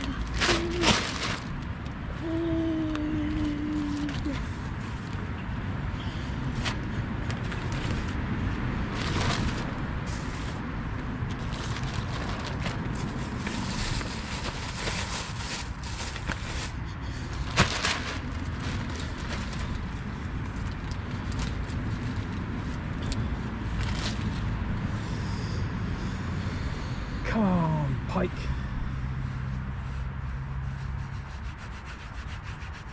I would like a £30 pike Oh, they're eating those red berries.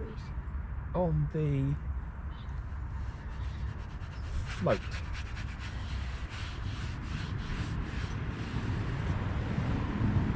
That's what I like. Do you know how big that is? A £30 pike. Yeah. Yep. Yep. That's like, Big enough. that won't fit in there. No. Sure that won't. No, it's not going to. It's going to be like that thick. Yeah. What do you think the biggest? Actually, I'm going to just search that. I don't know. Because I can do that. With a phone. No, you can't, because it's not connected to the internet. Sure about that. Yeah, it's got no SIM card in it. Sure about that. Yeah. Check. It's for photos only. Yeah, but what's the point if you can't use the photos? What? Sorry.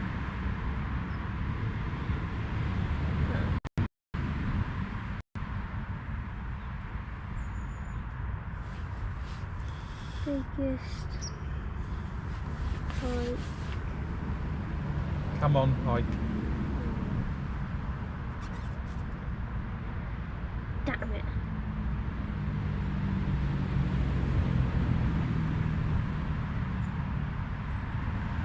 No, I just use the other one.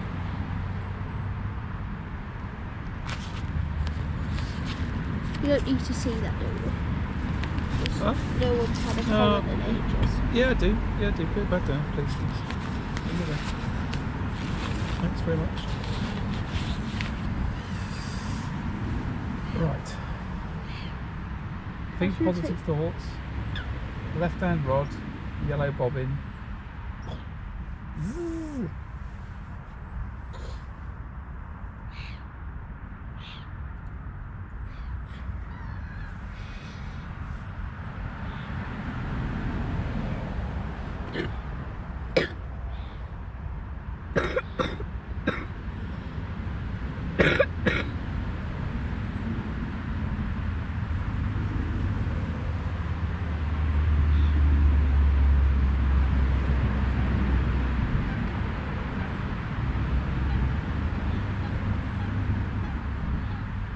I can't wait to be in the warm house. In the what? The warm house.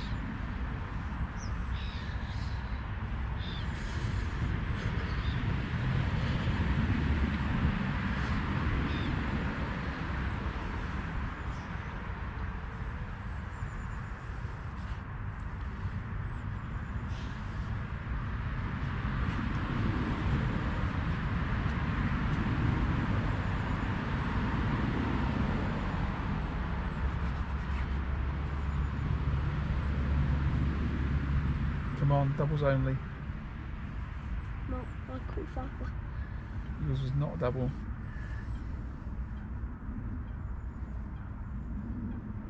It's about £5. 6.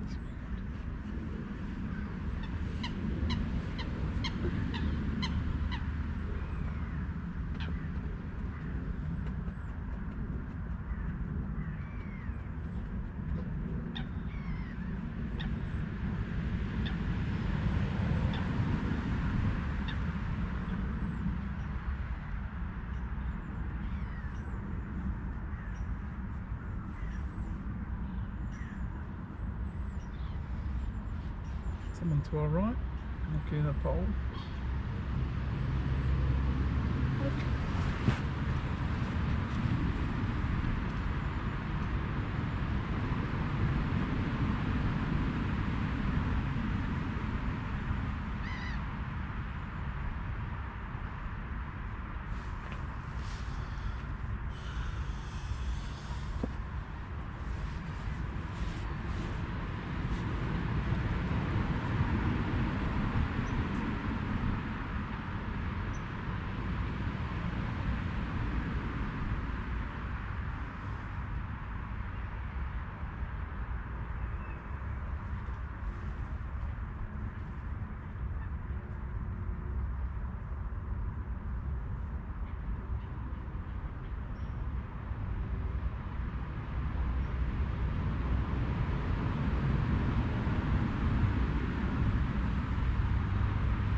well spotted.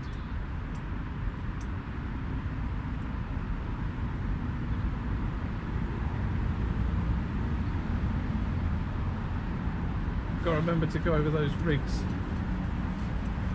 which is probably better to record on the phone actually.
All is quiet.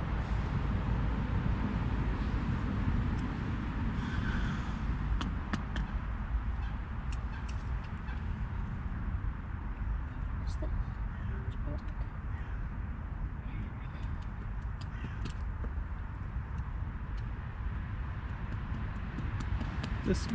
That's the same as jumping down, son.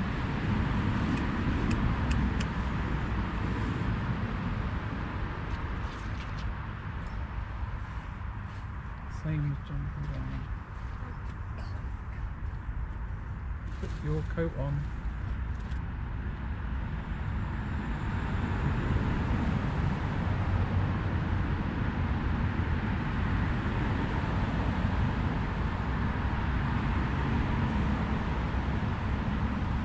It is actually quite crazy that you do have a coat and you're not putting it on and you're saying you're cold. Can you actually pick your coat up and show me what's wrong with it and why I putting don't it know on, what's wrong with why it. putting it on is a bad idea? Why is putting that coat on a bad idea? Because it's cold. Put it on. It's cold. It's cold. It'll trap your body heat and it will warm up super quick. Put it on, do the zip up, happy days. It's so cold. Yes, it soon won't be.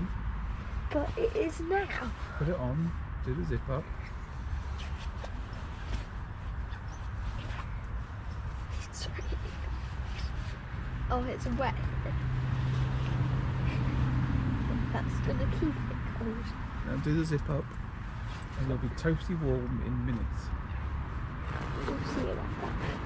Yeah, yeah, you'll be toasty warm. It's wet.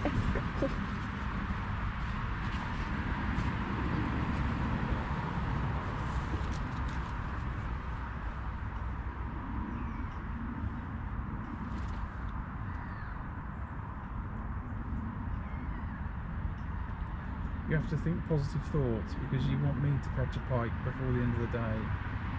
That means when we come the next time, you're in for the first pike. You don't want us to leave today with only one pike, which means when we come back, I'm on for the first pike.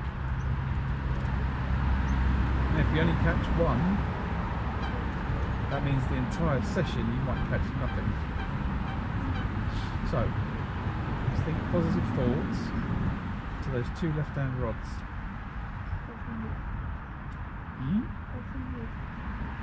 Not being pegged now, we've got an hour and a bit of fishing left. Which is that?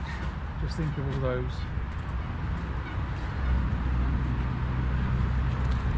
hopefully fishy, dead fishy smell, oil things. Or towards that is I mean not near it, but not on it. We won't get them there. No, we won't get them there. Okay. Maybe you just need to get a chair and sit down. Think happy thoughts about catching fish. Okay.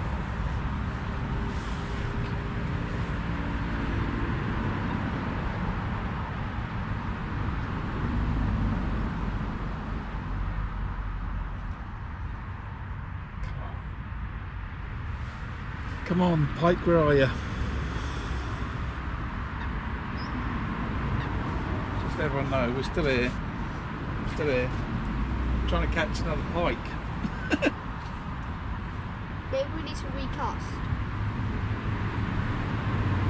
So as ever, I'll do the usual speech if you're watching the video now live, or if you're watching it on catch up later. If you're not subscribed to the channel, if you could hit the subscribe button, I'd really appreciate it. It's a free way to support the channel, and really gives us a little boost when we see the little number of subscriptions going up, for us to come back out in the cold and the wet to try and create some fishing entertainment for everybody. So if you could do that, that'd be great. Did you not like the thumbs up? My son's laughed. What's wrong with that? It's a bit cheesy, wasn't it? A bit cheesy.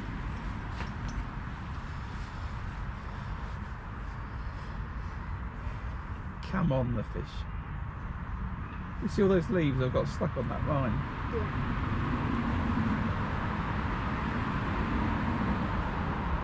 I only noticed when you just said it. Yeah. But now I know where the line is. Yeah.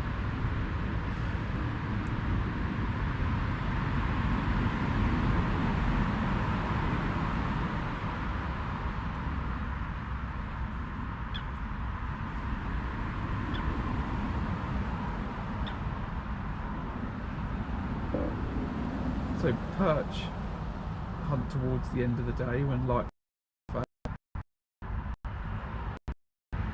So the principle is true for pike too.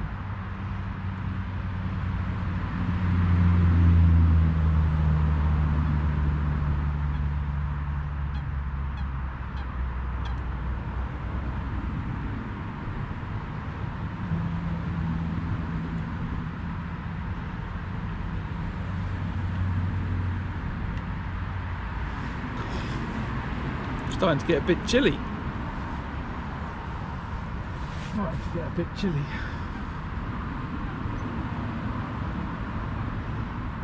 But my optimism is strong.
You just want one of those rods to just scream off.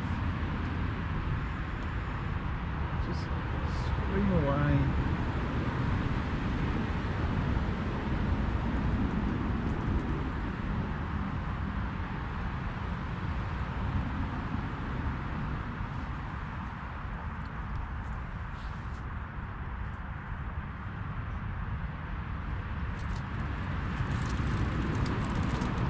Come on, Pike.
There's not a lot of fluids left to drink.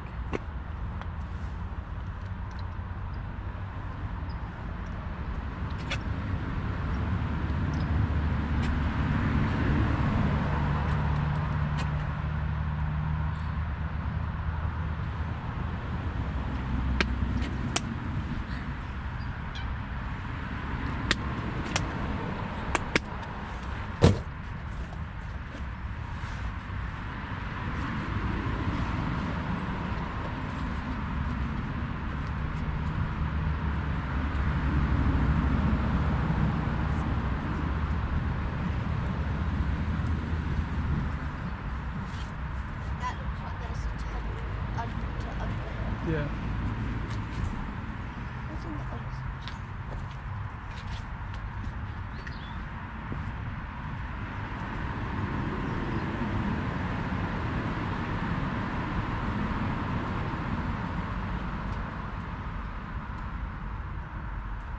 Not a ton.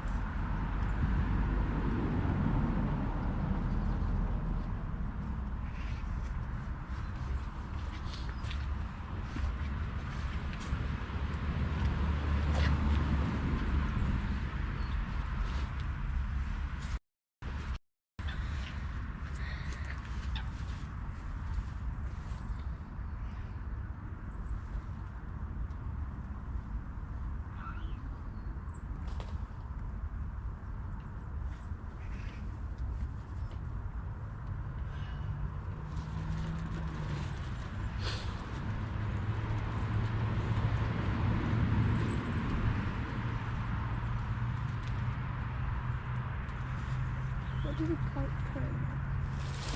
What the what? Cannot hear you, son. Afternoon, everybody. This is a pike. Yeah. It's a garage. I don't know. So No, just coming up There's to. some tiny fish in here as well. Okay. So just on 2 o'clock, and the current scores are 1 pike, 1 lost pike, one accidentally caught grebe, and a bite that never developed into something. So it's not a complete write-off today. We've had a fish, which is a perfect result, but I would have liked to have had more than one. We've got an hour left. What a fight.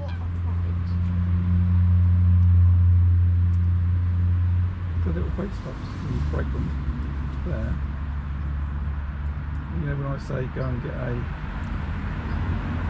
piece of reed to put on the end of the hair rig, that's the same. If you want to keep them, put them in the bait box.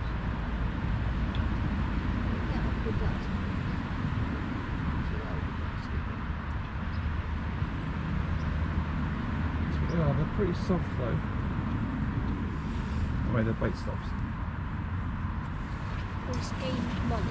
So yeah, so we are. Lift your arm up, right on. It's all ripped. Is it? Yeah, it's all ripped. Oh wait, that might have happened before, did it? Yeah, how's that ripping? It's another coat you ripped in the arm. Well, don't take it off. Yeah, it's keeping you warm. Now it's do it when we go. Another one all ripped under the arm.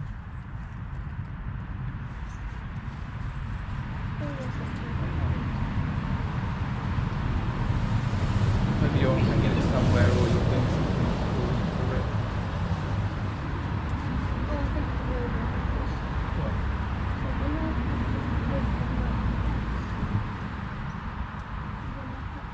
When you have your arms under it and it's not on properly. no, and then I get my bag and it's like, What's on your bag that's sharp? maybe it's my bag, I guess it's that. What's on your bag that's ripping Is the it coat? clear as day? Maybe it's my I don't know.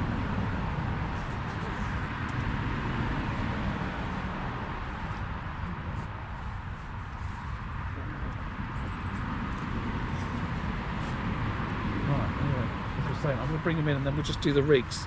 Do you want to do a video of the rigs on this this phone and do them?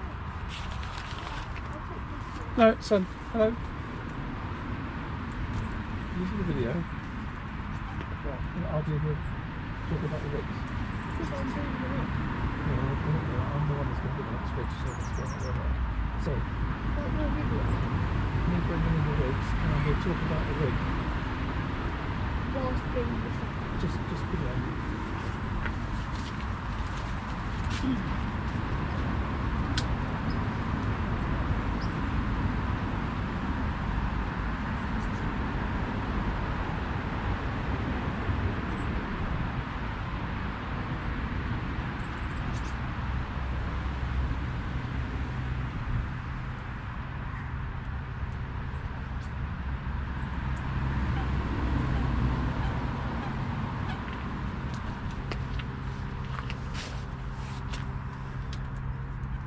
So here's the rig for today, pretty simple.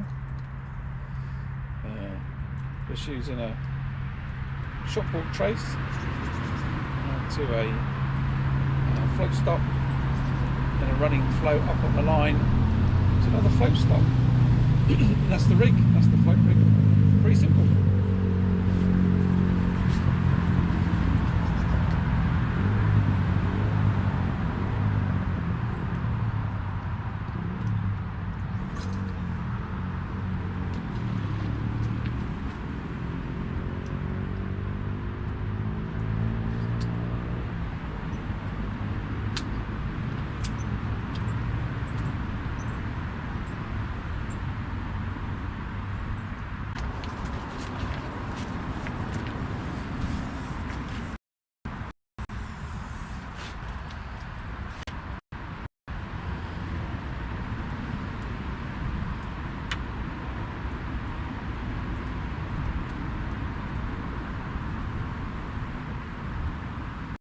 Seen better days, and here again, very simple rig for fishing on the deck. I'll just clean this weed off with this mackerel. Same again, shot bolt trace, now this time to a bead and a lid on a run rig. Simple as that. Bounces down, and that's the bottom rig. Very simple.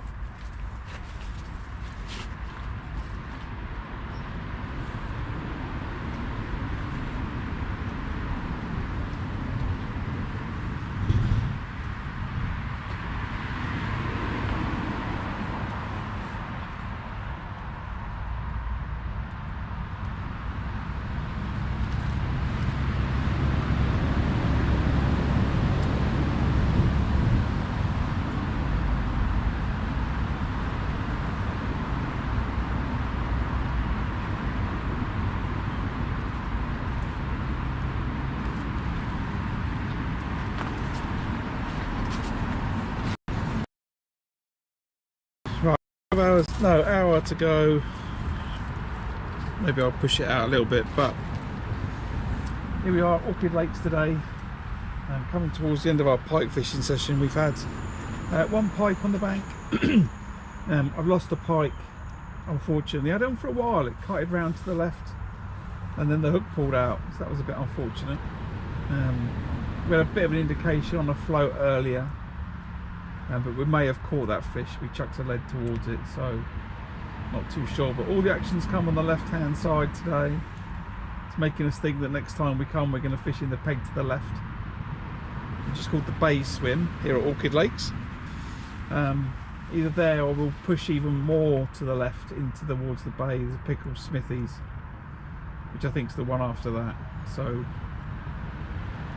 that's where the action's been today. We unfortunately caught a grebe. It caught its foot, just caught on the braid, but we brought the line in, got the grebe, no problem. Grabbed it by the neck, easily unhooked the braid, and then the duck went away with no problem. So that was the other bit of action that you'll see if you watch the stream back.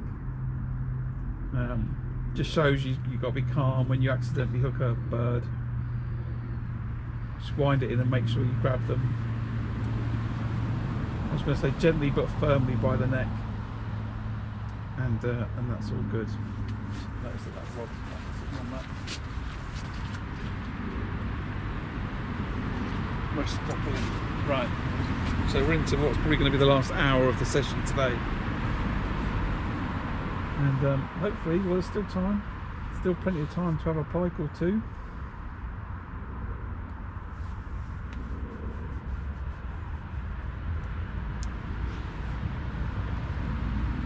But I don't think we made a, I don't think we said on the video last time what time of day it was when we were catching the pike. Although we have today, you know, we caught around lunchtime, so it might be that if we end up coming again, we'll fish to 2 o'clock and then knock it on the head. We'll have to see if there's a consistent pattern.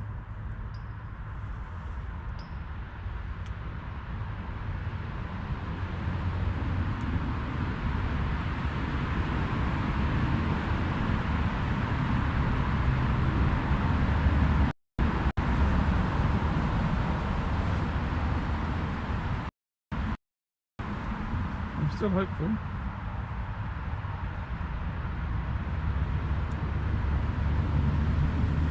Got 2 rods out towards the left where we had one of the fish and then another run later on. So we've got 2 in the target zone to the left. The right hand rod I've just recast a lot further to the right. And then we've got the one in the middle just with the float, so we've got something to look at. I would love that float to go. Take.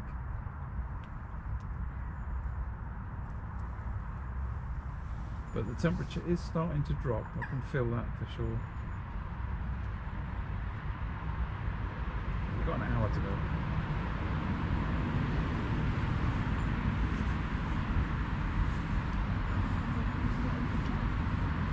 What's that? Yeah, it's on the chair then.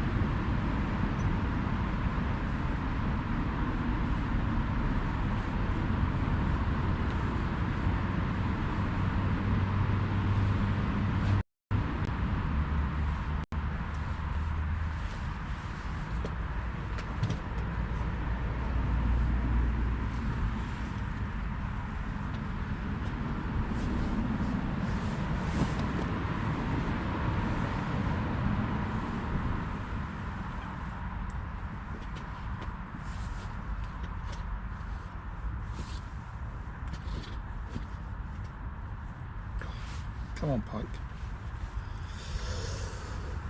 Come on, pike.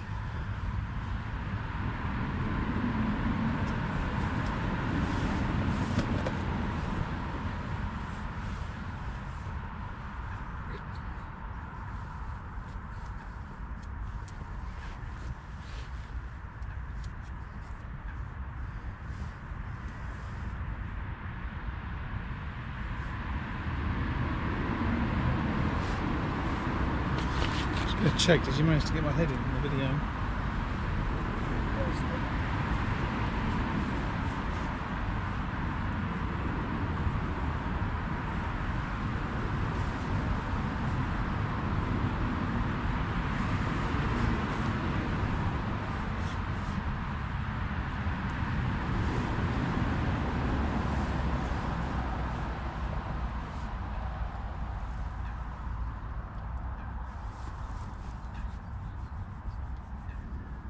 There's no sound.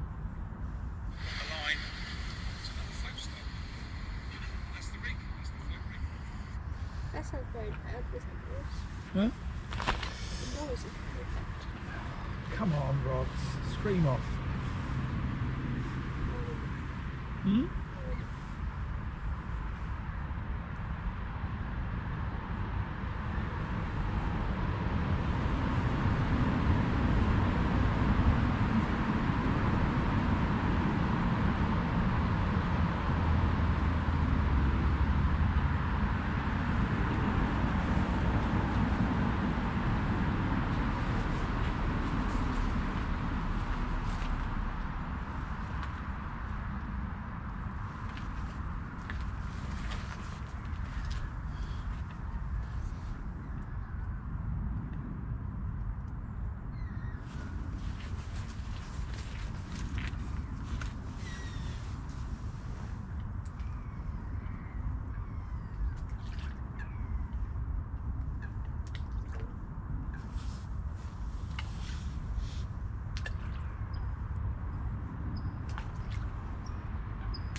Just slinging all of our offcuts inshore and see if anything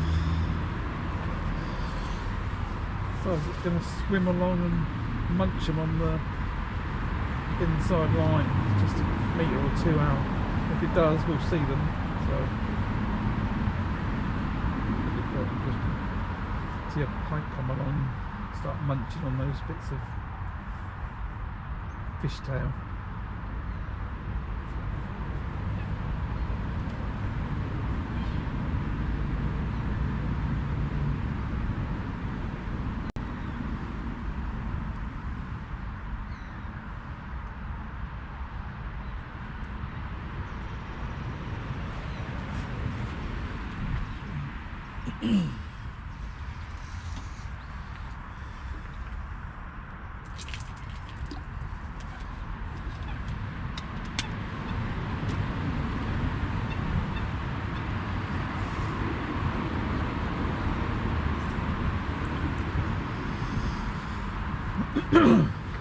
Right.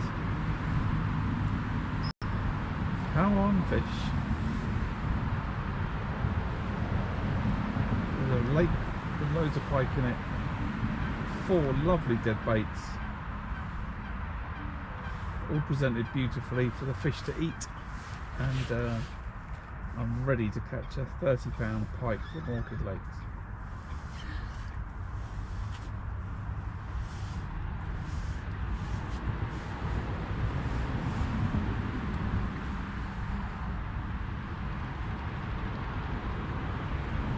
Warming up when you put your coat on. Bet you will do.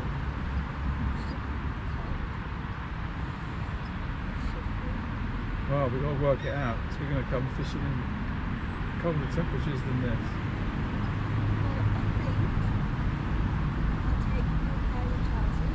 Hmm?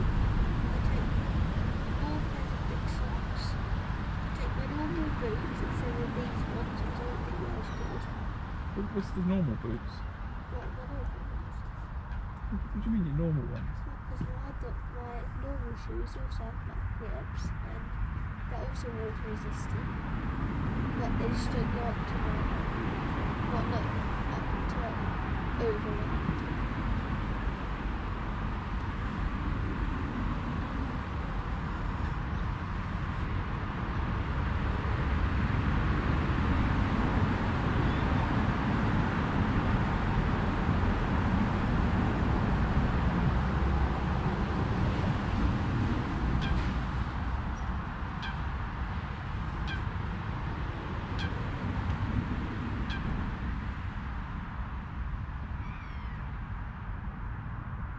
could also be that we need to fish with slack lines.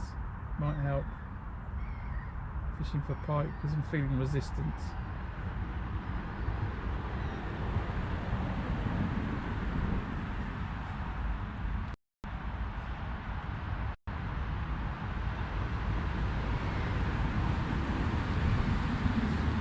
Not sure.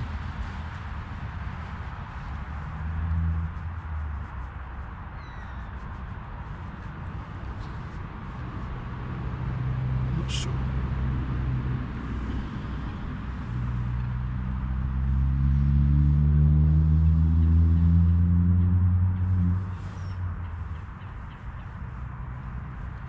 What we need those 4 trace boxes out of there. Just the plastic bits. We'll take the traces off the rods into the session. What is that? 3 o'clock. 2:15.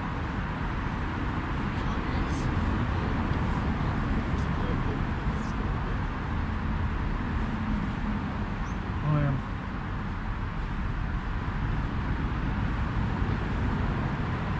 Positive about catching a fish, otherwise I'll just pack up. Gonna be another fish before we go.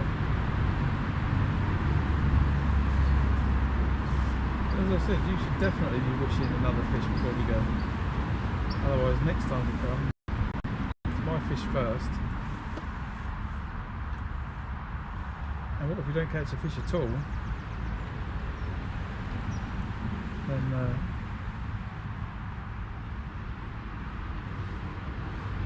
you've got to go a whole session. Well, maybe.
The slack lines might be better, and fishing with back leads might be better as well.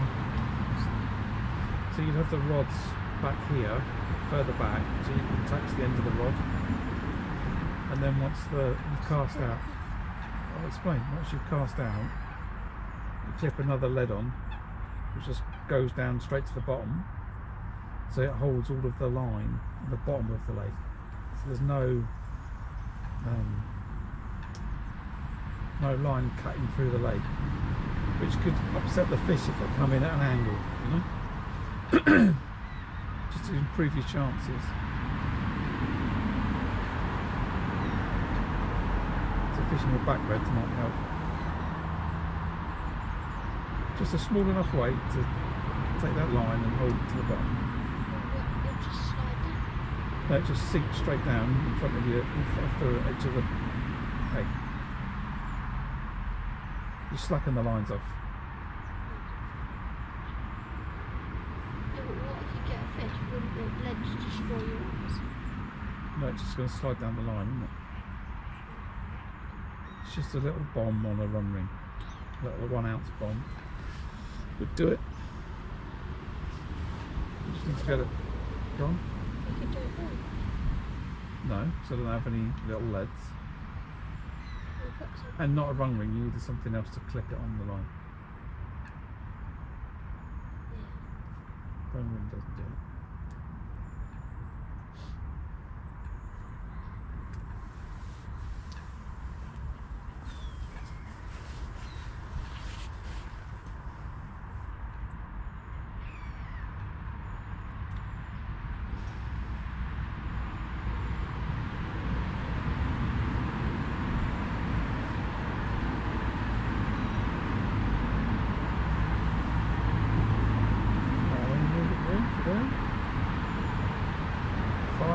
33 minutes, so about 5 hours fishing so far. Everyone's gonna watch this video. What's that? Everyone's gonna watch this. Watch what? The video. What, the live stream? No, the video. No one's going to watch the video. What, afterwards? Video. Yeah, people do. Who would watch 6 Yeah. hours of fishing? Yeah, some people do. They turn it on and leave it on. They wouldn't watch it for 6 hours. Okay, as I just said, some people turn it on and leave it on. Maybe it's background noise, but they do. We get quite a few views of the stream after the stream. What's that?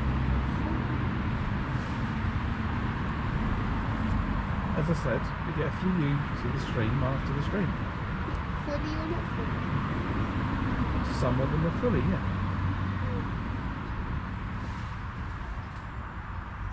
Well, I'm glad they'll be listening to that bit when they watch it. My son says, oh my god. It's good background noise.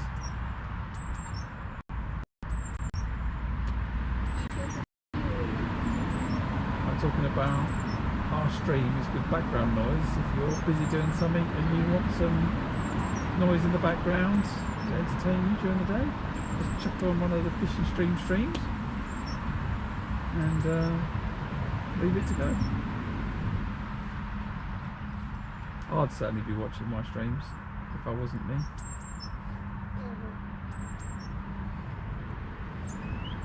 My son's got a lot to learn about marketing.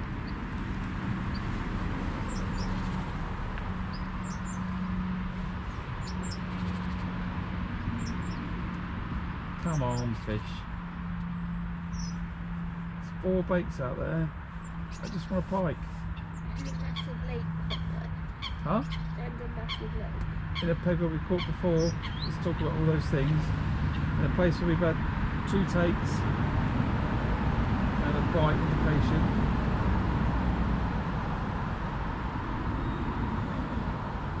So we've got double possibility on the left.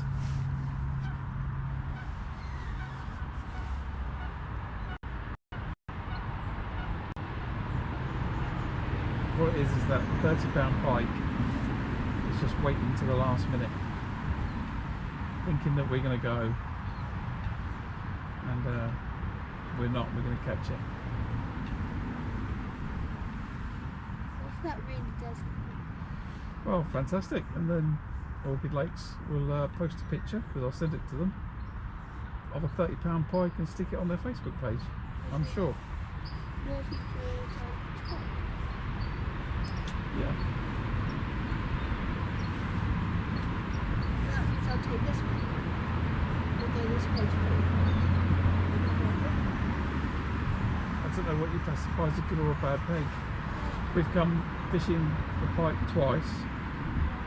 We've caught 2 pike, 2 come, and we put one on the bank and we pulled out of one, which was obtained. Really, we've kind of hooked 2. Yeah. So it's no different than any of our previous visits. But what? I don't know. You don't know what you're talking about, I think. What's the expectation? 2 fish, 4 fish, 5 fish, 10 fish. A double. I would expect a fish per rod at least, really. That's what I would want. But we are in 1 peg.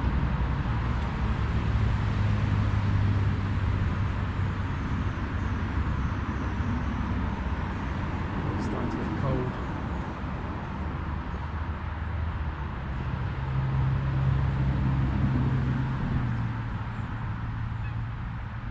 Now that bobbin on the right hand side just moved. I don't know if it's swaying in the wind.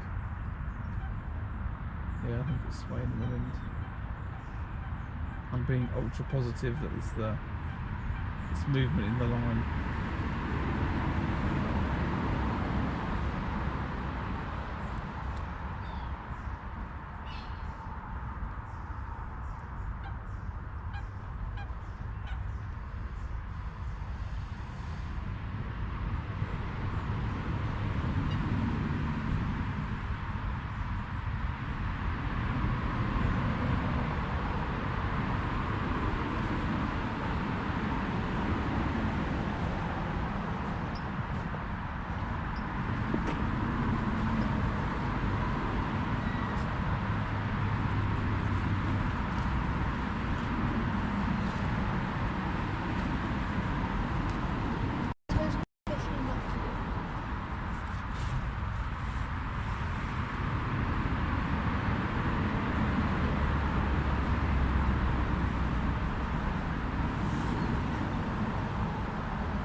You might want to recast them for the last time. No, I'm going to leave them out there. Just going to leave them. They're all fine. That pike is just sitting next to my baits, like that. As far as it, like this far away. Thinking, are you moving or are you dead? Why is that shiny thing sticking inside of you?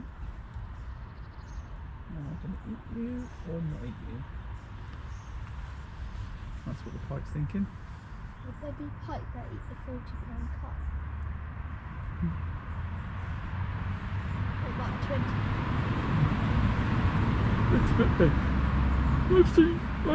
I've seen pictures before of pike that have attacked other pike. So a pike that way with a pike that way in its mouth.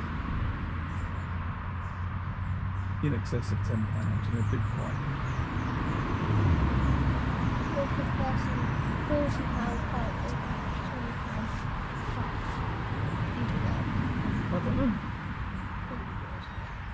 I don't know if it would either go or not. It's double the weight and it's definitely double. Yeah, but the size of the carp means that the pike can't get it in its mouth. It's too big. And you should put that in the Right. Well, no, but I don't think it's. You don't know it's not like that. Yeah, it's normal. Its head's going to be like that though, doesn't it? I don't know. Let's catch a £40 carp, £40 pike, and see if it's swallowed a £20 carp.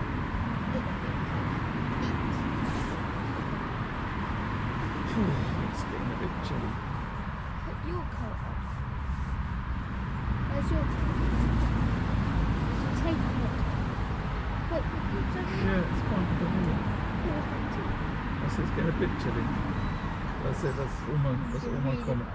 That's all my comment That means is. you're frozen. Are you warmer now? A bit. Is that yes? No, it's a bit.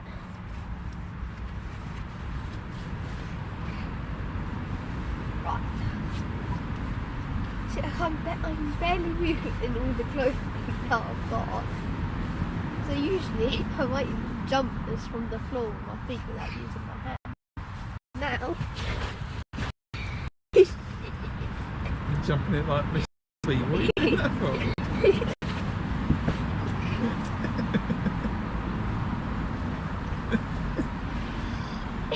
That is purely comical. Yeah, good job getting up there, son. I'm gonna try. Don't make too much disturbance on the ground. I did it! Blow the other way.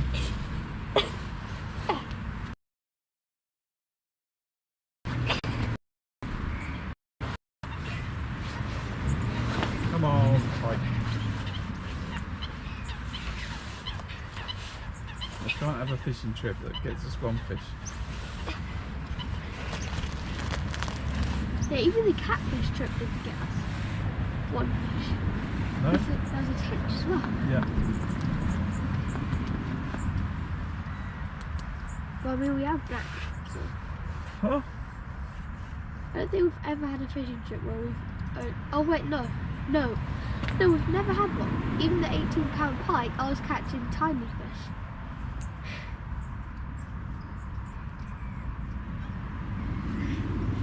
Have we ever caught one fish? One. I caught 4 fish last weekend on the match. 2 carp the week before that.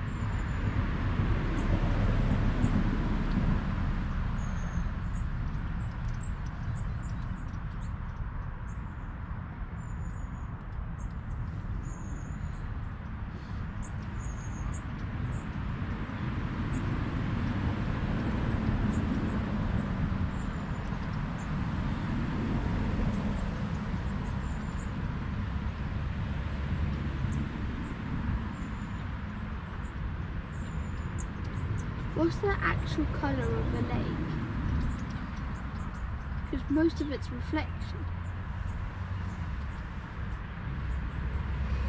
You asking me what colour water is? Yeah.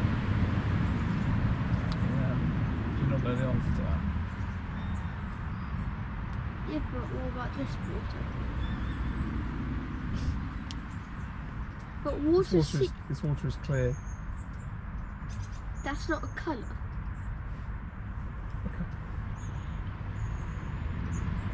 It's not a colour.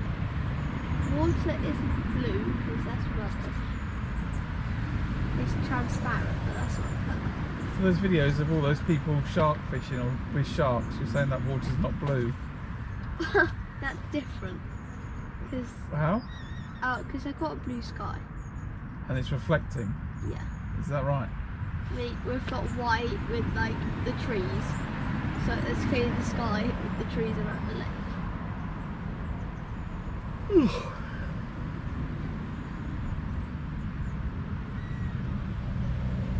But I mean, if it's really grey in the lake, I guess it could be grey. Maybe we're going to go crazy here trying to catch another pike. Our brains have gone to mush.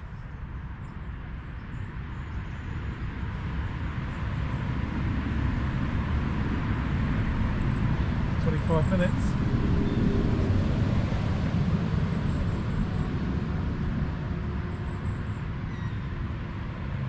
I'm definitely jumping in a warm bathroom again.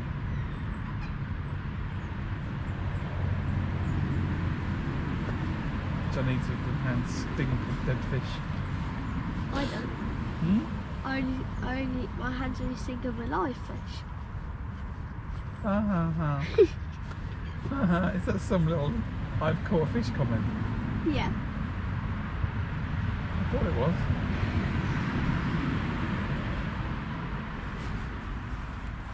Right. Are you already packing up? We need 1 packet.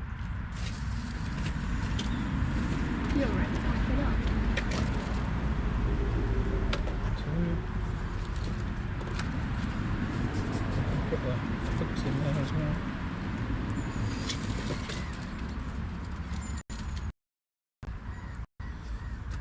3.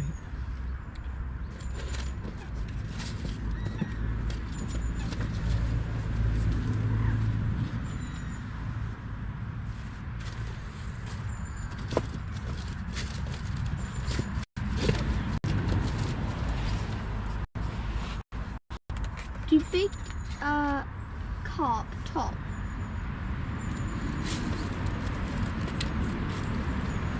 Yes. Because I've never seen any of them do it here. Ever. Did you know there's a bottle of water? It's a tiny little box and you can't find a bottle of water in it. Yeah. I had my gloves on, I think.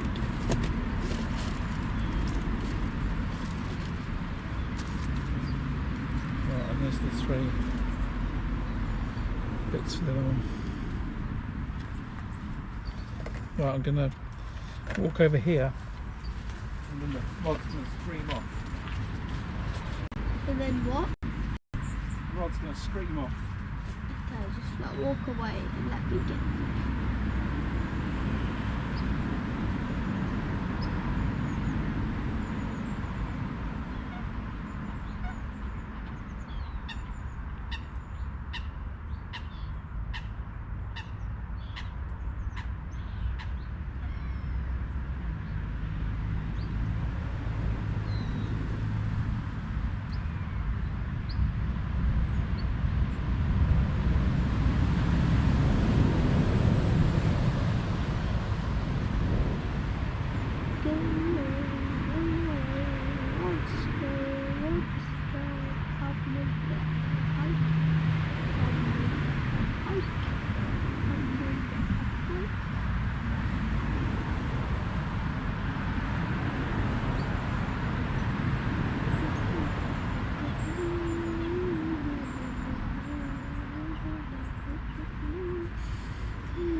Did you catch it and the fish? Yeah. I caught it looked sort of dead and it wasn't moving, and I threw it back into there where all the other dead ones are. Yeah, that's what happened.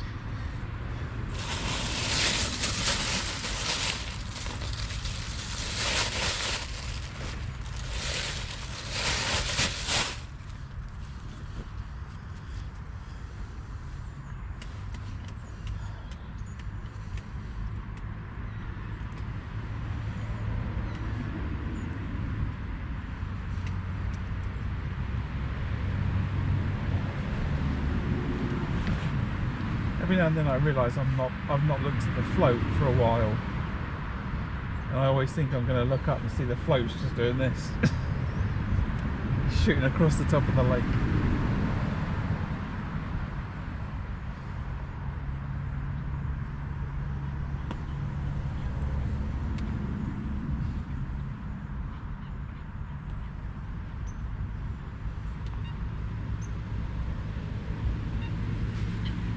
Times it get dark today. 4.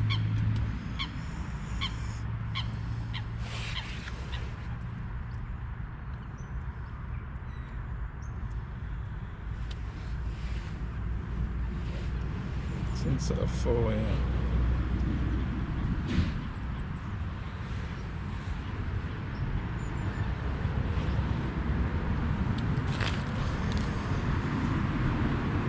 Right, come on fish.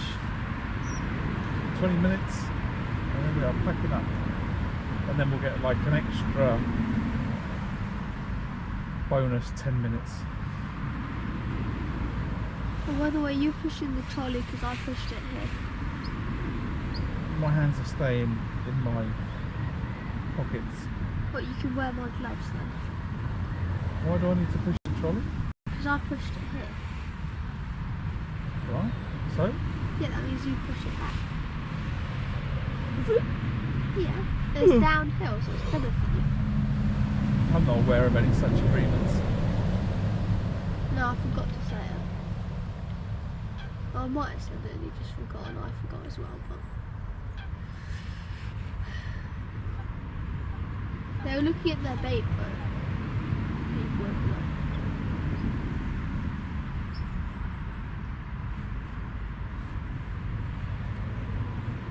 Right, so we've got 20 minutes. You made it this far on the recording after today, well done.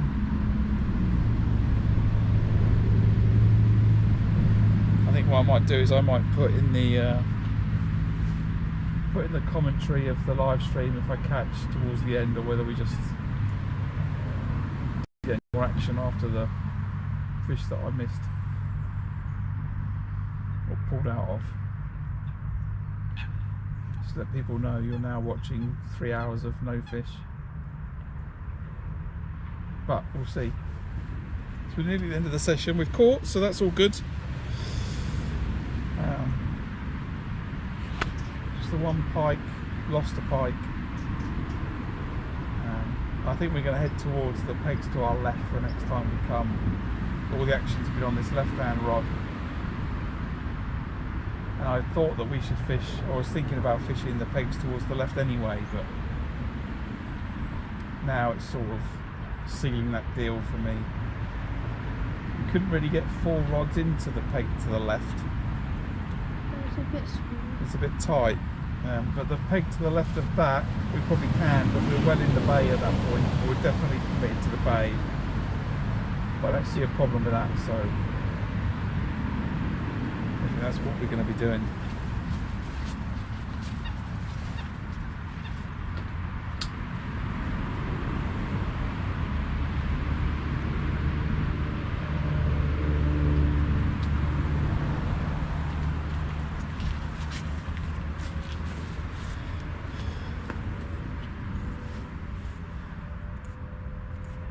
Still time for one of these rods to go screaming off,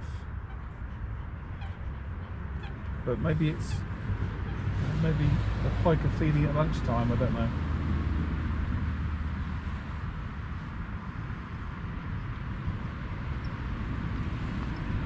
We'll try and work it out over the next weeks and months as we fish Orchid lakes a little bit more for some pike during the winter.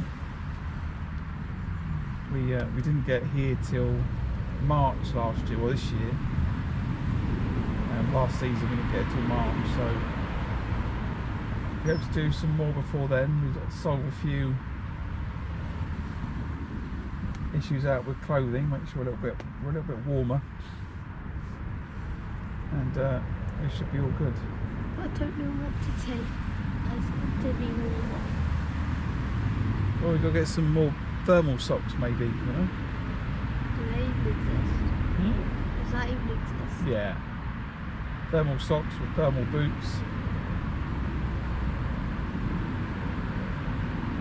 And maybe we go to like the mountain lighthouse. yeah, exactly right. A better coat. As if we're going to go to Alaska. Although we do need to be able to move. Which I already find hard in this. Because it's like...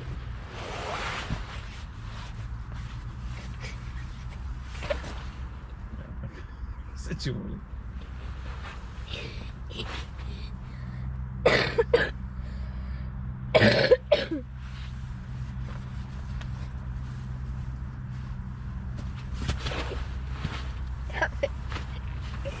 It's hard. Is it not?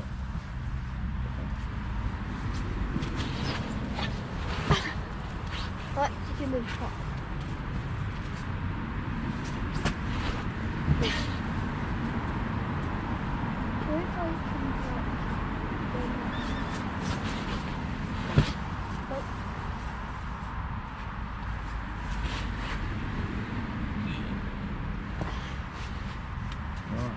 Stay up for the last 20 minutes, son.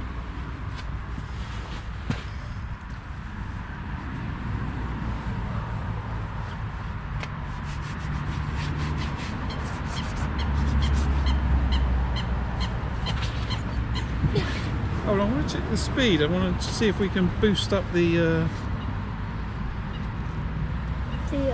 what's the name? The output.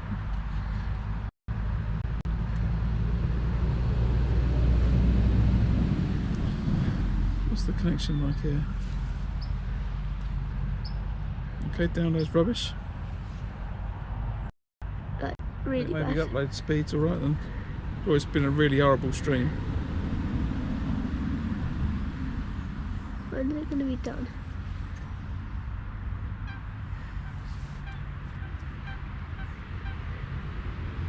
Oh, well that's been a really awful stream, isn't it?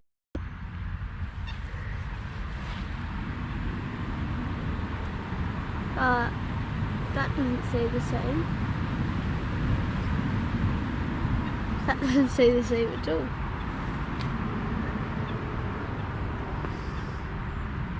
Ten meg download. Shocking. That's a terrible upload speed. Everybody. Just check the speed and it doesn't say that it's any good, so sorry about that.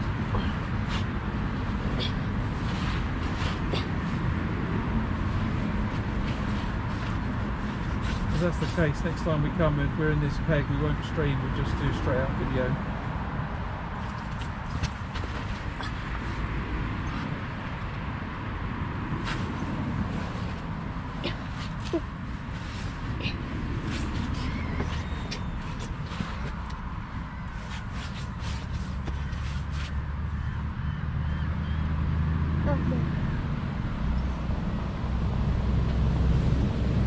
Swan's taking up.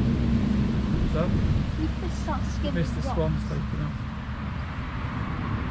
Up, turn. What? Oh look, swans. Yeah, They're coming fast. yeah. Hopefully they'll clear the trees, they'll crash into everybody. There's some What? power there to make those things fly. Oh, they're going to land again. Yeah. What are they doing? Maybe they're doing laps.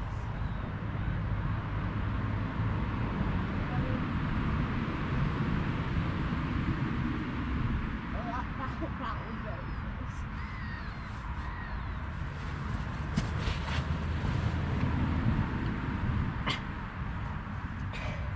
is hard. I know. Can I see what you're doing? I'm just ignoring what you're doing in the hope one of these rods is going to scream off. And I'm going to be straight there and give it my full attention. Oof.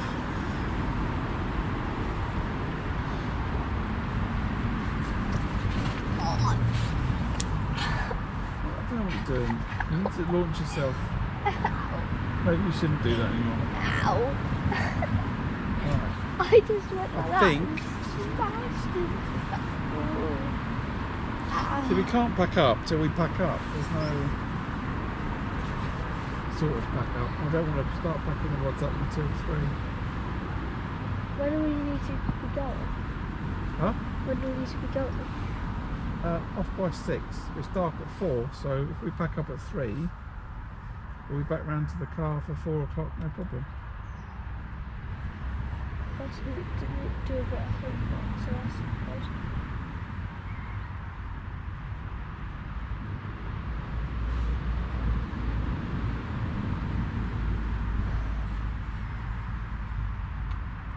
We don't really have anything we can pack up before we actually should pack put all up. the bait and stuff into that box. That's all done. It's in the bag. Yeah, but that needs to go in there. What needs to go where? That needs to go there. Then that needs to go in there. So you can stick around. Yeah. I could do a bit more of this. Yeah, just don't hurt yourself. Like, I mean that. Don't hurt yourself.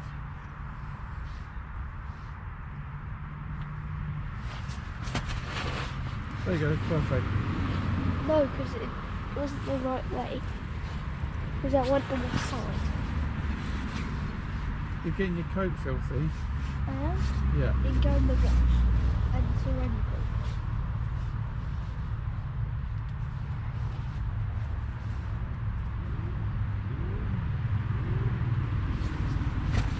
No!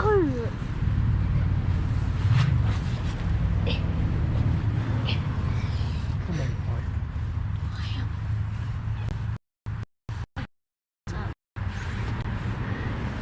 Right, start packing these rods up. Okay. I'll put one of them in.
Slowly pack our stuff up.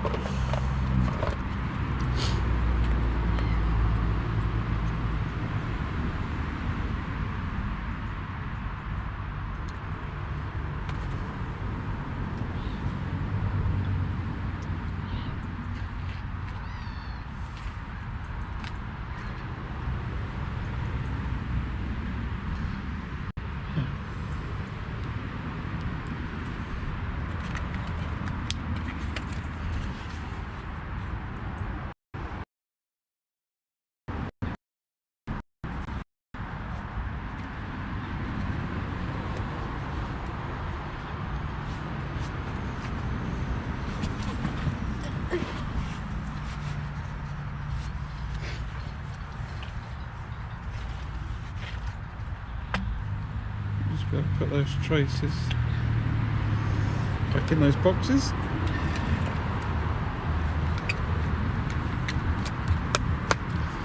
ready for another day. That was that box, yeah? Yeah, that was that box. Okay.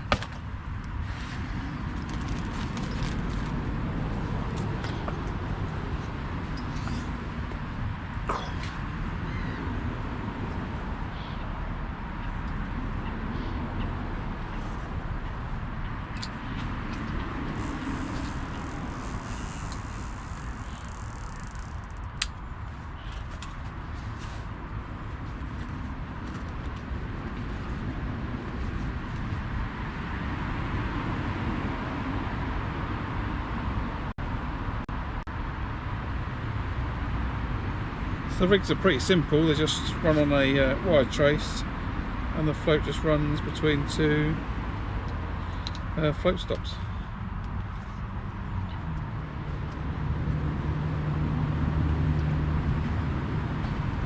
Nice easy rig.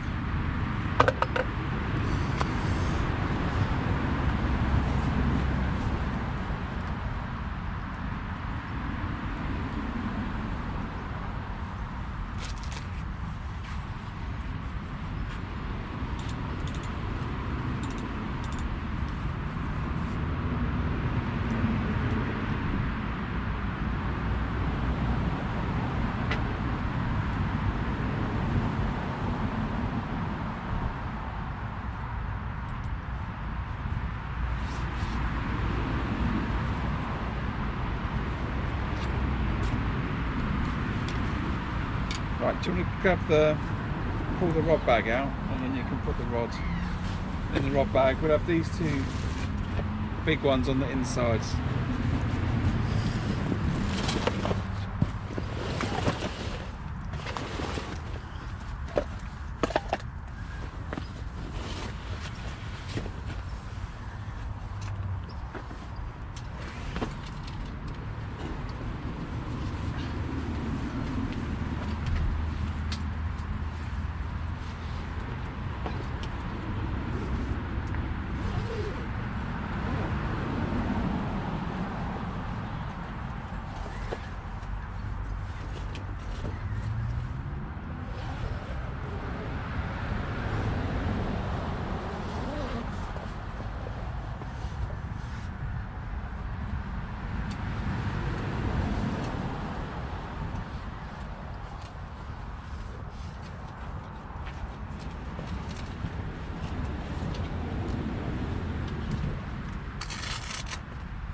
Right, I'll tell you the problem.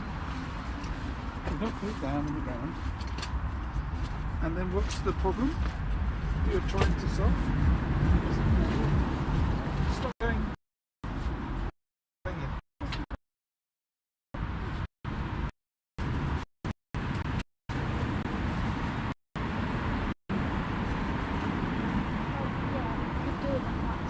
It's only because you just didn't put it down.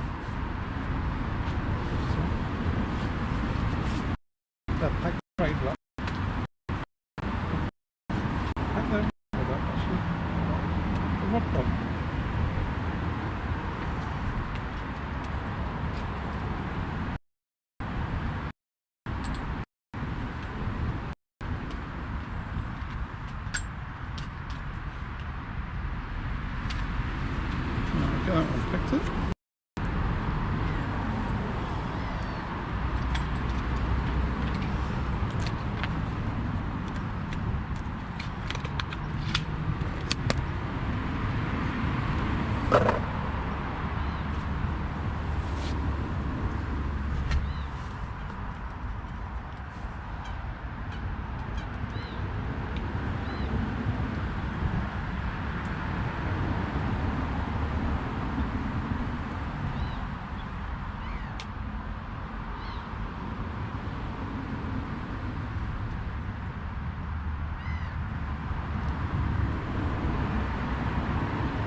going to have to start to loosen these things because you did all your chest and that. Don't need to, just took the pulls, just took these pulls off.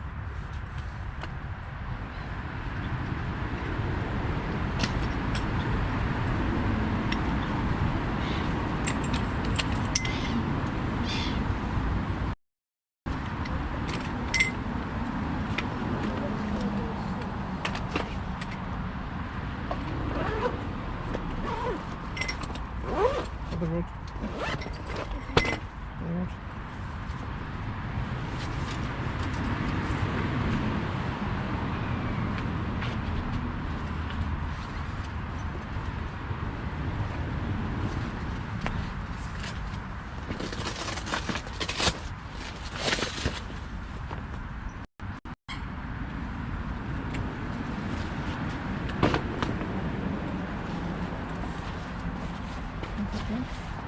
The eyes are way too thick.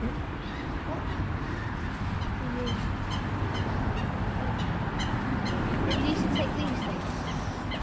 Where's the bag for it?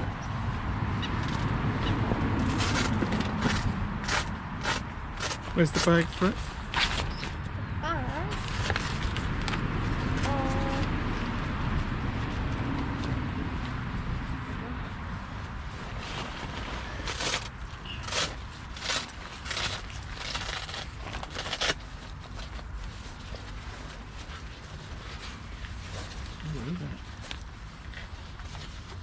Or wasn't that one? Well, you have to pull these hard. Yeah. Just look. Where's the bag for that? It came in a bag. You had the bag on your back this morning. Yeah, I know. Could it have been that? I think it might have been. Sure, you just pull these. There's no other thing. You're nearly done, look. Look, it's like one. No, that's not right. It is right.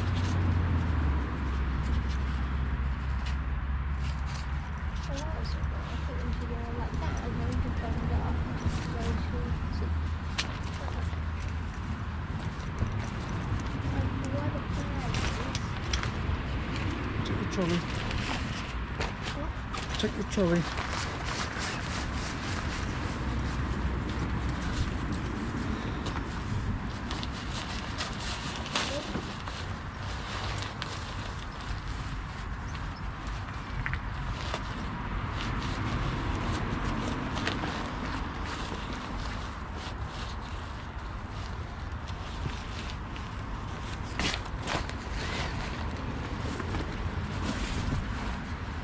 Wait. Where'd you go?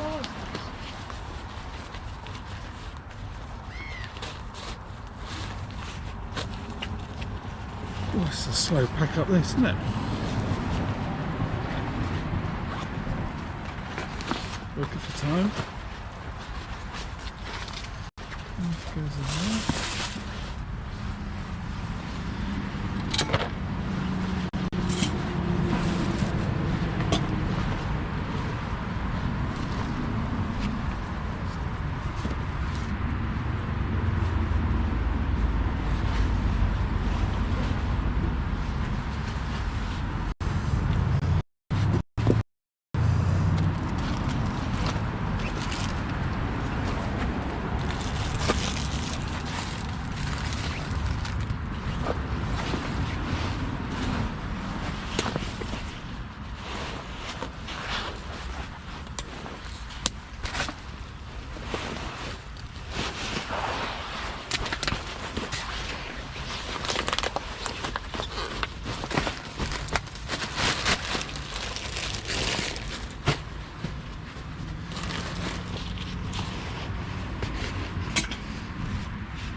inside the thing before I put it on? Yeah, I guess so.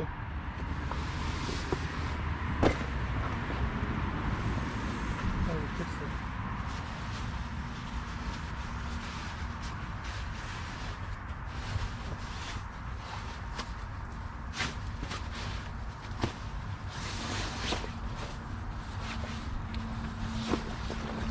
Oh, that's annoying.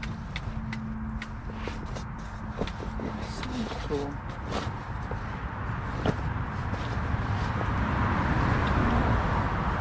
You put the thing on.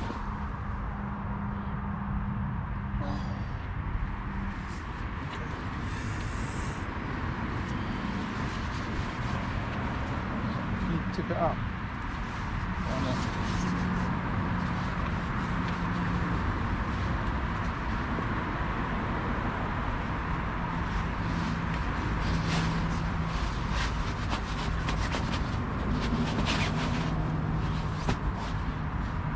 That's the thing that I'll carry. Right. Oh. Right, one more rod. This might be the pike.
It's quite bad for us when we're pike fishing. The skills can be destroyed or something. I mean, I can see the these worms. I think these worms. Alright, we're going to decide what the best thing to do for that fish is. It's a dying pike. So I know what the right thing to do is. So thanks for watching. I'll be down here. Thanks for watching.